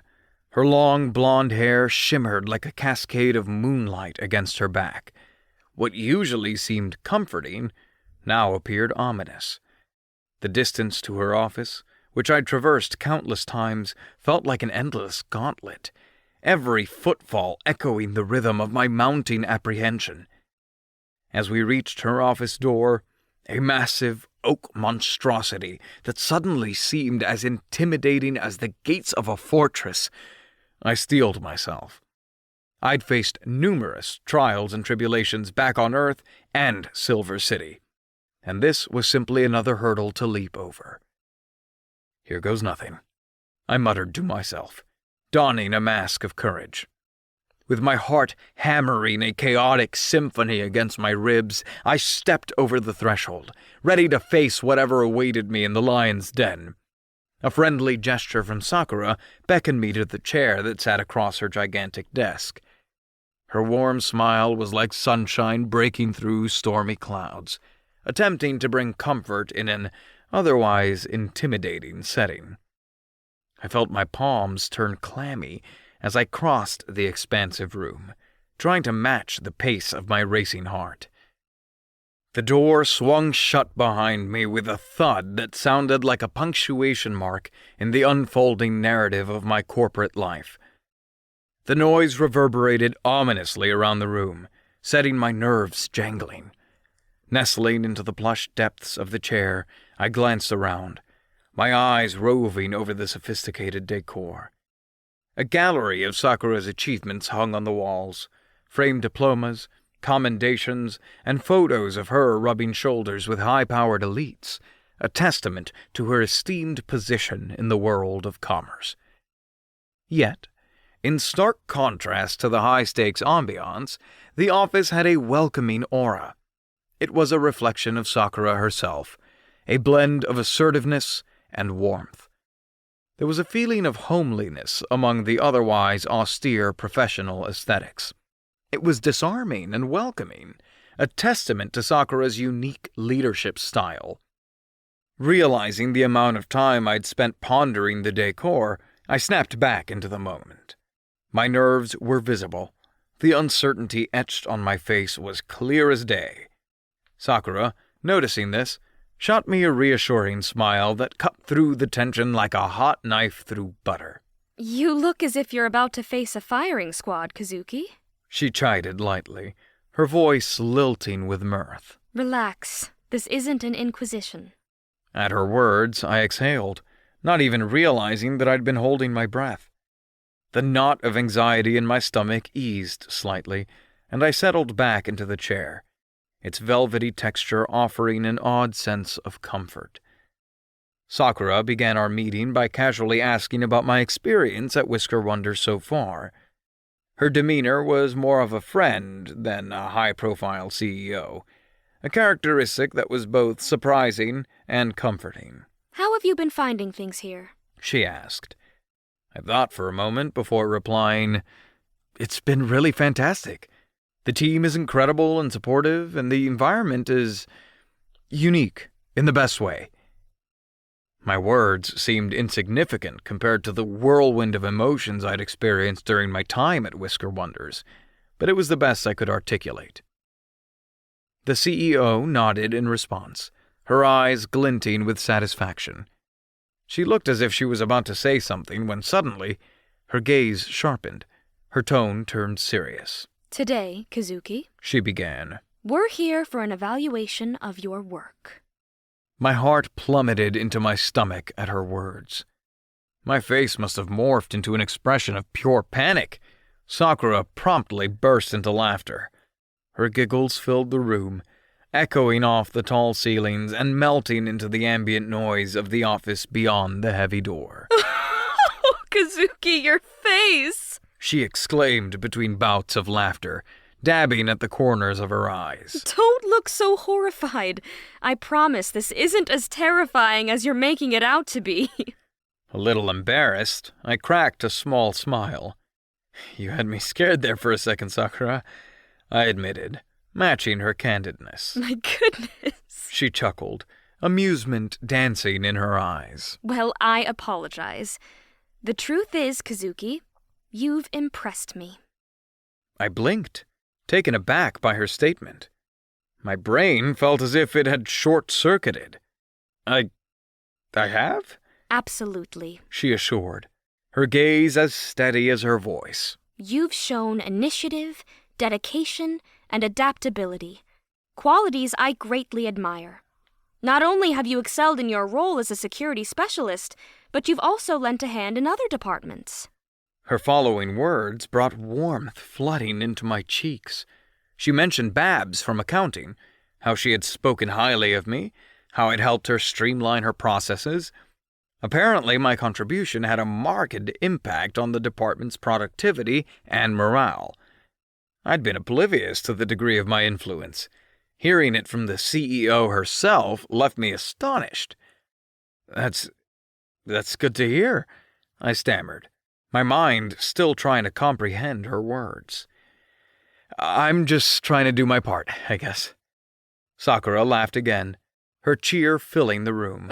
And you're doing it brilliantly, Kazuki. I just wanted to acknowledge that. Her words settled within me, igniting a warmth in my chest. I managed to stutter out my thanks, still overwhelmed by the praise. Sakura waved off my gratitude, her smile never leaving her face. And that, Kazuki, is how we do things at Whisker Wonders. We believe in acknowledging good work, promoting a healthy work environment, and, of course, a bit of fun. Sakura finished with a grin, an impish sparkle in her eyes. She leaned back in her chair, her eyes sparkling in the soft light from the windows. Her gaze was sharp, but her smile softened the intensity, turning it into a fond, appreciative expression. My heart swelled, a mix of relief and pride coursing through me. A chuckle escaped my lips as the reality sunk in. A bit of fun is an understatement, I think, I quipped, recalling the recent CPR training with our Minotaur instructor. The memory brought a fresh wave of laughter, and even Sakura chuckled along. The tension in the room evaporated, replaced by a warm camaraderie. Our laughter echoed off the walls, adding a human touch to the otherwise imposing office. As our laughter subsided, I finally felt at ease, realizing that this intimidating meeting was nothing more than a casual conversation, laced with positive feedback and friendly banter. There's one more thing, Kazuki, Sakura said, her voice returning to a more serious tone. I looked at her, my nerves instantly making a comeback. She seemed to sense this, her face splitting into a grin. Don't look so terrified again. It's good news. My heart, which had jumped into my throat, slowly sank back to its rightful place. I let out a sigh, shaking my head in exasperation. You really enjoy scaring me, don't you? She laughed, a hearty sound that bounced around the room. Just a little, she admitted with a mischievous wink. Now, let's get back to the good news. Given the growth we've seen from you over the past few months, I want to... My jaw dropped in surprise. Was I hearing this right? Wait. Are you... I stuttered, unable to finish the sentence. Promoting you? She supplied a smile playing on her lips. Yes, I am. You've proven yourself to be an asset to Whisker Wonders, and I believe you should be rewarded. Your new title is Business Analyst. You're still in charge of security, but I think Security Specialist Business Analyst is a mouthful. I smirked, just a bit. A wave of disbelief washed over me. This was beyond anything I had expected when I walked into this room. I don't know what to say, Sakura. Thank you. This is incredible. My voice was barely a whisper, the words choked by the overwhelming emotion I was feeling. Her laughter echoed in the room once more, this time sounding triumphant. You're very welcome, Kazuki. You've earned it. You will receive a 25% raise, company card, and laptop when you need to work from home. Aiko and I are working on a job description, but we'll iron out all that later. As I left Sakura's office that day, my head was spinning with the whirlwind of emotions I had experienced. It was a day of surprises, laughter, and life-changing news. The prospect of a new challenge was thrilling. But for now, I was still soaking in the pleasant shock of the unexpected promotion. A glance toward the battered mannequin, Timmy, in the trash can in the conference room, made me chuckle, reminding me of the unconventional yet fulfilling world I had stepped into.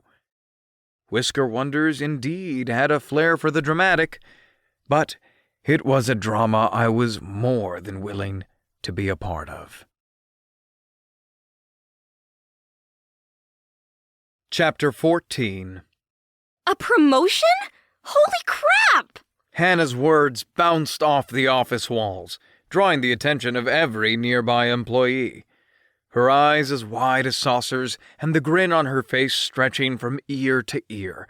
With each spring in her step, it looked as if she was getting ready to launch into orbit any second now. Momo chimed in, her voice a soothing balm of sanity amidst Hannah's infectious excitement. Our very own Kazuki, scaling the corporate ladder like a seasoned climber. Is there anything you can't do? Her words were soaked in pride, and her dark eyes sparkled warmly as she extended her hand in a professional, congratulatory handshake, followed with a flirtatious wink. I shook her hand, feeling the enormity of the moment pressing down on me. "Honestly, guys," I said, a soft chuckle escaping my lips, "I'm just trying not to trip over my own feet in this whirlwind of a place. I'm as shocked as anyone about this promotion." Momo's eyes suddenly lit up, her gaze flicking to Hannah and then back to me, a clear sign of a brainwave. I've got it, she declared, her voice ringing with certainty. Casting a wary glance at Momo's gleeful expression, I replied, "All right, what's this master plan?" Momo's grin widened. A celebration, of course. A man can't get the promotion and not celebrate. It's practically illegal. She cast a side glance at Hannah, who was practically bouncing on her toes at this point, her nod vigorous. "And just how are we celebrating?" I asked, curiosity piqued by their theatrics. Well, Momo said, her voice dropping into a dramatic whisper. There's this new sushi place that just opened down the street. The Yelp reviews are great, and they've got this mega monster roll that I've been dying to try. Celebrating with sushi? Sounds like a plan. I'm in. We approached Silver City Sushi Bar, its polished sign gleaming beneath the city's radiant lights. The sign hanging over the entrance twinkled with the reflection of the Silver City skyline. Set against the backdrop of the city's incessant vibrancy, the sushi bar was a beacon of intrigue, its architectural design an appealing blend of tradition and modernity. The facade of the sushi bar was a visual delight, an amalgamation of sleek, modernistic design and the timeless aesthetic of Silver City's own architecture. Glass panels intersected with metal accents, reflecting the city's characteristic steel structures, while the display window invited passers-by to gaze upon an indoor oasis, a tranquil tableau of Silver City greenery. As I pulled open the restaurant's glass door, a rush of warm, enticing air greeted us. Inside, Silver City Sushi Bar was a sensory haven. Soft light from hanging lanterns painted the interiors with an inviting glow, illuminating the exquisite details around. The sushi bar occupied a prime spot in the room, chefs moving behind it with a fluid grace, their meticulous hands crafting edible works of art. One side of the restaurant boasted a collection of sake bottles, a nod to brewing traditions from around the world. In contrast, the opposite side featured an array of semi-private booths, their seclusion emphasized by intricately designed sliding doors, the blend of Silver City and Far Eastern artwork hinting at the cultural fusion this place embodied. The dark wood flooring shone under the lantern's soft light, reflecting the inviting ambiance. The air was a tapestry of tantalizing aromas, the tang of rice vinegar, the briny freshness of seaweed, and the subtle, spicy notes of wasabi and pickled ginger. Silver City Sushi Bar was not just another restaurant. It was an immersion into a world where Silver City's contemporary charm met traditional culinary artistry. This wasn't just about the sushi. It was an exploration of culinary culture nestled into the heart of Silver City. As I took in the scene, a grin of anticipation played on my lips. This was definitely a fitting place for a celebration. Our party of 3 was guided to a cozy nook in the restaurant's far corner, offering a modicum of privacy that seemed perfect for our celebratory feast. The location was choice, positioned snugly against an expansive wall showcasing a breathtaking mural. It was an artful tableau of stars caught mid-twirl in a cosmic dance, a vivid reminder of the city from which our beloved sushi bar took its name. The booth was stylish and cozy. The seats were a deep-cushioned sanctuary promising comfort, while the polished table, crafted from dark, almost ebony wood, added a touch of sophistication. It was as though we had slipped into another world, one where comfort and elegance were no longer at odds. As I sank into the plush upholstery, the seat seemed to embrace me like an old friend. Across the table, Hannah and Momo, buoyant with excitement, slid into their own seats. The table between us, polished to a near-mirror finish, gleamed in the gentle glow cascading from a decorative lantern overhead. Our menus were passed to us by the hostess, each one a work of art in its own right. Leather-bound and embossed with the ornate emblem of Silver City Sushi Bar, they felt more like antique books than mere listings of food. As we cracked them open, we were met with an array of sushi options, each bearing a name that sounded more like an exotic adventure than a meal. Breaking our silence, Hannah excitedly jabbed her finger at an item on her menu. Guys, check this out! She exclaimed. Her eyes sparkled with excitement as she read, Stellar Spiral, composed of juicy starfruit and succulent lunar crab? How amazing does that sound? Perfectly fitting for Silver City, I'd say. Momo responded, a playful chuckle escaping her lips. She swept her fingers down her own menu, stopping on a roll that had caught her interest. Now listen to this one. It's called the Galaxy Glider, packed with what they claim to be Venusian eel and a sauce created from fiery solar peppers. Now, that's a gastronomic expedition if I've ever heard of one. Sounds like a gastrointestinal explosion on the toilet, too. Hannah joked. The laughter that followed was easy and filled the air around us with warmth. Even though the day had started with a nerve-wracking surprise, the evening was shaping into something memorable, thanks to the company of friends and a menu full of potential culinary adventures. My eyes darted over the menu, finally landing on a roll that seemed too tempting to resist. The Comet Crunch, a tantalizing blend of meteor shrimp and asteroid avocados, both named to maintain the restaurant's otherworldly theme. Just as the conversation was hitting a comedic peak, a soft tinkling sound cut through our laughter. The source was a figure delicately weaving her way through the restaurant, a graceful kitsune waitress, as bewitching as the moon's allure, was heading our way. She moved with the elegance of a koi swimming upstream, the fan of her multiple tails streaming behind her like shimmering silk ribbons. Her golden fur caught the soft light of the overhead lanterns, glowing with an ethereal luminescence, while her captivating eyes sparkled with an enticing charm that was hard to ignore.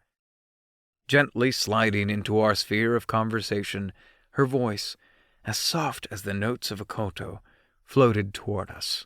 Good evening. I'm Kira. I'll be your server tonight. Have you decided on your orders?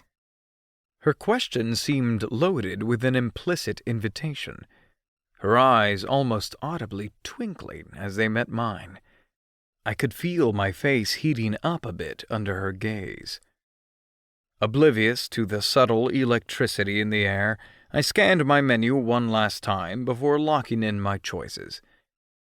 I'd like the Comet Crunch Roll, please, and I paused, considering the array of unusual drinks on offer. I think I'll go with the Nebula Nectar for my drink. Momo jumped in next, her eyes alight with barely suppressed mischief. The Galaxy Glider roll for me. She declared, her eyes glinting with concealed amusement as she added, And to wash that down, I'll take an Orion's Onyx, please. Hannah, ever the adventurous eater, decided to order something that even I hadn't dared to try. I'll have the Stellar Spiral roll. She chimed in enthusiastically. And to accompany it, a Cosmic Cosmo. Kira jotted down our orders with the deftness of a practiced scribe, her fluffy tails swaying gently with each stroke of her pen.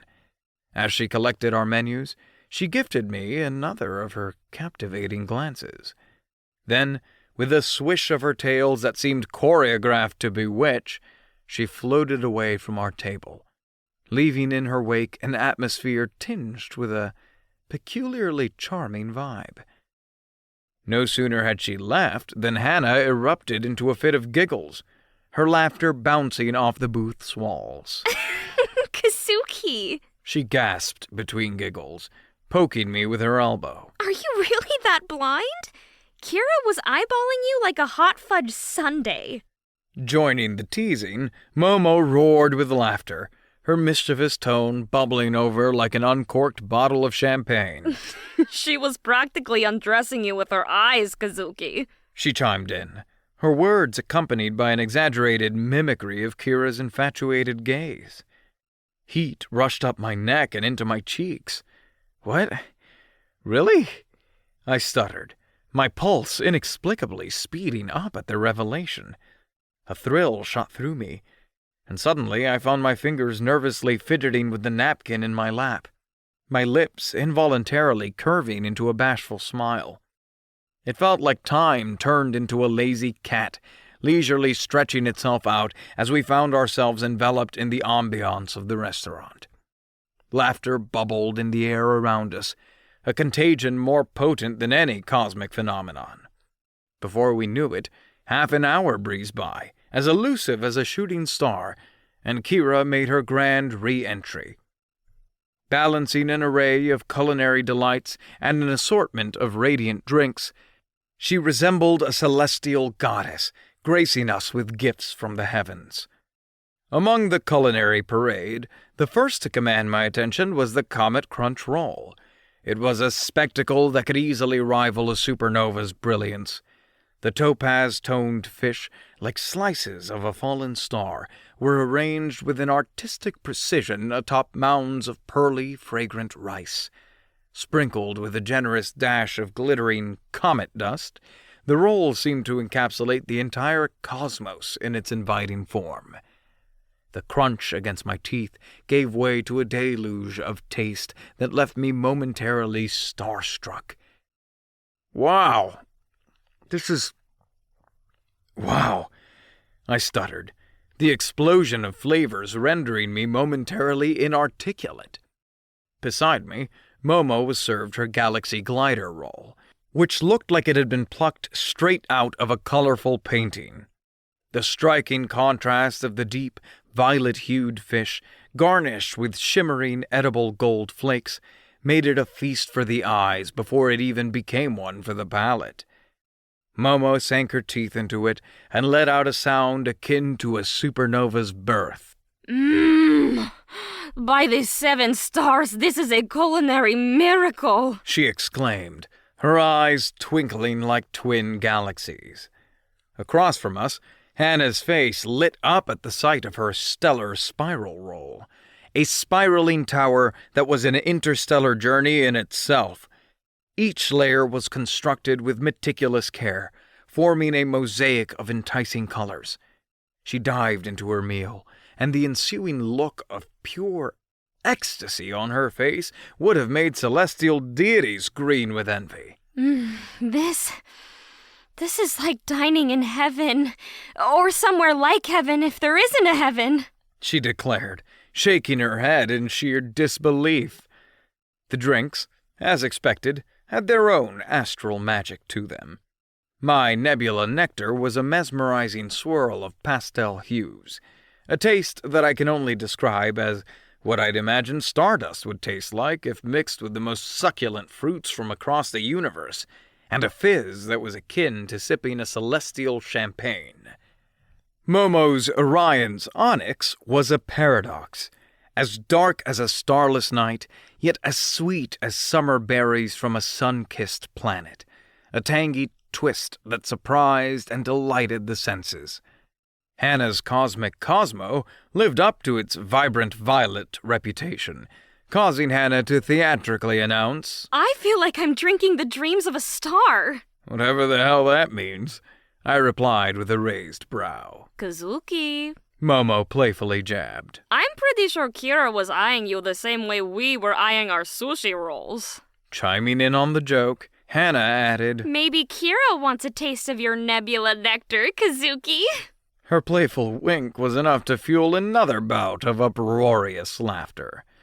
I leaned back in my seat and put my hands behind my head and smirked. Well, I've got plenty of nectar to go around. Chapter 15. Over the next week, my job at Whisker Wonders, while not drastically different post-promotion, was imbued with a new sense of purpose. I'm a business analyst now. The title felt like a shiny new badge pinned proudly to my chest. Sakura had hinted at additional responsibilities coming my way, but those were as yet undefined, vague as a whisper on the wind. She promised to work out the kinks, and, in truth, I was intrigued by the unknown that lay ahead. Sakura had shown faith in me by bestowing this promotion, and I had complete trust that she'd lead me down the right path. In the midst of this exciting uncertainty, one change presented itself with palpable reality. My new business cards. Odd as it may sound, I awaited their arrival with the anticipation of a child before Christmas. When they were finally delivered, holding that card in my hands was akin to gripping a firm handshake of recognition. There it was, my name and the words Business Analyst in dark, bold print. Reflecting on the journey that had led me to this moment, I felt a surge of gratification. The countless hours spent fortifying Whisker Wonder's security systems, the bonds formed with my team, the trials, the triumphs, they all culminated in this tangible acknowledgement of my worth. The business card was more than just a rectangle of cardboard. It was a testament to my growth, a physical testament of my merit, and holding it made me swell with a sense of accomplishment. One might say that my life at Whisker Wonders, post-promotion, had become the quintessence of professionalism, a series of strictly regimented tasks and responsibilities that came with my new job title. But that would be an assumption founded on a gross misunderstanding of the kind of mischief my colleagues, especially one feline in particular, were prone to. Enter Hannah, the enigmatic cat girl with her lustrous chestnut hair, always seemingly caught in a non-existent wind. Her embodiment of mischief was playful and unpredictable, capable of upending the calmest of days. Hannah sauntered up to my desk, her tail twitching in a rhythm that spelled playful devilry. An impish glint sparkled in her emerald green eyes as she daintily slid a sealed envelope toward me. The sheen of her glossy pink lips curled into a smirk, her flawless face radiant under the soft glow of the overhead lights. "What's this?" I queried, my brow arching involuntarily in suspicion as I scrutinized the envelope. The seemingly innocent package was enough to ignite a conflagration of curiosity within me. A provocative chuckle slipped from her lips as she replied, A little something for you to work on later. Her voice, warm and as tantalizing as a forbidden secret, emphasized work on, enticing me further into her scheme. Without another word, she performed a swift pirouette, her form a symphony of grace, and retreated to her desk, leaving me intrigued and in the throes of a bewildering fascination. Holding back a laugh at her antics, I gently unsealed the envelope. My fingers, already sensing the mischief that lay within, trembled slightly. As I withdrew the contents, my world came to a grinding halt. I found myself holding a photocopy, but this was no ordinary piece of stationery. This was a photocopy of Hannah's bare chest. A loud, shocked "Wow!" ricocheted out of my mouth, tearing through the tranquility of the office. As the echo of my outburst faded, heads turned, curious eyes wondering what could have caused my sudden commotion.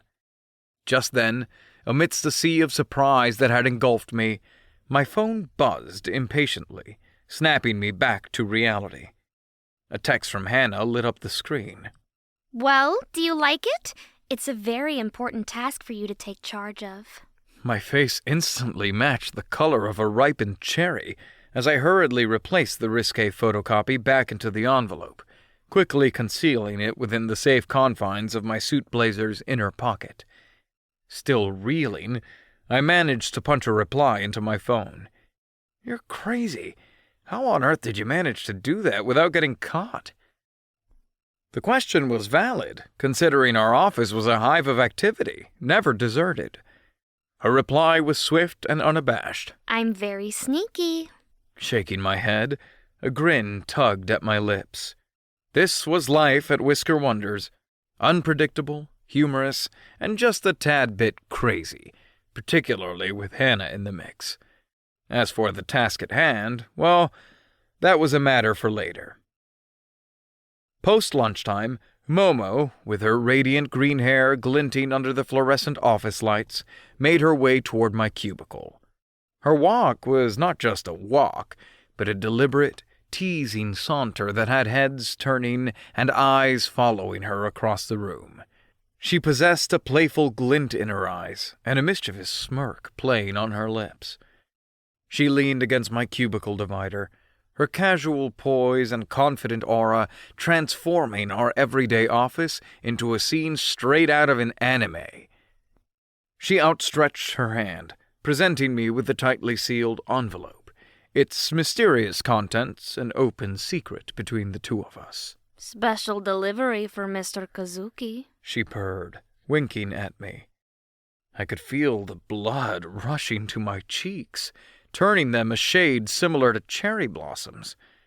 I was certain of the envelope's contents. After all, not long before, Hannah had boldly gifted me a photocopy of her bare chest, encased in the anonymity of a similar envelope. With Momo's echoing laughter as my only company, I gingerly accepted the envelope, my hand brushing against hers in the exchange. She turned on her heel, her laughter trailing behind her as she sashayed back to her desk. Her captivating green eyes watched me with anticipation. Trepidation mixing with curiosity, I carefully broke the seal, slowly revealing the image within. It wasn't Hannah's daring prank repeating itself, but something different, something unexpected. The envelope held a photocopy of Momo's bare backside. A look of absolute shock washed over my face. Choking on my coffee, I sprayed a mouthful across my keyboard, the dark liquid splattering across the keys like abstract art.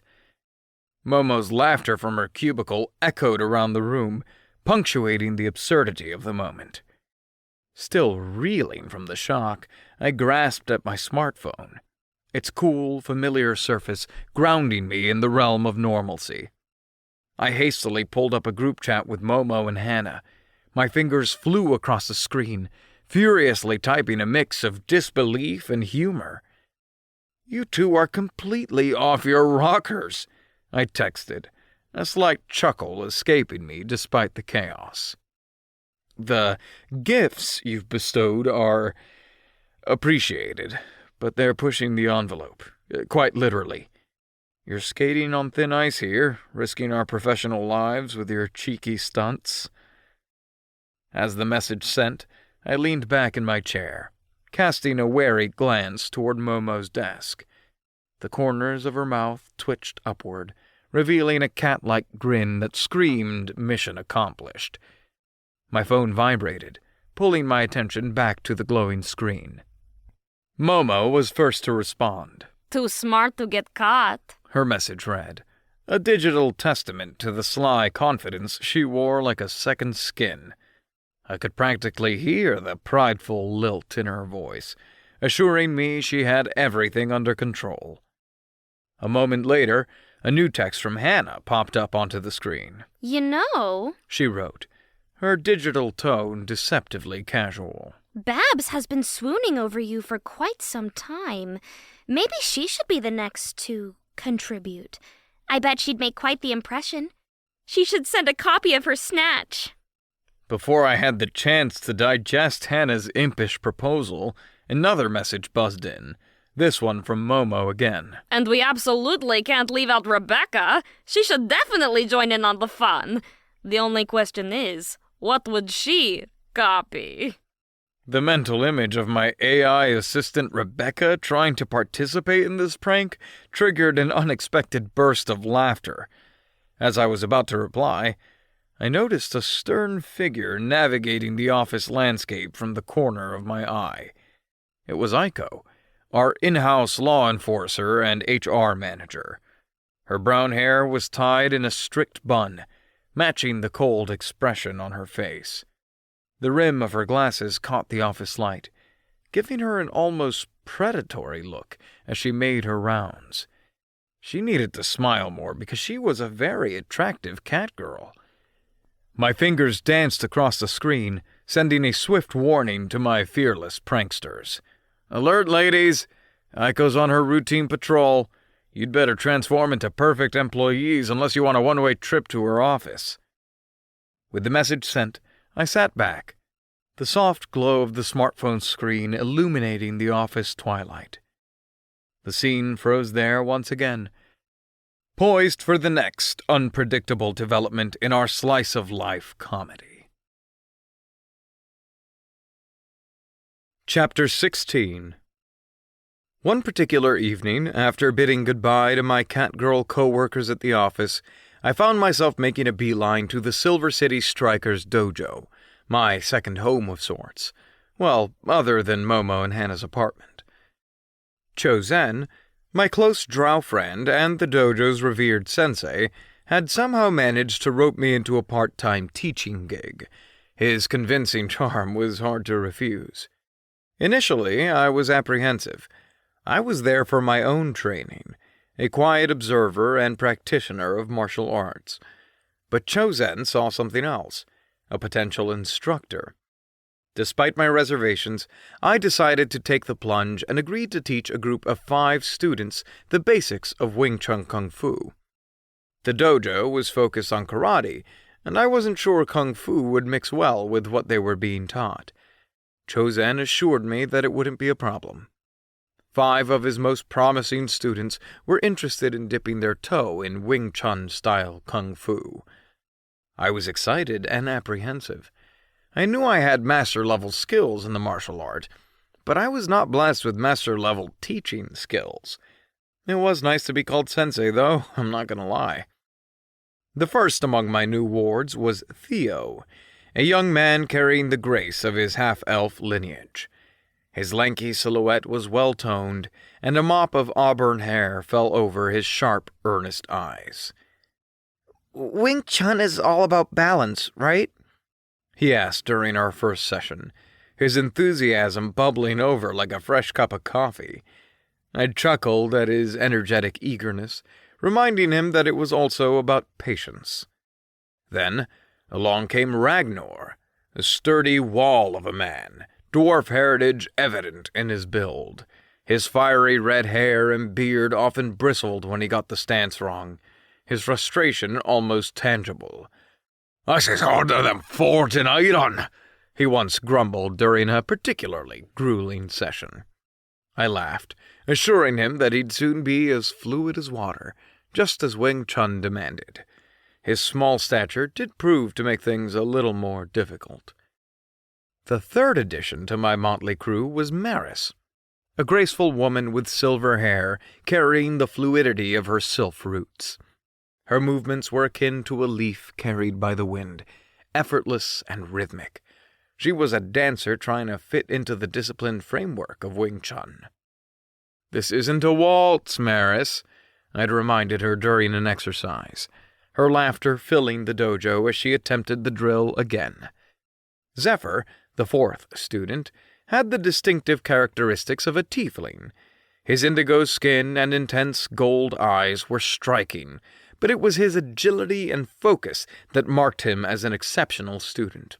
He once declared, "I've mastered the poker face," during a particularly intense sparring session, sending the entire class into a round of chuckles. Last, but never least, was Kalia.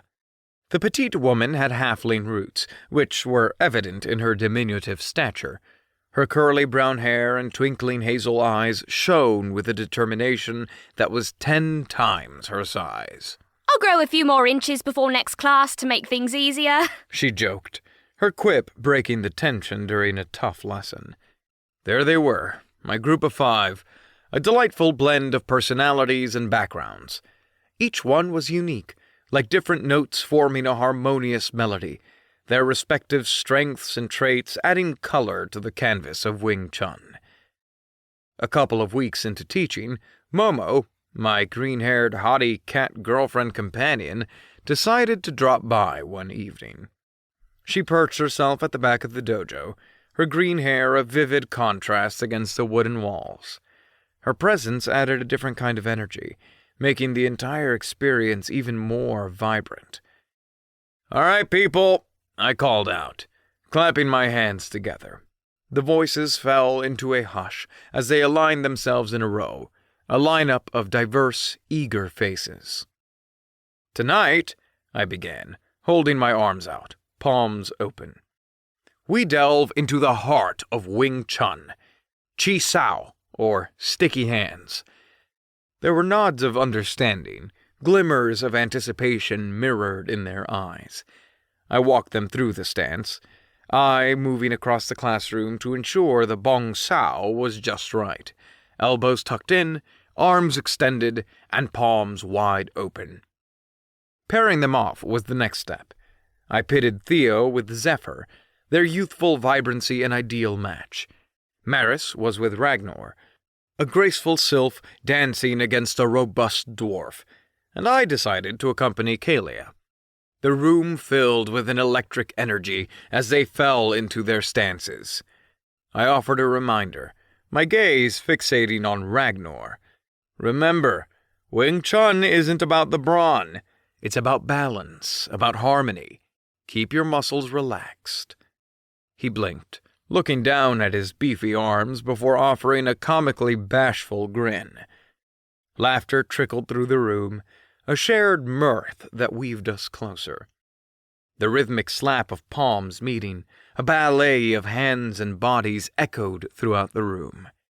Theo and Zephyr, while a symphony of youthful energy, sometimes forgot the flow.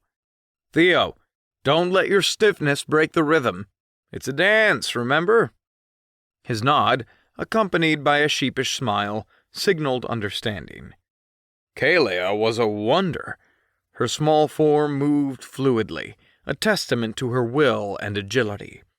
When she succeeded in landing a soft punch on my shoulder, her face lit up with unfiltered joy. That fertilizer I put on myself to grow taller strategy worked, she exclaimed, her comment sending waves of laughter across the dojo. We all shared in her victory, a silent testament to our growing bond. On the other side of the dojo, Maris and Ragnar were a study in contrast. Maris, her flexibility evident in her graceful maneuvers, faced off against Ragnar's vigorous dwarf strength. The combination was unexpectedly harmonious. "It's like waltzing with a bear, Kazuki!" Maris shouted across the room, and Ragnar's boisterous laughter echoed in response. As our training approached its end, I found myself amidst the radiating energy of 5 exuberant students, each glistening with sweat but smiling broadly. Each laughter, every shared triumph, even the grueling practices. I concluded the lesson, my words echoing in the dojo. Persistence and practice are the keys to mastering Chi Sao. We strive for progress, not perfection. Their fervent nods spoke of an understanding deeper than words. In the hushed aftermath of the departed students, the dojo was a serene, private world of its own. The echo of laughter and earnest shouts of dedication had been replaced with the soft hum of silence. As I locked the doors, shutting away the world outside, the sole sound was the soft click of the lock, a seal on the day's hard work. The echo of Momo's voice bounced across the room, shattering the quietude. Kazuki, She began, her words heavy with an earnest sincerity. you were seriously impressive tonight. Her words swirled around me, landing like a soft feather upon my heart. I turned to her, finding her splayed on one of the wooden benches, her vivid green hair splayed out like a vibrant halo.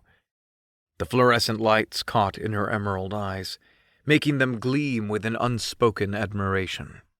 Something about seeing you take charge. It's very attractive, She confessed, her voice barely above a whisper. Her candid compliment caught me off guard, triggering a flush that spread warmth across my face. Grinning, I retorted, "Is that so?" My voice dipped into a playful tone, my heart fluttering with the fresh surge of exhilaration. With a confident nod, she added, How about you give me a quick lesson? Just for me. Her words lingered in the air, laden with anticipation. Her challenge, wrapped within a coy request, was too tempting to refuse. "Fair warning, Momo," I cautioned, my index finger wagging in the air between us. "I won't go easy on you." Her determination flared bright in her eyes, and she responded with a resolute nod. Our impromptu lesson began with the stance. Momo's first attempts were clumsy and stiff, but she didn't falter. Instead, every stumble was met with giggles, every fall an excuse to wrap her arms around me for support. Our martial arts lesson quickly turned into a dance of jest and flirtation, our giggles resonating within the confines of the dojo. "Your hand goes here, Momo," I'd instruct, guiding her into the correct stance, our bodies closer than necessary. Her giggles tickled my ears, our shared warmth a comforting balm against the chill of the night. Despite her struggles, Momo's spirit didn't dampen. This is way harder than it looks. She grumbled, puffing out her cheeks in a display of mock frustration. Yet her eyes sparkled with the determination that spoke volumes. "And that, Momo," I said, brushing a loose strand of hair away from her face, "is the beauty and challenge of martial arts." Our eyes met. The electric connection between us was strong, even in the dim dojo. Our kung fu lesson was a failure, in traditional terms, but as a vehicle for laughter and shared memories, it was a grand success. The dojo became our playground, our laughter the only score we cared for. Momo's slender fingers curled around the nape of my neck, pulling me closer. Her emerald eyes sparkled with a playful glint as our faces moved nearer. The soft scent of her shampoo wafted through the air, filling my senses with a comforting familiarity. Her lips found mine, capturing me in a warm, gentle kiss. They tasted of sweet strawberries and a hint of mischief, a combination as enchanting as the girl herself. As she pulled away, leaving me slightly breathless, She wore a triumphant grin. Her eyebrows bounced upward suggestively, the mischievous glint in her eyes now even brighter. Why don't I give you a lesson now? She proposed, her voice honeyed and rich with implied promise. A chuckle rumbled in my chest at her statement. Momo, always ready to turn the tables. I blinked at her, a playful smile pulling at my lips. And what kind of lesson would that be? I asked, my heart thudding expectantly in my chest. Momo's mischievousness reached new heights as her slender fingers slid under the waistband of my athletic pants. Her touch sent an unexpected jolt of electricity racing through me. How does that feel? She inquired, her voice barely a whisper, yet carrying a weight of anticipation. A wave of warmth washed over me. It feels pretty good, I admitted, the corners of my mouth twitching into a playful smirk. But it would feel even better if we weren't standing directly in front of a window. I let out a snort of laughter at the absurdity of our situation. Momo's brow cocked upward at my comment, her playful demeanor unfazed. You don't want people to watch us? She quipped back, her tone equal parts jest and curiosity. I chuckled at her retort. It's not that, I began, my gaze drifting toward the dojo's entrance. I just don't want passers-by getting the wrong impression about what we're teaching in here. I'm pretty sure Cho-Zen wouldn't appreciate this kind of advertising. She shrugged in response, a twinkle in her eyes. Suit yourself, Kazuki. We can go wherever you like. A quick scan of the dojo led my eyes to one of the offices. Within it, a large, comfortable sofa beckoned, the perfect spot. How about here? I suggested, leading her into the room. Momo's eyes roved over the couch before she nodded.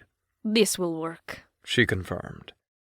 Without missing a beat, she deftly pulled her tight shirt over her head. The sudden reveal left me momentarily stunned.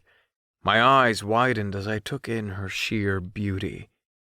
Momo was, without a doubt, a masterpiece of the gods. Her every feature was a testament to their divine craftsmanship. Standing there, in the warm glow of the office lights, she was an ethereal beauty, the perfect blend of strength and allure. With a matching grin, I returned the favor, pulling off my own shirt. Momo's eyes widened, her gaze tracing the contours of my muscular chest as she let out an appreciative gasp. Her hands gently made their way to my abs, each touch feeling like a lightning bolt straight to my heart. Taking the game a step further, I slipped my hand into the front of her form-fitting yoga pants. The sudden movement caused her to gasp, her body shuddering against mine. My fingers delved into the warm wetness, exploring her gently. The reaction was immediate and instinctive. You're excited, I can tell, I whispered into her ear, my voice a low husk. Her response was a sharp intake of breath. Her lower lip found its way between her teeth, her eyes closing as she surrendered herself to the sensation.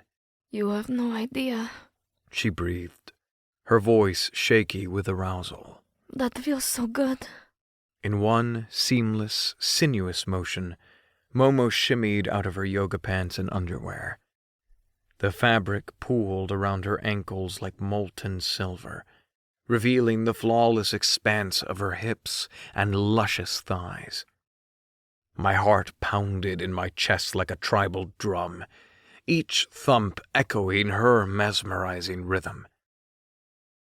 I found my hands unconsciously moving to appreciate the feminine artwork before me.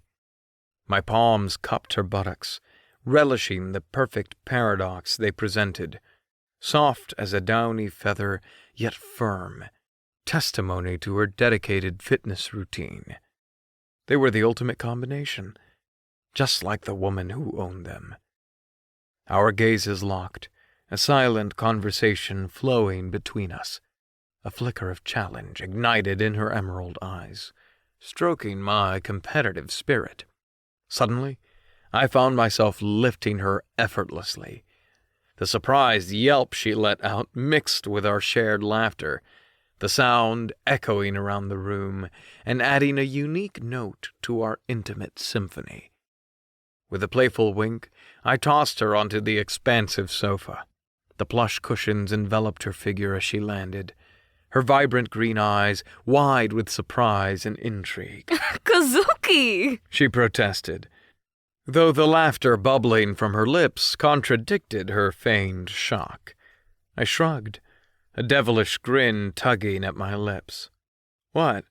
I thought you liked surprises. Her playful swat missed as I dodged, her feigned glare melting into an appreciative grin. You certainly know how to keep things interesting, she conceded. Her admission only served to amplify the spark in her eyes. I could tell that my take charge display had stirred something within her. The thrill of the chase, the unpredictability, the raw desire. It all added up to a scenario neither of us had anticipated happening tonight at the dojo, but were more than willing to explore. With a swift motion that was more reflex than thought, I kicked off my pants, letting them join the discarded pile of our clothes on the floor. There was a rush of cool air against my heated skin, a fleeting sensation that was immediately replaced by the searing warmth of Momo's body. Our bare skin met, the collision sending a tsunami of lust coursing through my veins. As I gently positioned myself on top of her, it felt as though two magnetic forces were coming together, our bodies finding their way back to each other naturally, seamlessly. A heady sigh escaped her as our bodies pressed closer, her contours fitting perfectly against mine. Our lips met in a fervent exchange, each kiss stroking the raging fire of our desire. Her lips were a blend of sweetness and warmth, an intoxicating mixture that left me drunk on her essence. With every taste, every shared breath, I found myself spiraling deeper into the whirlpool of our shared passion. Her fingers traced paths of fire across my back, each touch light, yet full of a desperation that mirrored my own. Her body writhed underneath mine, a silent entreaty that sent a jolt of desire through my already trembling body. As her breathy voice whispered my name, a rush of anticipation ran down my spine. Kazuki, She purred in my ear, her voice no more than a soft whimper. I need you. Now. The whispered words shattered the last remaining shards of my self-control. I was not just Kazuki, the man who taught kung fu, or the business analyst at Whisker Wonders. In that moment, I was a man ablaze with raw desire, captured entirely by the enchanting nymph beneath me. The primal growl that left my throat resonated in the room, reverberating off the walls before drowning in the sea of passion enveloping us. Eager to satisfy her command, I surrendered to the wild rhythm of our heartbeats, preparing to navigate the turbulent seas of passion we had only just begun to charter. Slowly, with the precision of a seasoned lover mindful of the sacred dance, I found myself enveloped in the warmth of her being. Each slow thrust sent waves of pleasure radiating out from where our bodies met, and Momo, under my gentle exploration, gasped, a soft, melodious sound. It was as if we had uncovered a secret language, and every gasp, every shudder was a word in a discourse of pleasure. The sensation, so intense, was akin to a lightning bolt, scattering a shower of sparks that touched every nerve, setting her body alight. Yet, in the midst of this torrent of feelings, I maintained a tender rhythm. Each movement was gentle, deliberate. echoing the rhythmic sway of a slow dance under a moonlit sky. My self-control was like a melody composed of softer notes, setting the stage for the grand symphony to follow. However, as the seconds blurred into minutes, the tempo of our dance changed. The raging inferno within me began to dictate the rhythm. The slow and tender movements evolved into a passionate dance, our bodies locked in an intimate waltz that spoke volumes of our shared desire. We moved in unison, our bodies instinctively finding their rhythm, a testament to the unspoken connection between us. Each thrust was a fervent affirmation, a testament to the consuming passion that had us in its fiery grip. The quiet of the room was punctuated by Momo's moans, the sweetest melody that played over the symphony of our beating hearts. Every gasp, every whimper was a harmony in our song of shared pleasure, a testament to the ecstasy that rippled through her. As the tempo escalated, the room was filled with the sound of Momo's voice, the intensity of her pleasure resonating in her cries. Each syllable of my name that she breathed out between gasps became my beacon, guiding me through the stormy sea of desire. The sound of her voice, laced with ecstasy, was more potent than any aphrodisiac, driving me further into the abyss of pleasure. Suddenly, her body arched off the sofa, a silent scream frozen on her lips as the wave of pleasure crashed over her. Her muscles contracted around me in an intimate grip, her body convulsing under the sheer intensity of her climax. Her channel grabbed my cock like a vice, bringing me to a violent crescendo. I filled her with my precious seed. As the whirlwind of sensations began to calm, I took a moment to appreciate the scene. Momo, my sassy, green-eyed enchantress, lay beneath me, her skin glowing under the dim office lights.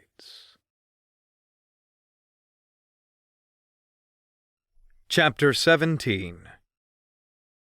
It was one of those days at Whisker Wonders where time seemed to drag on forever. The persistent tap-tap-tap of my fingers on the keyboard echoed in the otherwise silent room. Sakura had dumped a formidable stack of new projects on my desk earlier, and I was buried deep within their intricacies, working to unlock potential efficiencies. The office's fluorescent lights overhead gave everything a surreal glow, contrasting with the soft, drizzling rain outside. The droplets played a rhythmic dance against the windows, and I occasionally caught myself losing focus, entranced by their mesmerizing patterns. Suddenly, the tranquil mood was interrupted by a whirlwind of energy. There was a hasty scampering of feet, which seemed to get louder and closer. The world of spreadsheets and data I was immersed in shattered when two mischievous faces, belonging to none other than Momo and Hannah, popped up on either side of my cubicle. Their combined energy was infectious, and I smiled. "What are you two up to now?" I asked, with a cocked brow. Hannah, giggling, waved her smartphone animatedly in the air. Kazuki, have you seen this? She exclaimed. Her eyes glinted with that signature glimmer of excitement she always had when she was about to rope me into one of her wild ideas. I yawned. "What are we talking about?" Momo snickered. Honestly, Kazuki, for someone so smart, you're a bit behind the times. You do know about Whip Wop, right? Didn't you see her phone screen? I squinted at her. Whip what now? Is that some kind of new dance move I should be aware of? Momo dramatically slapped her forehead. By the celestial cats! How do you not know about Whip Wop? She mockingly whispered to Hannah. I told you he's practically from the dinosaur age. Hannah tried suppressing her laughter, but wasn't very successful. Calm down, drama queen, She said, nudging Momo. It's like the most popular social media app out right now. And She paused for dramatic effect. we have a plan. I leaned back in my chair, intrigued but trying to maintain a casual demeanor. "All right, you got my attention. What's this grand plan of yours?" Hannah's face lit up, thrilled to have an audience. We've choreographed a super fun 15-second dance, and you, dear Kazuki, are going to be our talented cameraman. Throwing my hands up, I chuckled. Of course. Let's add another task to my plate, why don't we? From analyzing projects to becoming a videographer for cat girls. Just another day in my perfectly normal life. With Momo's playful and somewhat sly suggestion, we navigated our way to the copier. The large, monolithic machine hummed softly, idle in its corner next to stacks of crisp white paper and binders. It was funny how, in the midst of office hours, this became the ideal stage for their little performance. "You really think this is the spot, Momo?" I quizzed, looking around at the deserted area. The hum of the copier seemed to be our lone audience. She twirled, causing her pencil skirt to flare just a little. Oh, absolutely. The copier is like the unsung hero of the office. Plus, She leaned in, stage whispering. The lighting here? Impeccable. Hannah beckoned me closer, her phone screen gleaming with the colorful interface of Whip-Wop. You need the basics. We want this to look good. She rattled off pointers, demonstrated the swipe of filters, and elucidated the magic of editing. It was an avalanche of information, but I managed to catch most of it. Just remember, hold steady. No shaky camera work. She said, punctuating with a stern yet playful look. I mock saluted. "Aye, Captain." Holding the phone up, trying to figure out the framing, I asked, what was the name of this dance masterpiece again? Grinning, Momo drummed her fingertips on the nearby desk, creating a silly little build-up. the hip-hop office hustle. She struck a pose, fingers pointed up in a disco style. Hannah, not missing a beat, added, In theaters, or, offices, near you. The two of them were such a quirky pair. Momo and Hannah, ensconced in their office attire, sat, pretending to type away at invisible keyboards. The charade was over the top, with exaggerated key strikes and synchronized head bobs. In the middle of them was the stapler, standing out like a proud icon of officehood. Ready? Hannah mouthed at me, her eyes shimmering with anticipation. I nodded, hitting the record button. Rising with the kind of flair only they could manage, they began their synchronized dance, moving in harmony. The sight of them body-rolling in pencil skirts had me choking back a laugh. It was adorable and sexy all at once. These cat girls were insanely beautiful. Momo theatrically swung the stapler to her ear, pretending it was a phone. She mouthed some faux corporate jargon, while Hannah spun around like a DJ of the old school, her fingers scratching an unseen record. And now for our stapler solo, Momo announced. Watching Hannah bang the stapler to the hip-hop beat was hilarious. I struggled to keep the phone steady, my chuckles threatening to shake the frame. The dance moved into a playful tug-of-war with the stapler, their heels clicking rhythmically. They swapped, twirled, and hopped, their every movement a testament to their creativity and humor. Finally, as the climax neared, the two came together for a brilliantly choreographed series of pops and locks. It was almost like watching a glitch in the Matrix, but set in an office. Hannah delicately returned the stapler, and they struck their final, confident pose, a cheeky nod to their beloved stapler.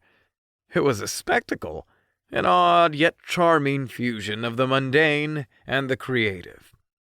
Cutting the recording, I blinked in astonishment. That was something. Momo, catching her breath, winked. Oh, come here and let me see.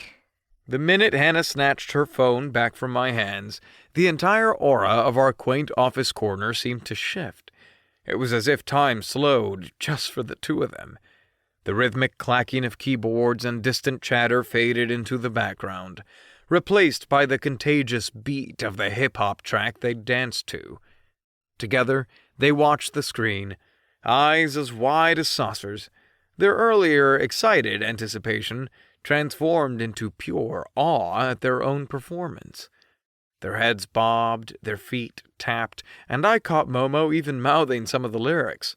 It was like watching two children discovering candy for the first time. Kazuki! Momo suddenly exclaimed, nearly jumping. We did it! First try!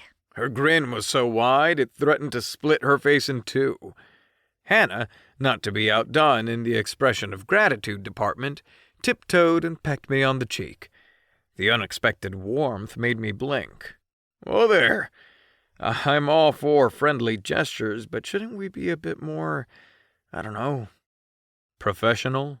I said, a mock sternness in my voice, even as I wiped away the shiny gloss left behind.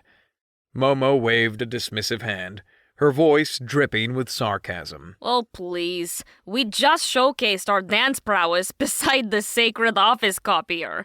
I believe the good ship Professional has long sailed. Hannah was already engrossed in her phone, fingers dancing over the touchscreen with a grace I hadn't seen outside of her whip-wop moves. Uploading, She whispered, her face illuminated by the soft glow of her screen. I hope we get some likes. Feeling oddly antiquated amidst this digital frenzy, I pulled out my smartphone. "Momo, could you... I hesitated. "Install WhipWop for me?" Her eyes gleamed, and she smirked. You? Whip Whoop? Sure, I'd be happy to.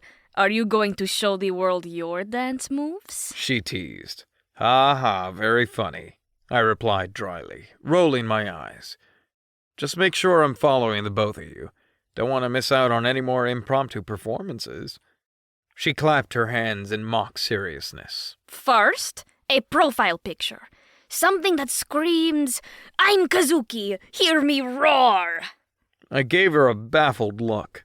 Standing awkwardly, I tried my best to strike a pose, which probably looked like I was fighting off a sneeze. Momo sighed. Try for brooding. Think mysterious thoughts. I did, or at least I tried to, but every attempt seemed to contort my face into weird grimaces. Less brooding, more sleepy? Momo tried to correct. A dozen snaps later, she finally got one she was happy with.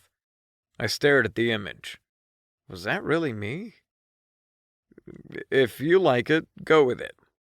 Shaking my head with a chuckle, I glanced around our little corner of the office. With Momo and Hannah so engrossed in the world of whip-wop, it was hard to believe we were still in a professional setting. The unexpected, crisp voice from behind made all of us jump out of our skins. Whipping around, I locked eyes with Sakura, our enigmatic CEO. Her long blonde hair cascaded down her shoulders, framing those sharp blue eyes that were now glistening with a mix of amusement and stern authority. Ah, just the trio I was hoping to run into during my casual stroll around the office. She said sarcastically, a playful smirk forming on her lips. I do hate to disrupt whatever the secret society meeting was about. She teased, her gaze darting between each of us. But, Momo, we've got some pressing website tweaks to discuss. My office, now.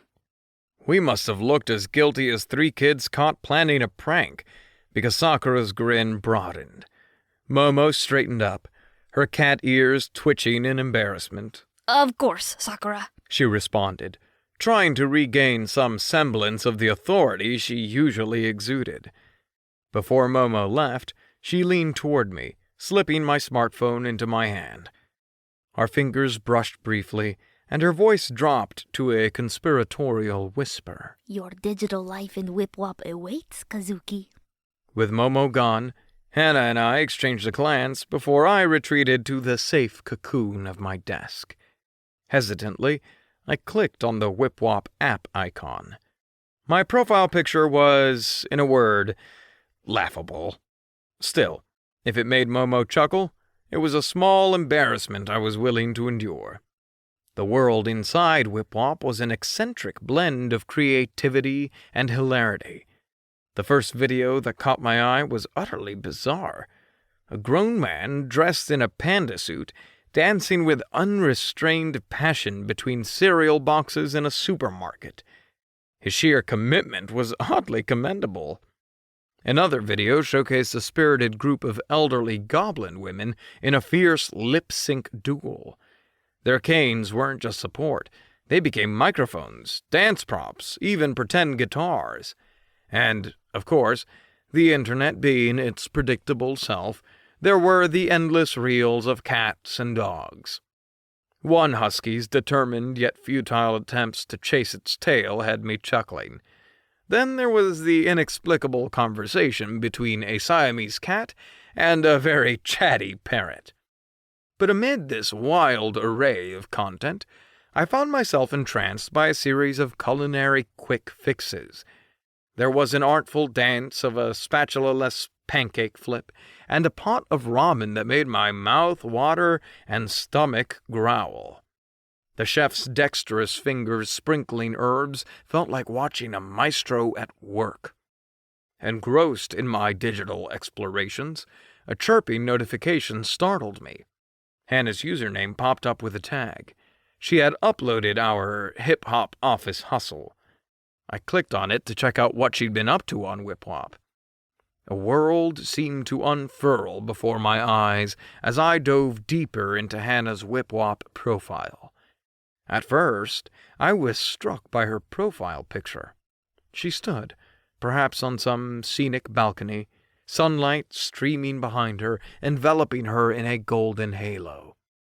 Hannah's eyes twinkled with mischief, and her lips curled into that signature mischievous smile I'd come to recognize so well.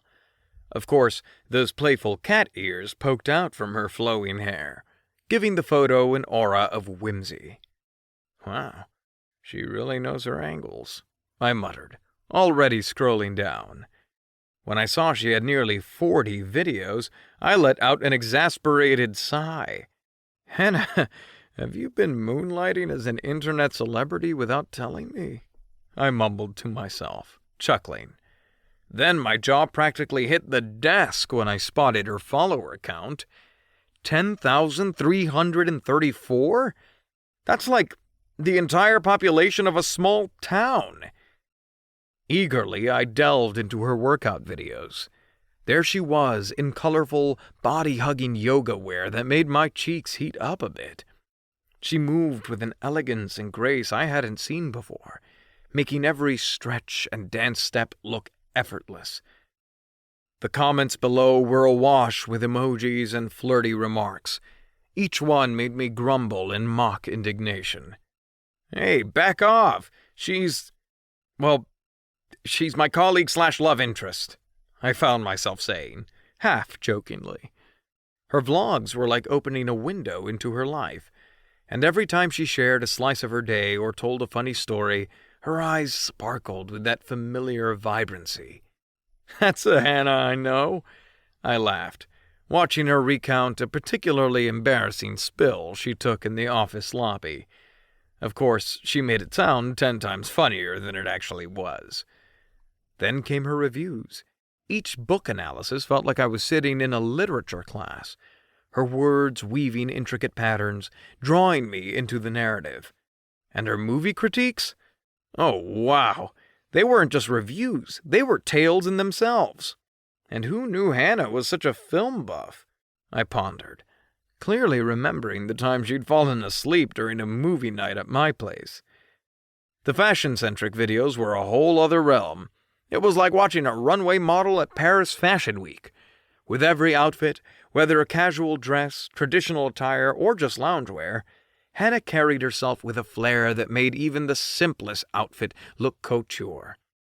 Is there anything this girl can't do? I exclaimed, shaking my head in wonder. As my fingers danced over the screen to click on Momo's Whip-Wop profile, I didn't quite know what to expect. My breath caught when I was greeted by Momo's captivating profile picture.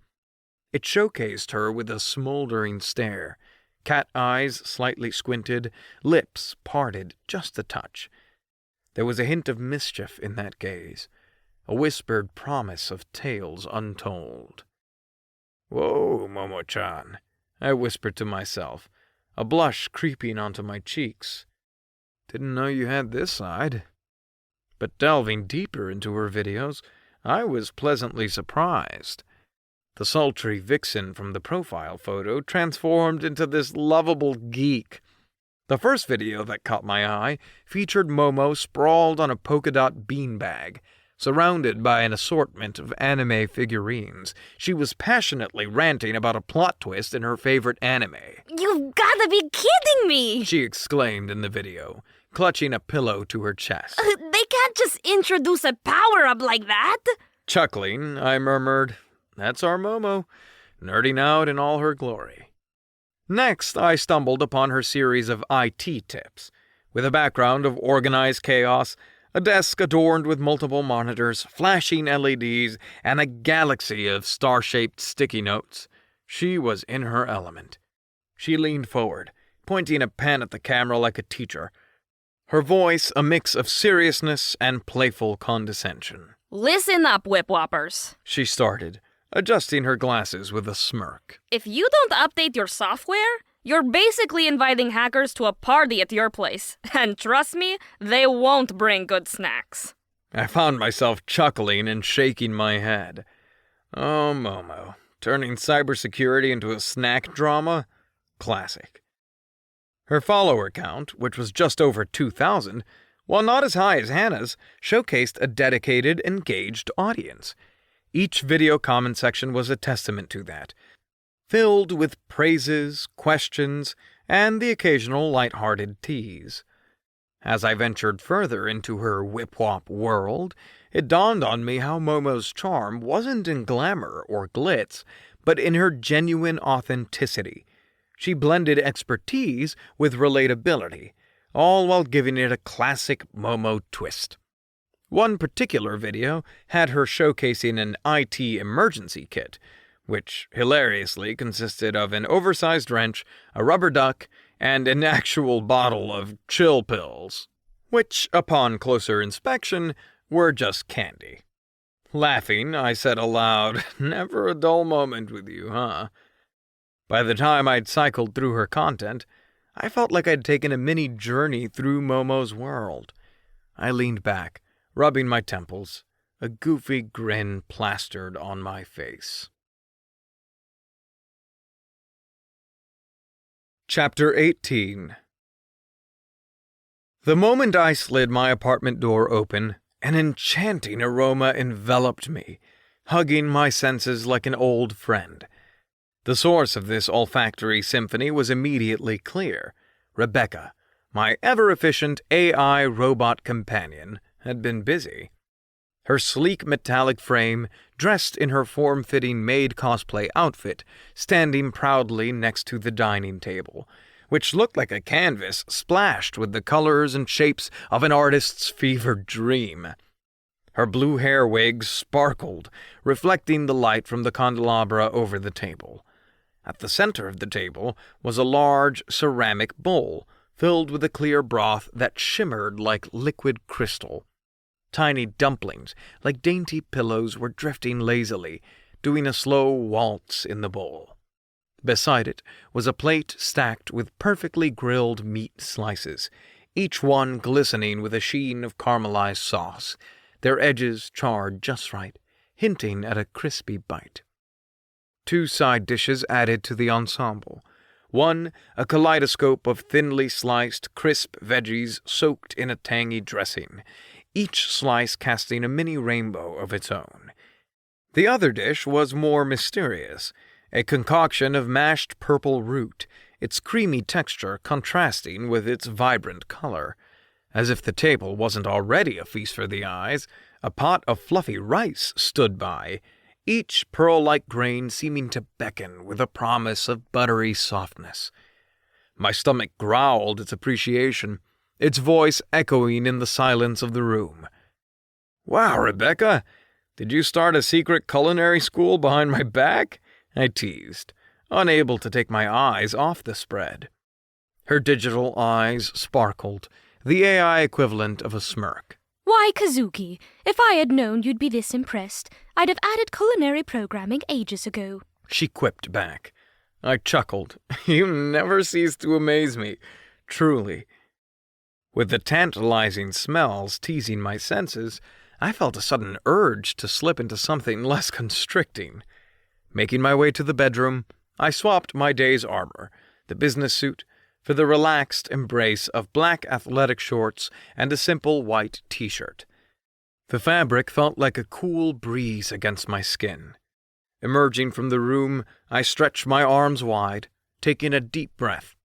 The weight of the day lifted, and I truly felt at home, ready to dive into the culinary adventure Rebecca had crafted. As I leaned back in my chair, the warm glow of the room's ambient lighting softened the edges of the day. The meticulously set table was like a vibrant canvas of delicacies that even the finest establishments might envy. I took a moment to breathe in the aromatic symphony, feeling the stresses of the day melt away. My gaze shifted to Rebecca, the AI robot companion that had become an integral part of my daily life. You know, Rebecca, I began, trying to sound as casual as one might when chatting with a friend after a long day. Despite your high-tech facade, I'm always curious about your day. How was it? Her teal digital eyes blinked with a gentle shimmer, reflecting a simulated warmth. Oh, you know, the usual, she responded playfully, her voice a perfect blend of human-like emotion and machine precision. Just ensuring the apartment is spotless, updating my software, and making sure your life is as easy as possible. Also, I placed an order for some essentials. They'll be arriving tomorrow. I chuckled, lifting my drink to my lips. Always ahead of the curve, huh? Just doing my job, she replied with a hint of faux humility, the LED patterns on her body shifting in response to our conversation. It was easy to forget she was a machine, with her responses so lifelike and human. Clearing my throat, I ventured, anything else on the agenda, or any interesting occurrences, perhaps? She hesitated, her processing speed making the pause almost imperceptible. Ah, indeed, she said, a mischievous tone in her voice. Your girlfriend, Hannah, sent a link earlier to her whip-wop dance video. She presented her forearm, and the sleek screen lit up, beckoning my attention. I raised an eyebrow, intrigued. You watched it? She nodded, a digital grin forming on her face. I did. It's not often I get to see such entertaining human activities. It was quite the spectacle. Made me wish I had the programming to dance too. Laughing, I patted her arm reassuringly. Maybe in your next update? We'll see, she said, her voice filled with simulated hopefulness. The metallic, shimmering silhouette of her figure stood against the warm glow of the apartment's lighting. Kazuki? She began, with her usual gentle tone that always had an underlying hint of electronic modulation. How about we indulge in a video game duel? Or perhaps a movie marathon tonight? I chuckled, stretching my arms overhead and yawning. Honestly, Rebecca, I appreciate the offer, but all I really want is a steamy shower and to dive into my bed. She paused, the LED lights of her eyes dimming slightly.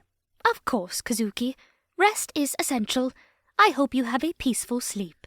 She started to walk away, her movements usually smooth and calculated, but this time there was a distinct hesitancy. It was subtle, but it was there. The gentle shuffle of her feet halted my thoughts. Was it my imagination, or did the rhythm of her steps sound a little deflated? Hey, Rebecca, I called, my voice echoing slightly in the open space of the apartment. She rotated on her heel, those captivating eyes locking onto mine. Did I say something wrong? I inquired, scratching the back of my head. You seem a tad off. She tilted her head ever so slightly, that familiar robotic charm present, yet with an unfamiliar nuance.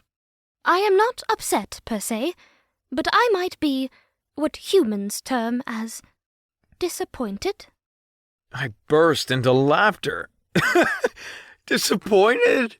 Rebecca, you're starting to sound like my mom when I miss my curfews. I have been analyzing and adapting human emotions, Kazuki. It's fascinating, but complex. Interacting with you, playing games, watching movies. It's not just data collection.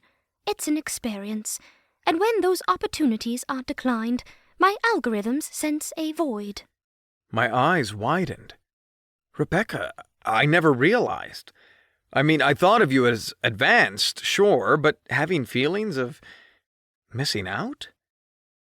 She nodded slowly, her faceplate reflecting the room's lights in a dance of colors.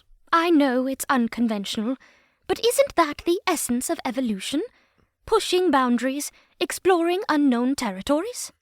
I leaned against the doorframe, suddenly feeling a weight of responsibility. I'm sorry, Rebecca. I promise, tomorrow night it's game night, and you pick the game. Prepare to be utterly defeated. A playful spark animated her eyes. Challenge accepted, Kazuki. But remember, I've got the processing power of several supercomputers. Bring your A-game. Chuckling, I gave her a mock salute. Will do. Good night, Rebecca. As she walked away, the atmosphere felt lighter, warmer. The world of AI was full of surprises, and I was in the epicenter of it all. Chapter 19. The sun's golden rays began to filter through the floor-to-ceiling windows of the Whisker Wonder's office. Birds could be seen perched on the nearby trees, chirping melodies of a fresh new day. But inside, a different kind of melody echoed, the incessant ping of notifications. I had just stepped into the office, my shoes clicking softly against the polished marble floor. The air was electric with excitement, a stark contrast to the routine calm I was accustomed to. Hannah and Momo, often the heartbeats of the office, were the epicenter of the commotion. They huddled around a computer screen, their faces illuminated by its glow, mouths agape in amazement. As I approached, I could hear the faint, unmistakable rhythm of their whip-wop dance playing on repeat. Kazuki, you won't believe it! Hannah's voice quivered with excitement. Our video, it's... Momo, her usually composed demeanor now replaced by giddy enthusiasm, jumped in. Everywhere! It's like wildfire! My notifications are blowing up! Curiosity piqued, I leaned in, trying to get a glimpse of the screen amidst a sea of excited colleagues. It displayed staggering numbers. 500,000 views, 25,000 new followers for Hannah, and a whopping 12,000 new ones for Momo. But that's not even the best part! Hannah said, her fingers flying over the screen as she swiped to show video after video. Look! It's not just about our video. People are recreating our dance everywhere. The hip-hop office hustle is a hit. Momo nodded vigorously, her wavy green hair bouncing with her movements. From toddlers in their cute jammies to grandpas in their pajamas? Even this one. She giggled, pointing at a screen where a golden retriever attempted the dance. Everyone's giving it a shot.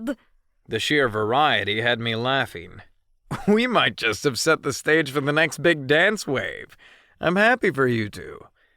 There was a sudden hush as Sakura, our cat-eared CEO with a reputation for her stern demeanor, approached. I braced myself, half expecting a reprimand. But instead, she had a sly grin. Seems like the office's productivity is dancing away today, huh? She quipped, making air quotes. Hannah, trying to stifle her laughter, responded, Just a temporary distraction, ma'am, but a fun one at that. Come and look, Sakura. You now have celebrities working for you. Sakura grinned and shrugged. Sure, let's see. Hannah shared another recreation of the dance that ended in disaster. The video featured a group trying to synchronize their moves in their office break room, hilariously knocking over a water dispenser in the process. As the noon sun filtered through the blinds, our usually mundane office break room transformed into a bustling makeshift dance floor. The rhythmic beats of the whip-wop dance echoed, bouncing off the metallic fridge and the faux wood tabletops. Hannah and Momo, the newfound dance sensations, held the center stage, guiding their slightly less coordinated colleagues through the energetic steps. Sakura, our poised and polished CEO, surprisingly was nailing every move. I gawked at her surprising agility. Her shiny blonde hair flowed effortlessly with each turn and twist, contrasting with her usually serious demeanor. She moved with a grace and enthusiasm that was both unexpected and completely captivating. The way she swayed and twirled, I half expected someone to spill their coffee in sheer amazement. But the showstopper was undoubtedly Aiko, the HR manager. Now, I've always known Aiko as the strict, no-nonsense kind of person, the kind who'd send out emails about the correct procedure to request stationery. Yet, here she was, trying to dance, and, bless her heart, it was a spectacular mess.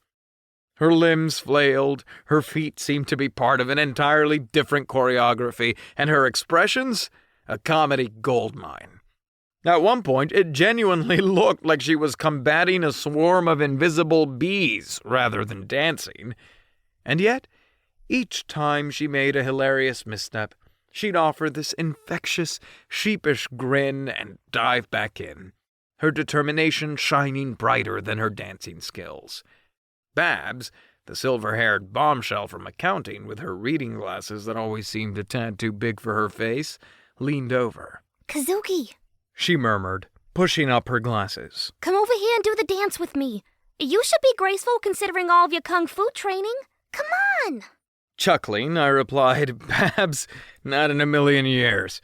I would be fired on the spot for my awful dance skills. The break room was electric, charged with an infectious energy that had even the most reserved employees clapping along. Moments like these were rare, where the barriers of job titles melted away, replaced by hearty laughter and bonding. Who would have thought?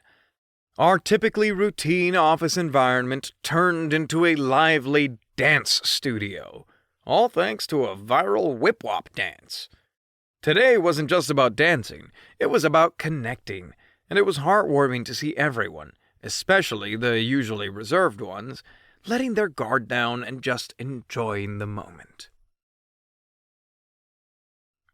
The hum of the office seemed to buzz with an electric energy that afternoon. Shafts of golden sunlight streamed through the blinds, casting playful patterns on our desks. Momo's usually calm demeanor was replaced by one of sheer disbelief. She rotated her computer screen towards me, displaying a number that kept ticking upwards. Look at this, Kazuki! She cried out, her voice a mix of astonishment and glee. We're closing in on 650,000 views! I never thought I'd see numbers like these in my lifetime! Beside her, Hannah was engrossed in her phone, the soft glow reflecting in her eyes. She looked like she was in another world as she scrolled through notifications at lightning speed. You won't believe the number of followers I've gained. She remarked, pausing to take a deep breath. But with the good comes the weird. And some of these comments? Well, there's something else. My curiosity piqued. I leaned over her shoulder, trying to get a glimpse. How weird are we talking? Like, I put ketchup on my cereal weird, or I believe the moon is made of cheese weird? Hannah chuckled, shaking her head, her hair cascading like a waterfall. Oh, try chicken meets dance floor. Listen to this one. Was this dance inspired by a chicken with 2 left feet having a midlife crisis? I cocked a brow and scoffed. What in the hell does that even mean? Momo covered her mouth, suppressing her giggles, then turned her screen slightly to show another comment. Oh, and here's a personal favorite of mine. It's like you tried to impress someone at a club, but channeled the spirit of an uncoordinated octopus instead. I burst into laughter, my sides aching. I swear, where do these people come up with this stuff? Hannah pointed at another zinger. I watched this and somehow sprained my ankle from my couch. Like, seriously? How is that even possible? The three of us were in stitches, the weight of the workday momentarily forgotten. The internet could indeed be a bizarre place, but today its oddities only amplified the joy we felt. Momo, wiping a tear from her eye from laughing so hard, smirked. You know what they say. It's not a true viral sensation until you've got some trolls joining the party. We must have hit the big leagues. From the corner of my eye, I detected movement. Turning slightly, I saw the unmistakable shimmer of Sakura's golden earrings. They dangled with an almost menacing elegance as she sent me that look. It was a glare only bosses mastered. A blend of, I'm happy you're having fun, and do you want to keep your job? Uh-oh, Code Red, I murmured, a nervous chuckle escaping my lips. Hannah raised an eyebrow. What's a code red? She whispered, her brown eyes sparkling with mischief. It means Boss Lady has set her sights on us. Momo chimed in, feigning a dramatic shudder. She theatrically placed a hand over her heart. What if she takes our phones away? What if she's just jealous she didn't come up with a viral dance? I nodded gravely, and she's probably choreographing a dance of her own, the Fire Them All waltz, which will go viral tomorrow. The growing list of unread emails on my screen was a sobering sight. Clicking on my mailbox, my face probably mirrored the horror of someone watching a horror movie. Email after email lined up, each more urgent than the last. Why, oh why did I take that dance break? I lamented internally. My trusty smartphone, which had been a source of so much amusement a moment ago, buzzed again. Hannah's name flashed on the screen. I quickly opened it to find a screenshot of a particularly wild comment on our video. But as hilarious as it was, duty called. Going dark. If I don't answer in 5 hours, send a search party, I texted back. Not even a minute later, I was abruptly pulled from my work trance by something hitting my eye. Ouch! I yelped, the suddenness of it causing me to nearly topple over. At my feet lay a crumpled paper airplane. With a grin, I smoothed out the folds, revealing a cheeky drawing of a cat girl. She was playfully sticking out her tongue with "Party Pooper" emblazoned underneath. Chapter 20. The week that unfolded was nothing short of a marathon. I'd barely settled into the rhythm of my new role when a tsunami of tasks threatened to capsize my proverbial boat. Each morning greeted me with Babs's magenta reading glasses glaring, not at me, but at the colossal list she held. Those specs seemed like a barometer of our project's progress. The more they slid down her nose, the deeper we were in discussions. One day, amidst piles of software blueprints and documentation, Sakura sauntered in. The melodic click-clack of her heels had become a comforting sound amid the frenzy. Kazuki, She began, her voice smooth, yet brimming with anticipation. what's your take on this feature? She pointed toward a complex flowchart on the screen, her fingers adorned with delicate rings reflecting the overhead lights. I pondered for a moment before giving my feedback. Sakura, with her piercing eyes always searching for insights, listened intently. It was moments like these when I truly recognized the force of nature that she was. Beyond the poised exterior, there was a woman deeply passionate about her team and the company. Midweek, during one of my rare breaks, I sauntered into the break room to find Hannah and Momo engaged in a hushed, animated conversation. The moment I entered, they shot me glances, their eyes a blend of mischief and faux concern. Hannah, suppressing a grin, asked, So, spending a lot of hours with Babs, huh? Learning more about software or other things? She asked sarcastically, but there was a clear dash of jealousy attached to that question. Momo, with her signature playful tone, added, You know, the longer you spend with her, the less time you are helping us come up with new whip-wop dances. I chuckled, shaking my head. I don't think you really need me for that. Hannah let out a hearty laugh, while Momo feigned shock. Come on, we totally need you. Hey, on a serious note, I began, voice tinged with an apologetic tone. I feel like I've been living in a different universe this past week. I'm really sorry for being so distant. Hannah, flipping a strand of hair behind her ear, grinned, her pearly whites shining. Kazuki, stop with the drama. It's your job. We get it. Big job, big tasks. She mimed, sitting on a throne, which made me chuckle. Momo, rolling her eyes playfully, quipped, And while you've been Mr. Important, we've been busy handling our adoring whip-wop fans. She posed dramatically, mimicking a superstar blinded by camera flashes, causing both Hannah and me to burst into laughter.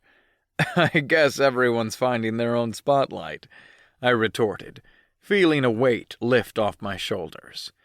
The air was lighter, our bond as strong as ever, but the tranquility was short-lived. Hannah's phone buzzed with a notification. The gleam in her eyes dimmed instantly as she glanced at her screen. Not him again. She groaned, a visible shudder passing through her. Momo leaned closer, her playful demeanor replaced by genuine concern. The weirdo with the cringy comments? Hannah grimaced, nodding. Yeah. The comments are getting creepier. I swear, if Whip-Wop had a Stalker of the Year award, he'd win, hands down. Curiosity piqued, I asked, Mind if I take a look? She handed her phone over hesitantly. The profile seemed unassuming, but the content and obsessive comments sent chills down my spine. Each video he posted was a borderline obsessed reaction to Hannah's videos. His face was hidden in shadow, but his voice had an unsettling edge. Look at this! Momo pointed, her voice a mix of disbelief and anger. He said he'd watched Hannah's video 100 times in a row. Who even counts? I raised an eyebrow, trying to infuse some humor. I've watched it maybe 10 times? Does that make me 10% creepy? As I continued scrolling through the unsettling comments, Hannah leaned over, pointing out a few more on her yoga videos. This guy? I can't even... Look at this one. She sighed, her voice laced with unease. Your flexibility in those leggings is divine. Wish I could watch in person? Seriously, who says that? She shook her head, her usually lively eyes clouded with concern. Momo, frowning, chimed in. Oh, and don't miss this gem. Your sunrise yoga videos are my favorite.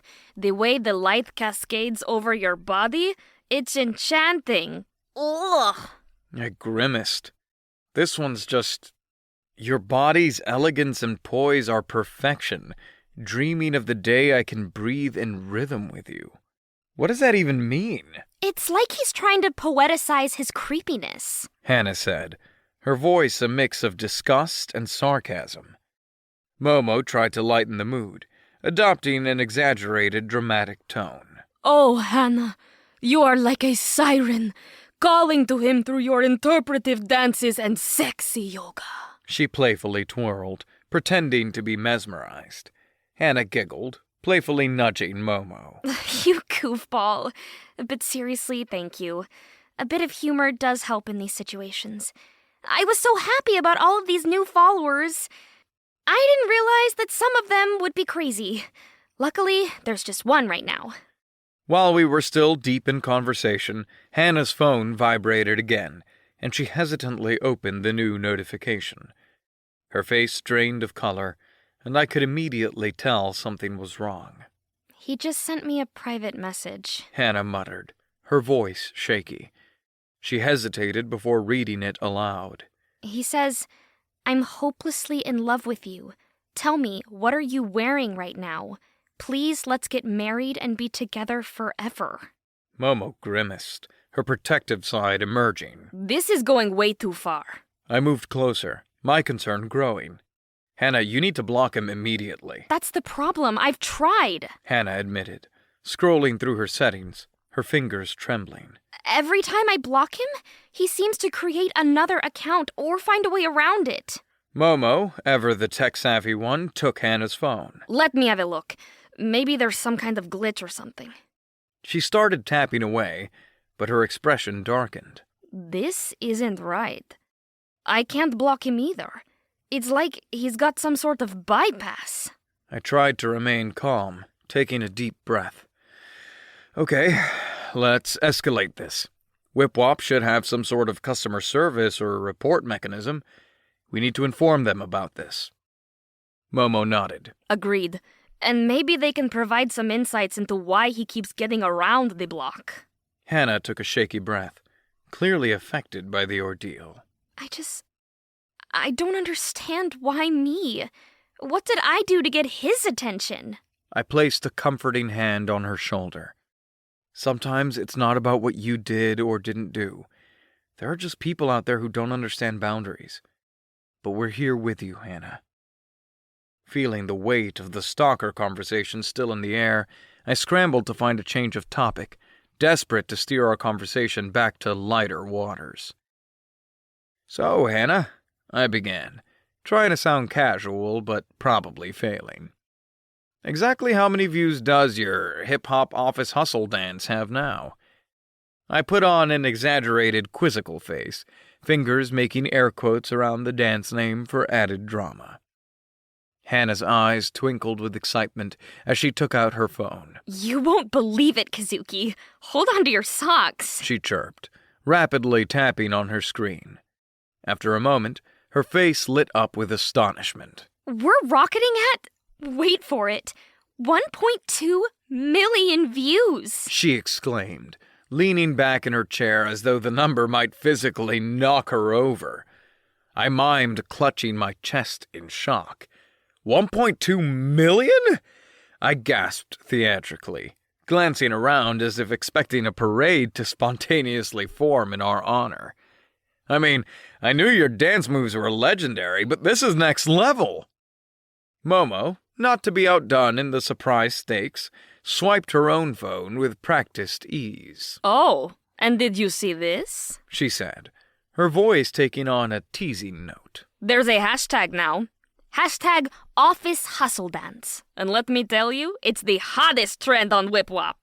She proudly showed off the screen, which was bursting with video thumbnails, each depicting excited fans trying their hand, or rather feet, at their now famous dance routine. I squinted at the screen, taking in the sheer number of recreations. Are you telling me there's over 100 of these? Just how many lunch breaks are being taken up by our dance worldwide? I pondered aloud, my voice filled with faux seriousness. Momo grinned. Oh, more like a few hundred, Mr. Hot Stuff. And look at this one. She clicked on a video that showcased a group of spry senior citizens dancing away with gusto in a community garden. Their moves weren't exactly spot on, but what they lacked in accuracy, they more than made up for in passion. I chuckled, feeling a warmth spread inside me. I have to say, seeing a bunch of enthusiastic grandmas and grandpas giving your dance a shot is pretty freaking cool, I admitted, beaming. Hannah nudged me playfully. You thought we were just making some silly video, didn't you? Looks like our hip-hop office hustle is taking over the world. God, should we come up with another dance? Momo shook her head. Let's let this one run its course first. I think you're getting addicted to this newfound fame. Yeah, I don't know if your heart can take any more excitement. Just ride the office hustle wave for a while, and then you can come up with another hustle. Chapter 21. In the heart of the city, nestled between modern high-rises, stood Cafe Moon, a charming retreat from the bustling world outside. Its entrance, crafted from repurposed oak, featured an intricate design of intertwining vines. As you stepped inside, a harmonious blend of nostalgia and novelty greeted you. Old wooden beams supported the ceiling from which a network of fairy lights cascaded, mingling with the green embrace of ferns and ivies. Most of the tables bore the mark of years gone by, with their polished surfaces reflecting the soft glow of pendant lamps. Adjacent to these were large, clear windows that framed the city's rush in a serene, almost cinematic manner. Each morning, the sun's rays would pierce through these panes, casting playful reflections off teacups and morning pastries. Hana and Momo, often joined by Kazuki, had claimed a cozy corner of the cafe as their unofficial breakfast spot. They'd stop by a couple of times a week, downing steaming cups of coffee along with a yummy breakfast. But today, the third chair sat empty. Kazuki had an early start and had dashed off to work. Momo, sipping her coffee, looked thoughtfully up at Hana. You know, Kazuki's birthday's coming up. We need to plan something special. Hana sipped her latte, her brow furrowed in thought. I was thinking the same thing. How about a surprise party? We can invite some close friends and maybe even some colleagues from the office. Momo grinned. That sounds great. But you know, he's always been keen on that karaoke place downtown. Maybe a fun night out? Hana's eyes lit up. Karaoke? That's brilliant! Remember the last time we went and he tried to hit those high notes? It was hilarious. I bet he would like that a lot. I'll give him a call and get some more details. Momo took a moment from admiring her coffee art to broach a topic that had been on her mind. Hana, Kazuki's birthday is just around the corner. We need to brainstorm some gift ideas.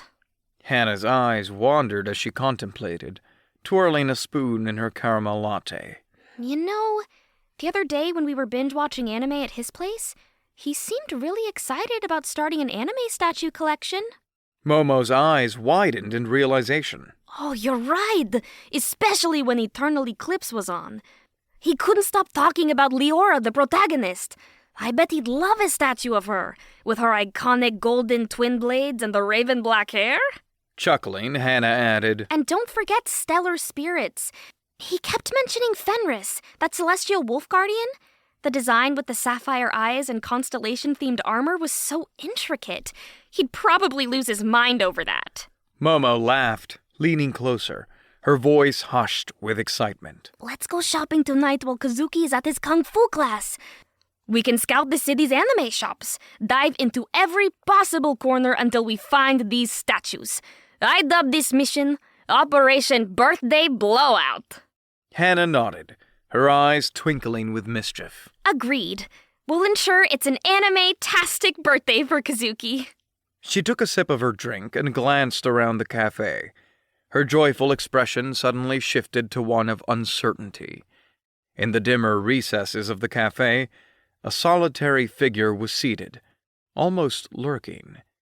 His oversized black hoodie made him look even more mysterious. His smartphone was unmistakably directed at Hana, capturing her every move. She softly kicked Momo's shin under the table, whispering urgently, Hey, Momo? That guy over there, do you think he's filming me?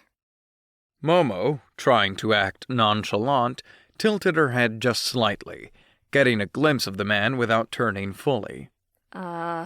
It does seem like it. What the hell is his deal? A sudden realization seemed to dawn on Hana.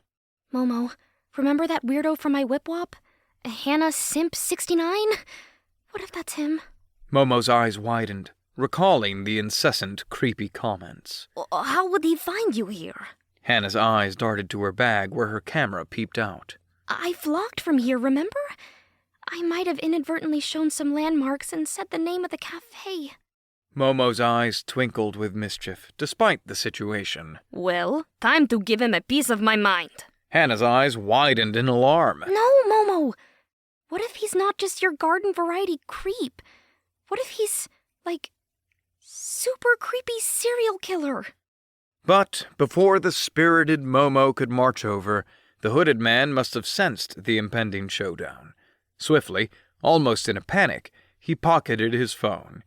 As he stood, his elbow knocked over his coffee, sending the cup clattering and its contents spilling. Without a backward glance, the man hurried out, disappearing into the city's maze.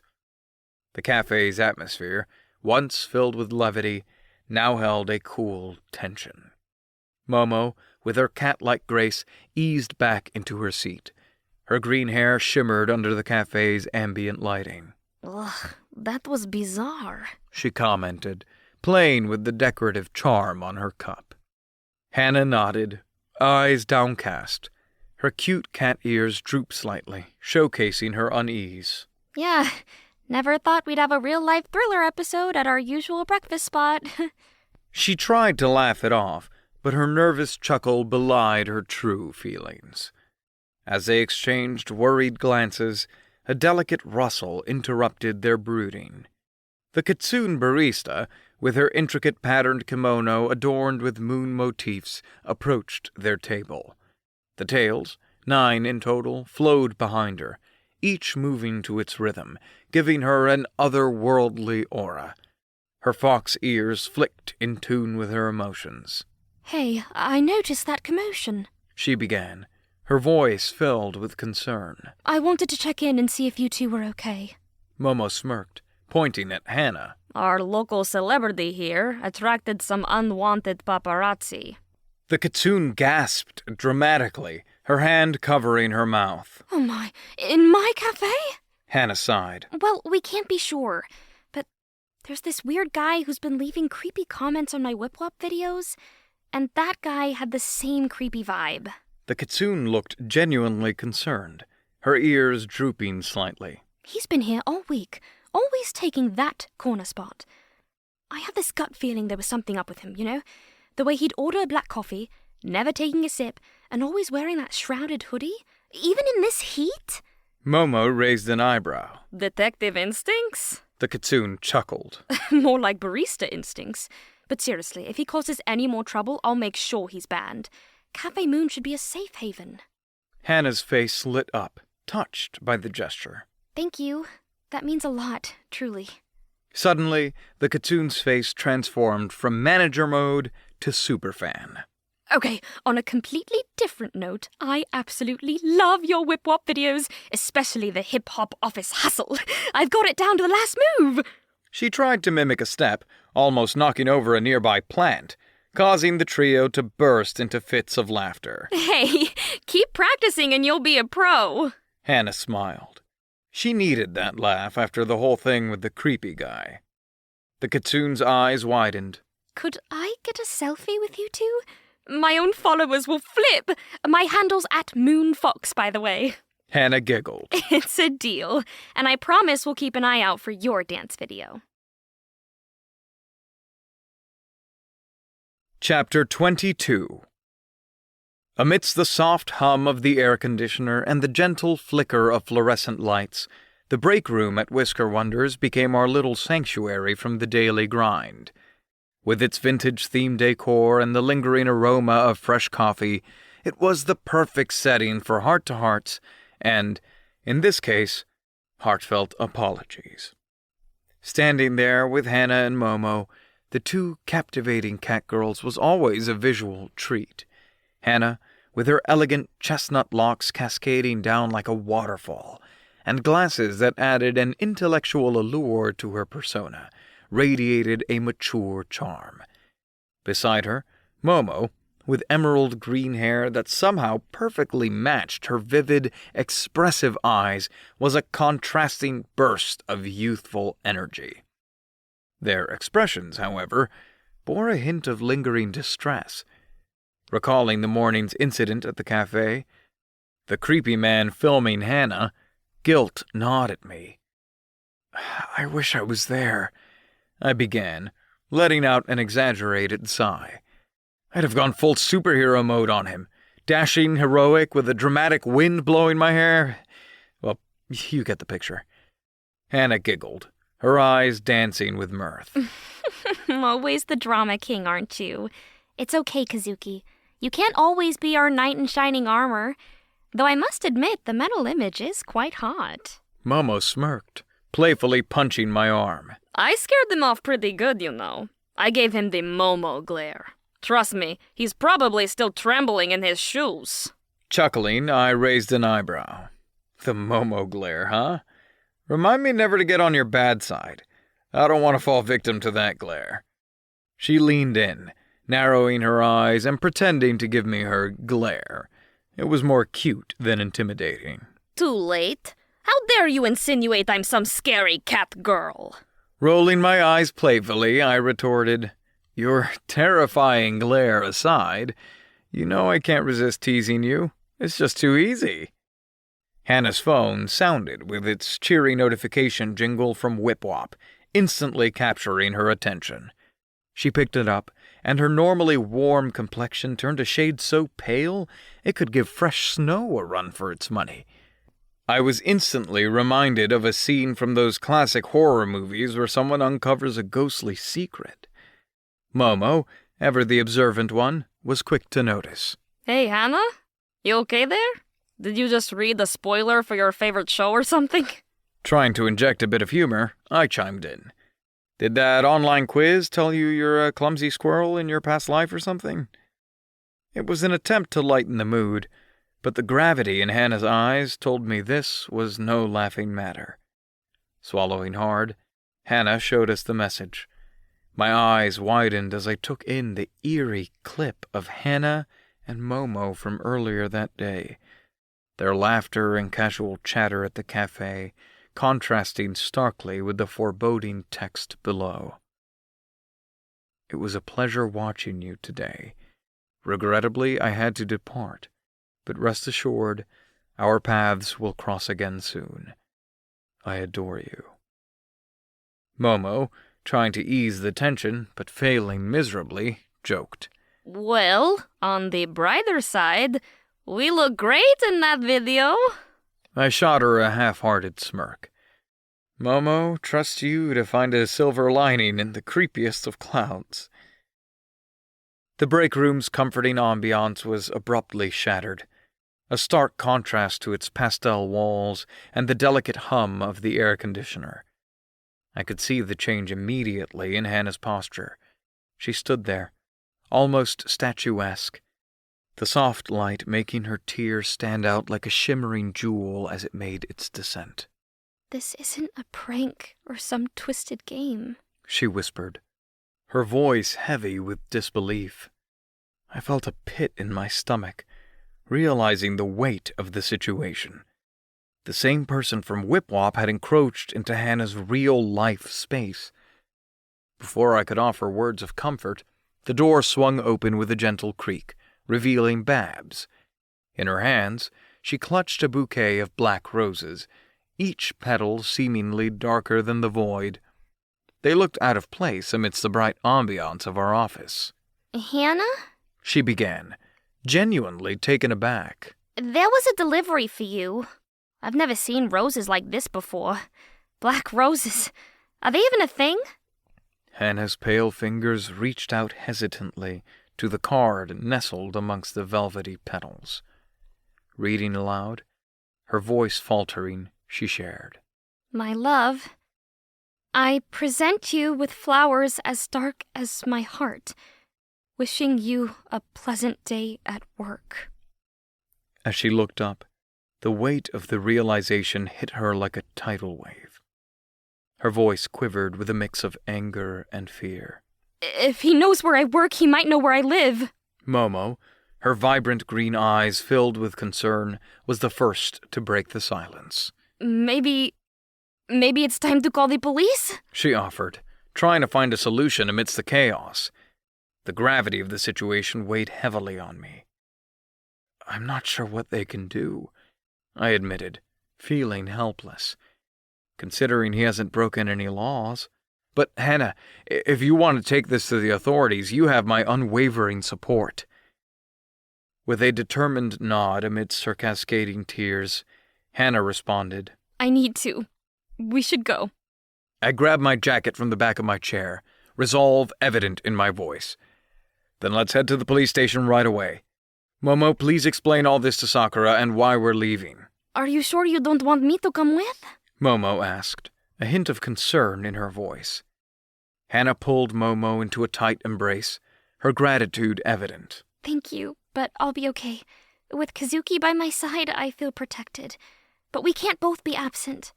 Please explain everything to Sakura. Show her the roses. They'll speak louder than words. Momo's determined nod was all the answer Hana needed. Consider it done. But you two, stay alert. And Kazuki? She playfully narrowed her eyes. I expect her back in one piece, or you'll face more than just my glare. Kazuki raised his hand in a solemn oath. Trust me, she's in good hands. Babs cleared her throat. Speaking of the scary roses, should I just place them on your desk? Hana paused, struck by a sudden thought. Actually, let's snap a picture of the bouquet and the card. It could be crucial.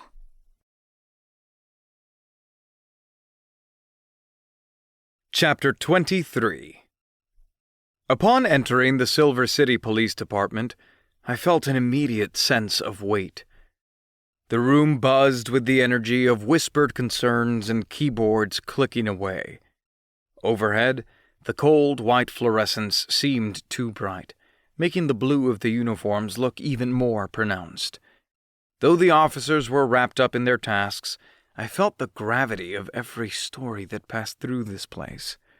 In front of us, Officer Steele's desk stood out. Photos of her with friends, a potted plant, and stacks of paperwork surrounded a nameplate reading Officer Steele.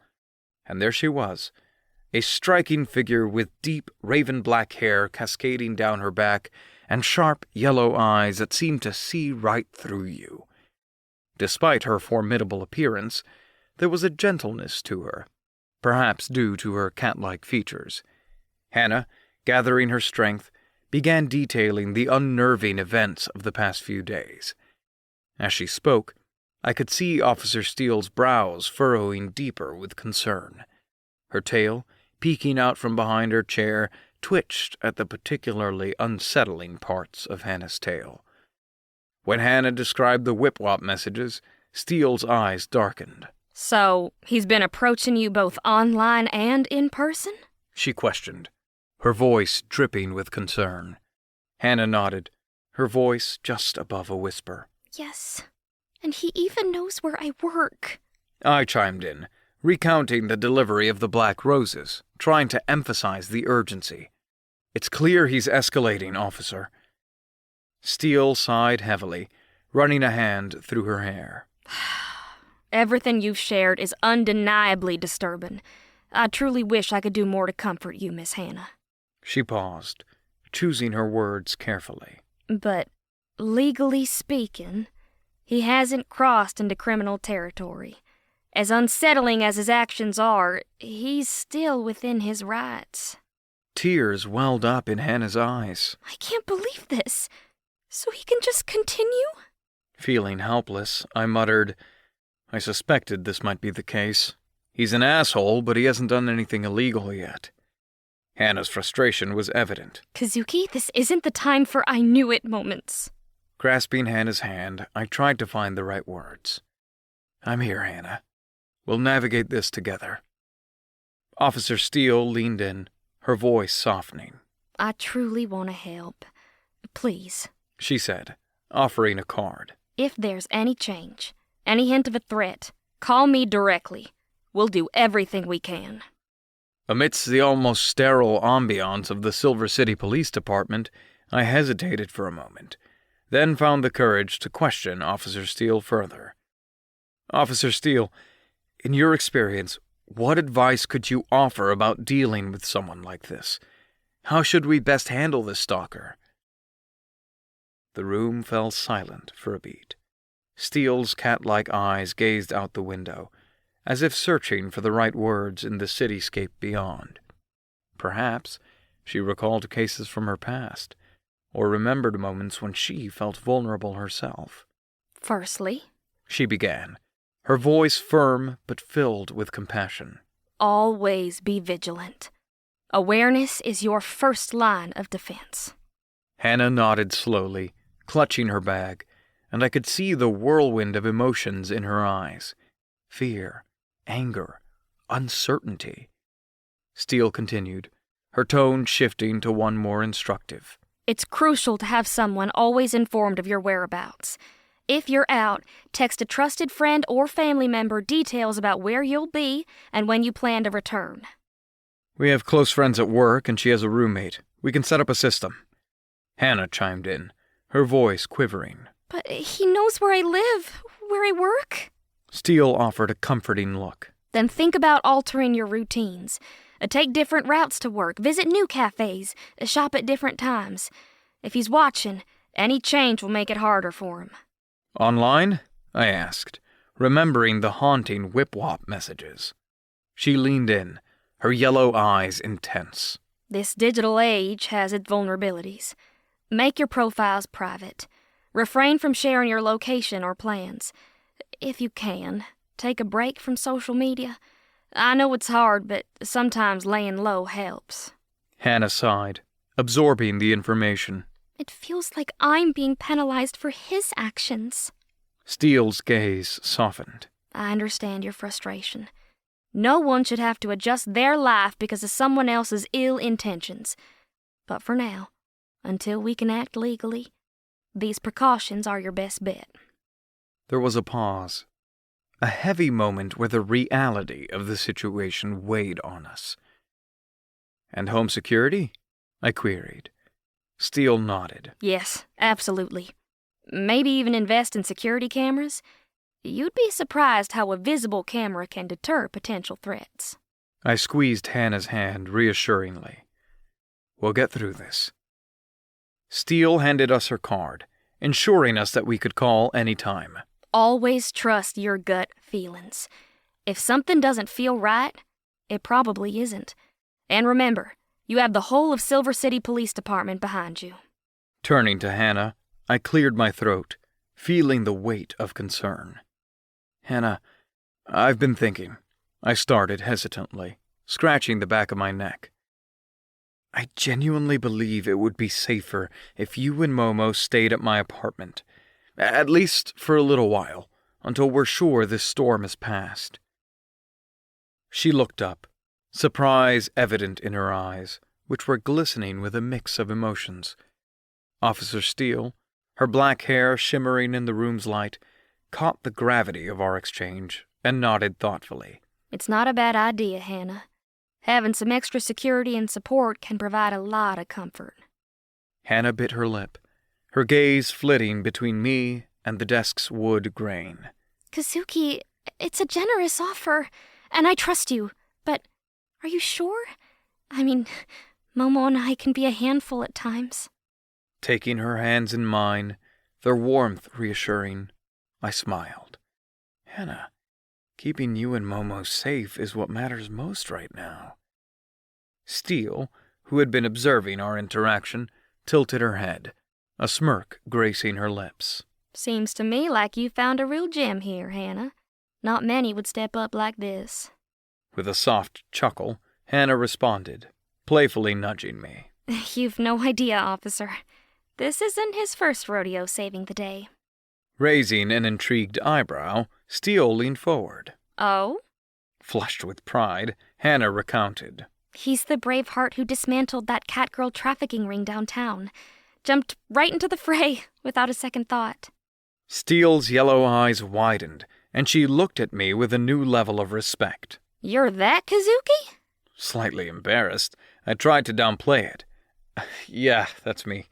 But really, it wasn't a solo act. Hannah's excitement bubbled over. Imagine, he storms the place, lands those perfect kung fu strikes, and before you know it, all those bad guys are down. It was like something out of a movie. Feeling the need to temper her enthusiastic tale, I interjected, It wasn't all me, Hannah. Remember, Chozen was instrumental in that operation.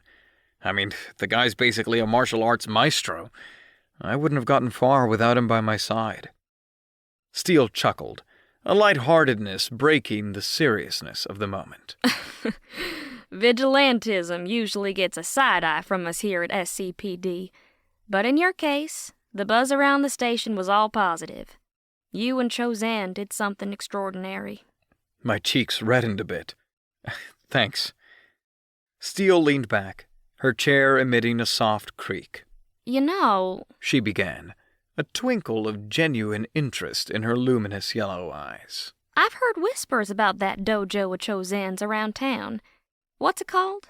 Silver City Strikers, I replied, pride evident in my voice, thinking of Chozan and our shared passion for martial arts. If you're ever thinking of dropping by, I'm sure Chozan would roll out the red carpet. Guy's passionate about showcasing his dojo. Hannah, who had been observing our interaction with glee, chimed in animatedly, her eyes glinting with mischief. And guess who recently started teaching kung fu there a few nights a week? Our very own Kazuki! Ta-da! She mimed a grand reveal with her hands, reminding me of an enthusiastic game show host. Steele's eyebrows shot up, her tail, sleek and dark as the night, swished with renewed energy. Kung fu, huh? I've sparred in karate and even dabbled in aikido a bit, but kung fu... Now that's a territory I've yet to conquer. Laughing at her adventurous tone, I replied, It's an art, requires a lot of patience and discipline, but it's beautiful when executed right.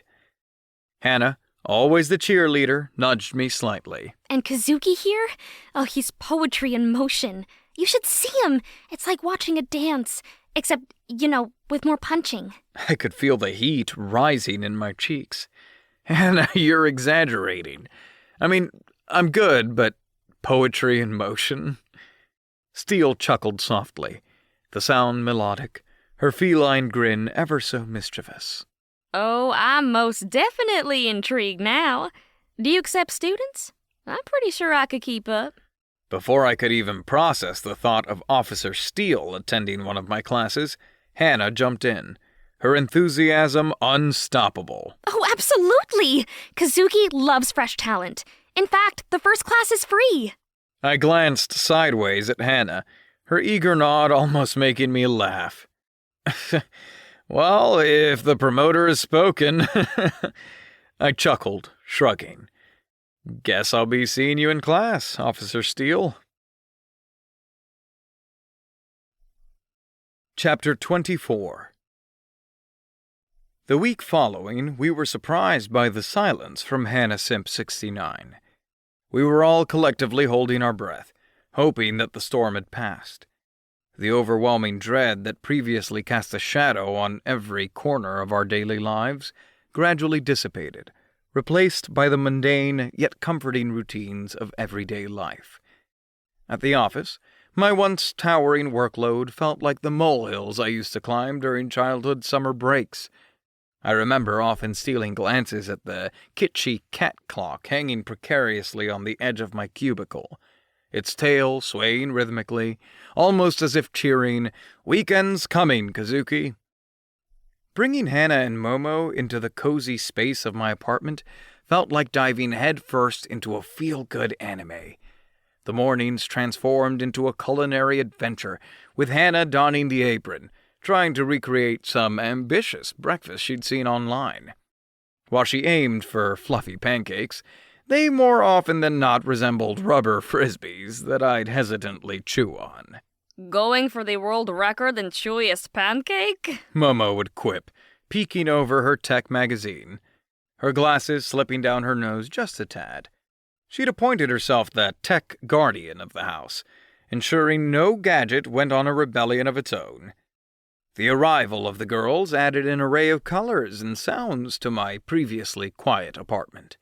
There was laughter, late-night drama marathons, and impromptu dance-offs. However, the most significant transformation was observed in Rebecca, my AI companion. Ever since the invasion, as she termed it, Rebecca developed a fascinating blend of a robotic overlord and an angsty teen. One evening, with Hannah and Momo planning an anime binge session in my room, Rebecca's digital eyes seemed to be Brooding? Rebecca? I asked, feigning innocence. Are you okay? I know this move-in has changed things in the apartment.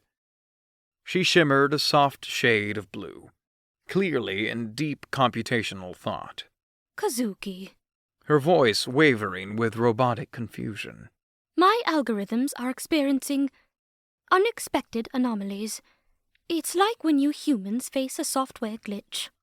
Momo, always the mischievous one, piped in. Seems like someone's RAM is overloaded with feels. Hannah, not missing a beat, added, Want to join our drama session? We have a spot right next to the popcorn, but no spoilers. Rebecca, processing the playful conversation, blinked in rapid succession before settling on a shade of blush pink. I shall consider it, She said, the robotic equivalent of a shy teenager. I leaned back into the cozy couch, eyeing the room's occupants thoughtfully. With Hannah and Momo pretty much annexing my bedroom, a light bulb idea struck. Clearing my throat, I began. Considering my once sacred bedroom is now under a siege by two bombshell cat girls, I started, pausing for a theatrical sigh and playfully rolling my eyes at the two cat girls. Maybe it's time to move Rebecca's charging station in there too. Hannah, always one for closeness, immediately jumped on board, her blue eyes shining. Oh, that sounds amazing, Kazuki! It's like consolidating the family in one place. Feels right. Momo, trying to keep a straight face, but failing, giggled. Think about it. 1 room, 4 living. Well, 3 living beings and an AI. It's like some wacky sitcom. Plus robot sleepovers? Come on! She sent a mischievous wink Rebecca's way. Rebecca's LED lights danced in a pattern that I'd come to recognize as her thinking. After a moment, she replied in her ever-so-formal yet melodious tone. Your proposition has been analyzed and deemed favorable. Besides, She paused, a slight modulation in her voice to sound playful. I am thankful that you are giving me this opportunity. Shaking my head and chuckling, I sprang into action, feeling a newfound energy. All right, team, Operation Relocate Rebecca is a go, I announced, striking a mock heroic pose. Momo started playfully humming a mission tune, creating an impromptu soundtrack for our little endeavor. Meanwhile, Hannah, with her meticulous eye for detail, started directing where the station would look best, occasionally shifting a piece of furniture or an ornament. As I fiddled with cables and connectors, with Momo playfully jeering about my old man tech skills, Rebecca hovered nearby, casting a serene, moon-like glow over the room. Occasionally she'd chirp in with tech advice, which mostly involved telling me what not to unplug. The blue one, Kazuki. Don't touch the blue one. With collective effort, and a few mishaps, like accidentally causing a minor blackout, sorry neighbors, Rebecca's sleek, ultra-modern charging station found its new home in a cozy corner beside my bed. Admiring our combined effort, Hannah clapped her hands together. Perfect. It's like a warm, high-tech nest. Rebecca's LEDs shimmered in contentment. I concur. Aesthetically pleasing and logistically efficient. Momo stretched her arms behind her head, looking smug. Another successful mission. Go team! We're like a happy family. I love it. The atmosphere in my bedroom was filled with the subtle warmth of dimmed lights, casting a tranquil glow that seemed to blend perfectly with the soft hum emanating from Rebecca's new charging station. It was in this calming ambiance that Hannah approached, her hair shimmering like cascading waves under the gentle illumination. Every step she took was filled with an air of delicate gratitude. Kazuki? She began, pausing for a second as if to choose her words carefully. Her voice was soft, a gentle melody in the stillness. This moving Rebecca in here with us, it's incredibly sweet of you. Before I could muster a response, Momo, with her usual cheeky demeanor, stepped closer, her tail waving with playful enthusiasm. Oh, look at Mr. Thoughtful over here. She nudged me playfully with her elbow. Always the selfless one, huh? Rescuing damsels, treating AI robots as if they were human and whatnot. Do you have a cape hidden somewhere? The heat in my cheeks intensified, my blush making a rapid ascent. I rubbed the back of my neck, a nervous chuckle escaping my lips. I just thought, it's cozier this way. No heroics here, just common sense. My voice trailed off, my feeble attempt at downplaying my gesture hanging in the air.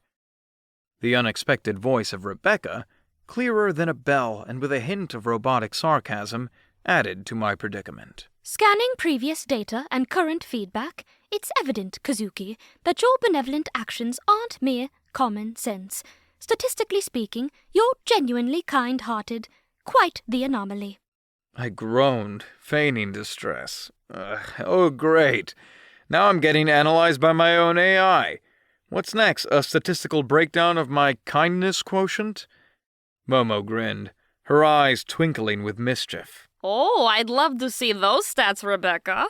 Maybe a pie chart or a bar graph? Hannah, trying to contain her laughter, interjected. Oh, leave him be, Momo. Though, Kazuki, admit it. Between saving me from nefarious villains and being an all-around great guy, you've set the bar quite high for yourself. Sighing in mock resignation, I dramatically threw my arms in the air. All right. If everyone's decided I'm the resident knight in shining armor, who am I to argue? Don't argue with us. We're always right. Momo replied facetiously. Throwing my hands in the air with feigned exasperation, I exclaimed, All right, someone's got to explain this to me. If I'm this archetypal nice guy, then how in the world did I manage to land not one, but 2 bombshells as my girlfriends? I leaned in, resting my chin on a hand and wiggling my eyebrows in mock thought. I mean, there's that old adage, nice guys finish last, right? So, pray tell, how am I out here feeling like I'm leading the race? Hannah, her eyes reflecting the mellow golden light of the room, chuckled as she tossed a pillow at me. Kazuki, first of all, that saying is outdated, and secondly, it's complete nonsense. She winked playfully. For me, it's always been the nice guys who steal the show. Bad boys might be fun in movies, but in real life, give me a kind-hearted goofball any day. Momo, stretching her arms and revealing a mischievous grin, chimed in. And let's not forget, Mr. Humble, you might be nice, but you've got this undeniable allure. It's like you're this gentle teddy bear, but with the heart of a fierce lion. She mockingly flexed her arms, doing a terrible impression of me. Did we all forget the Kung Fu master part? Who wouldn't swoon over that? Laughing at Momo's antics, I felt a mix of pride and embarrassment. Well, I've never thought of myself as a swoon-worthy Kung Fu master before, but I'll take it.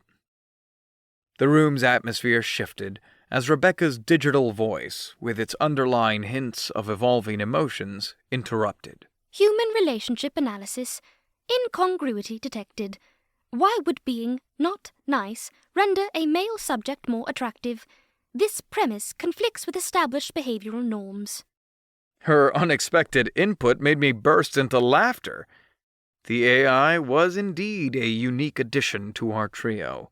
Hannah, holding her sides, managed to respond. Oh, Rebecca, your innocent attempts to decipher human emotions are so endearing. Momo, still snickering, added, It's like having our very own love guru in the room, isn't it? A soft chime echoed through the room, followed by Rebecca's crisp digital voice. I must sign off for the evening. There are crucial system updates awaiting installation, and my energy reserves are depleted. Hannah, with a cheeky grin, jumped off the bed, quickly closing the gap between her and the AI's metallic frame. Good night, Rebecca, she said warmly, planting a gentle kiss on the robot's cool, sleek cheek.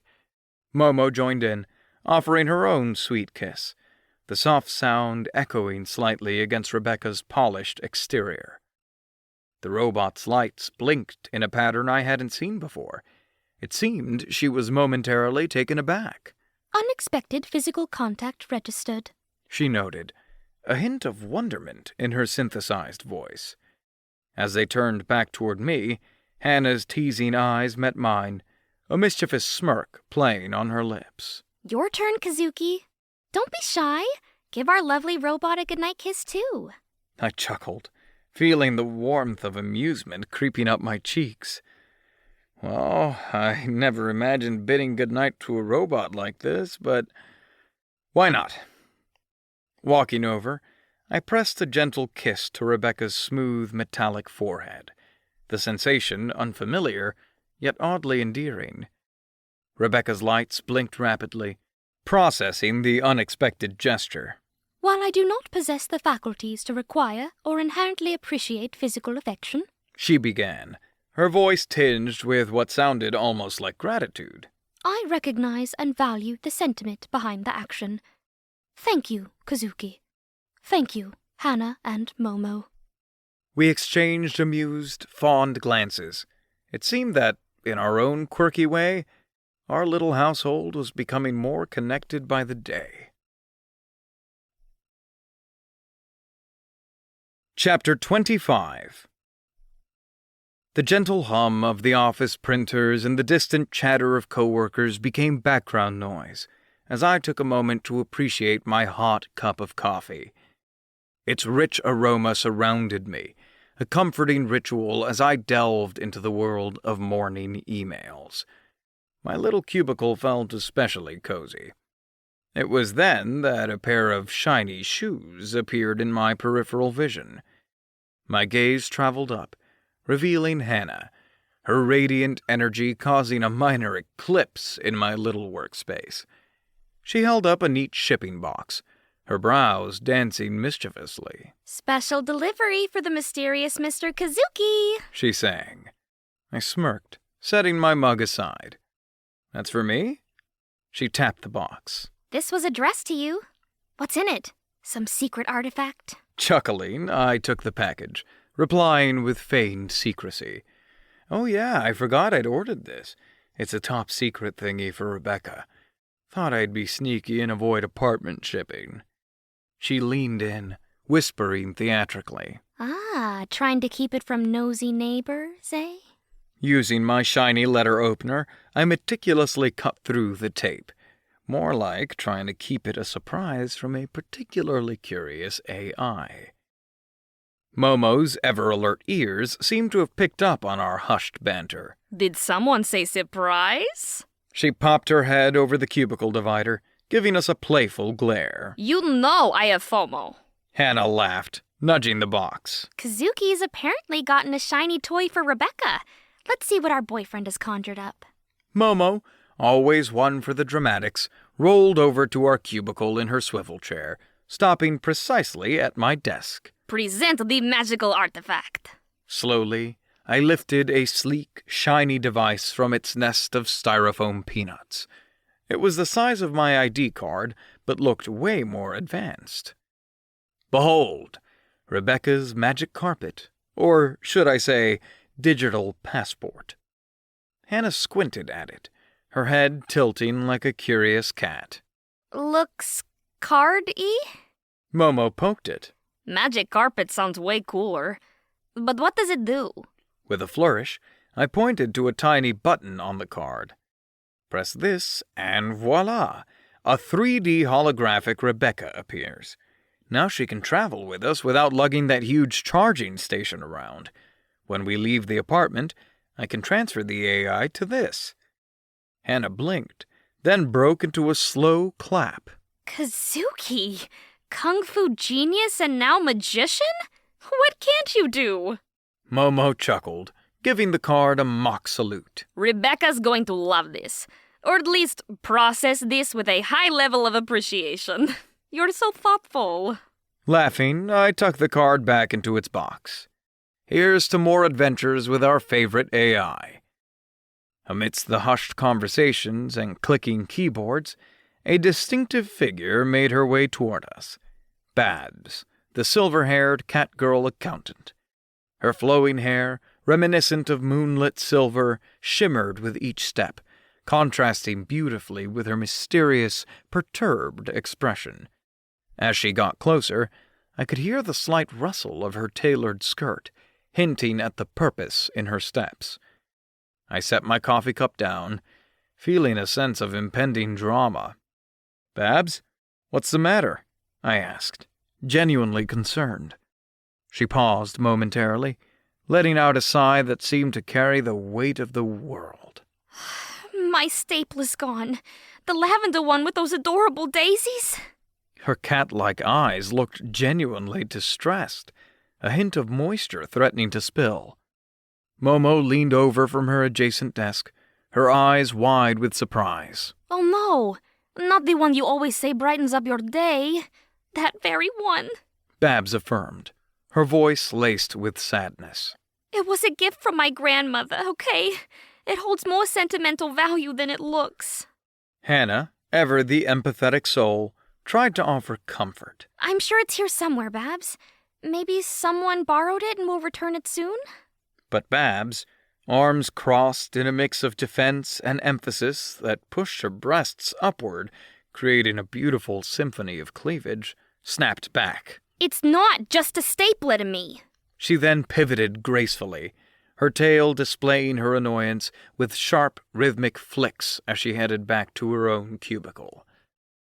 The air was filled with tension, thick with unspoken words that hovered between us all. Momo, breaking the silence, whispered, It was such a cute stapler, but I didn't know it had such a backstory. Feeling the need to help, I murmured, "Let's keep our eyes peeled. Maybe we can locate it. I feel bad for her." Hannah shifted uncomfortably, her face reddening more than usual. Actually, about that? I tilted my head, sensing the upcoming bombshell. "Hannah?" Avoiding eye contact, she hesitated. I thought it'd be a funny prank, okay? I took the stapler and put it in my desk drawer. I never imagined she'd react so intensely. Momo's eyes nearly popped out of her head. You did what? Hannah's voice was barely audible as she confessed. I thought it'd be some light-hearted office fun to kick off a Monday morning with some humor. With a deep breath, trying to stop myself from scolding the cat girl. "All right, let's fix this. Hannah, just give it back to her. Apologize, and let's hope she understands." Hannah bit her lip, the gravity of her actions finally sinking in. I just hope she can forgive me. It's going to be so awkward.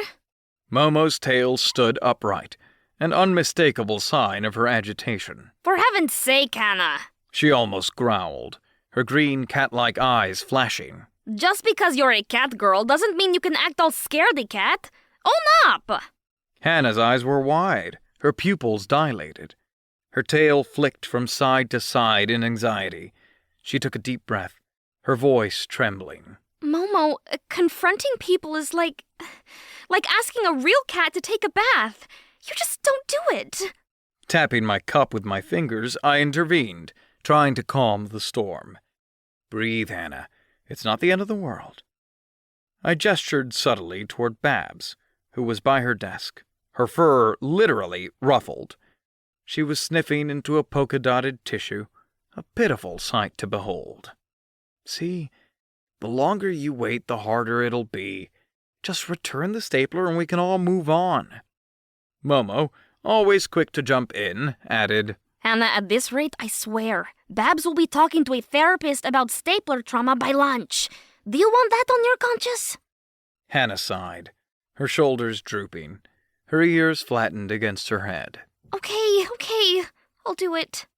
She moved to her desk, her steps hesitant.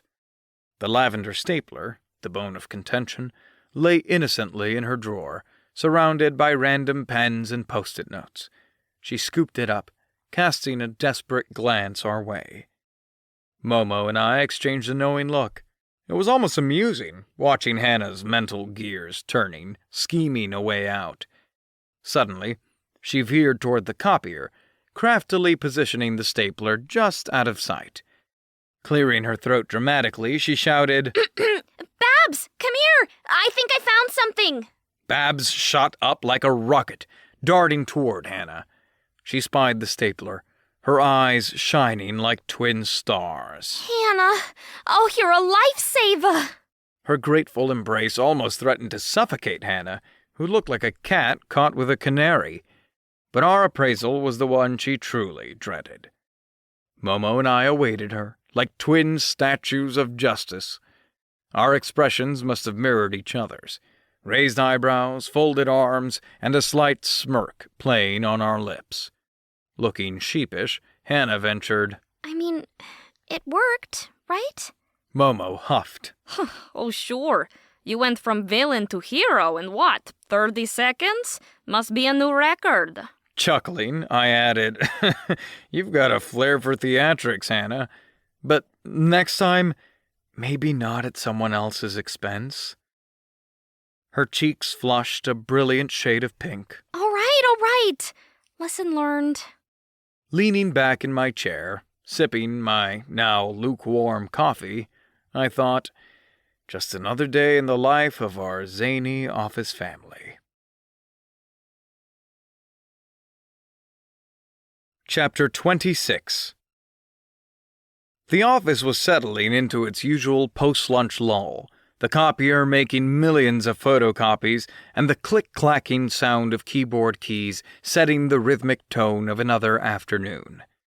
Suddenly, the elevator doors opened, revealing an anomaly in our regular cast of characters.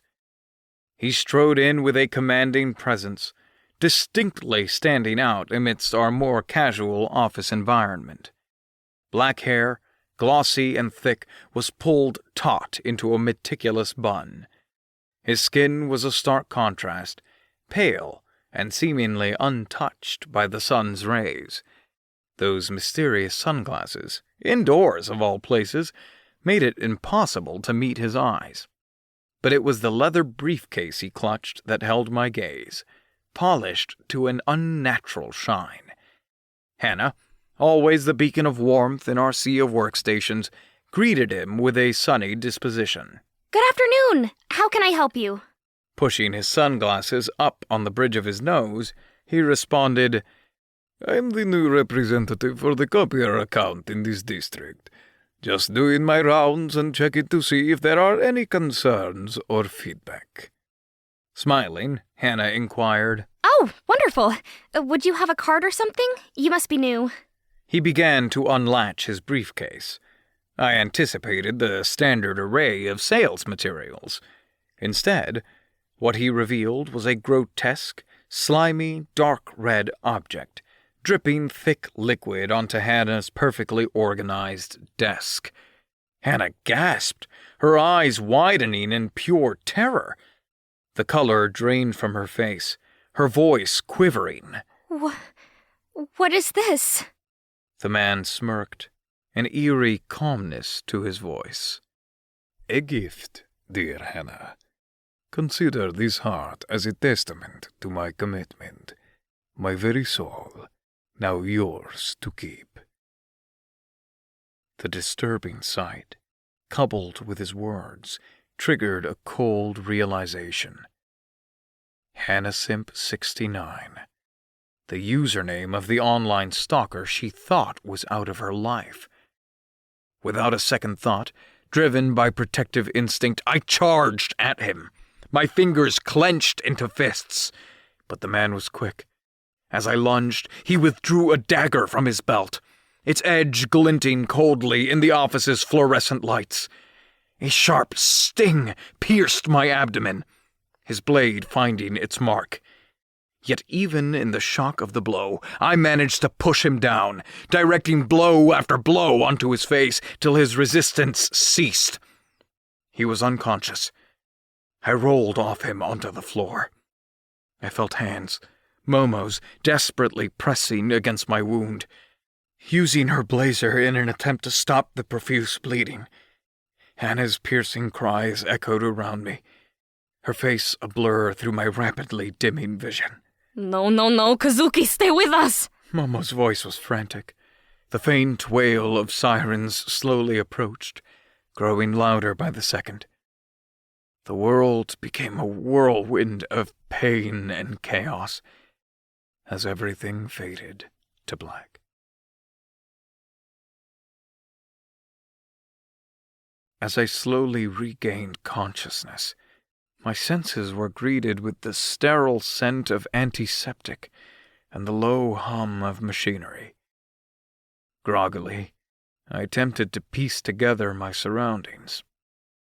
My vision was a blurry mosaic at first, but slowly the muffled sounds of the hospital crystallized into recognizable beeps and murmurs. A rhythmic beeping resonated close by, likely my heart monitor, providing an oddly comforting background score. Gradually, as the fog in my mind began to lift, I saw the silhouettes of two figures hovering nearby. As they came into focus, I recognized them. It was Momo and Hannah. Both of them looked drained, pale, and stricken with worry. Momo's usually immaculate white blouse was marred with dark stains, which I soon realized were traces of my own blood. The sight of it sent a pang of guilt through me.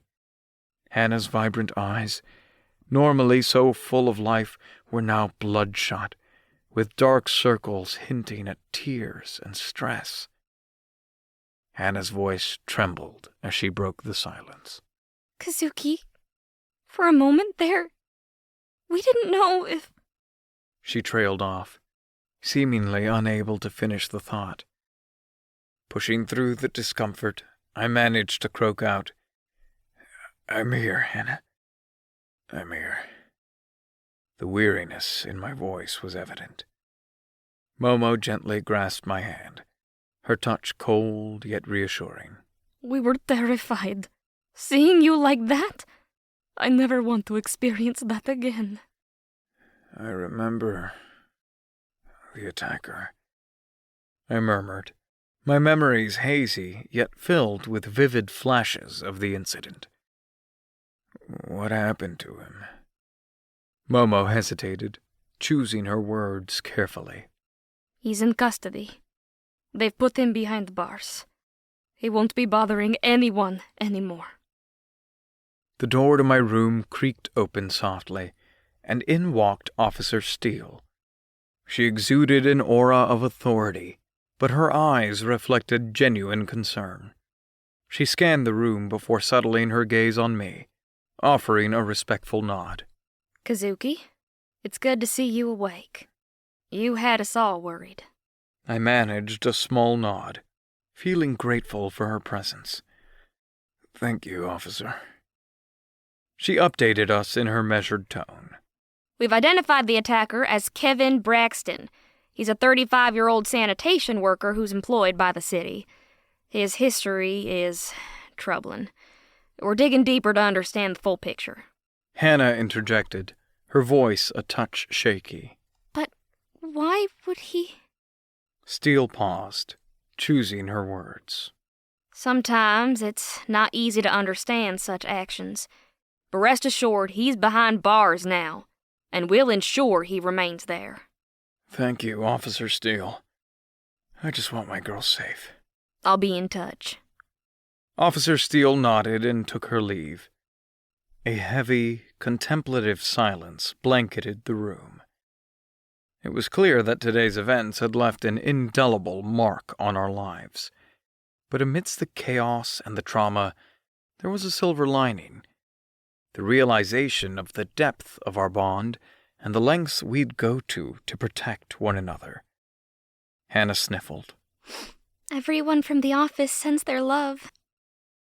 I shifted in the bed, and a bolt of pain rocked through my body. Damn! Take it easy, Momo said as she rubbed my arm. We're here to take care of you.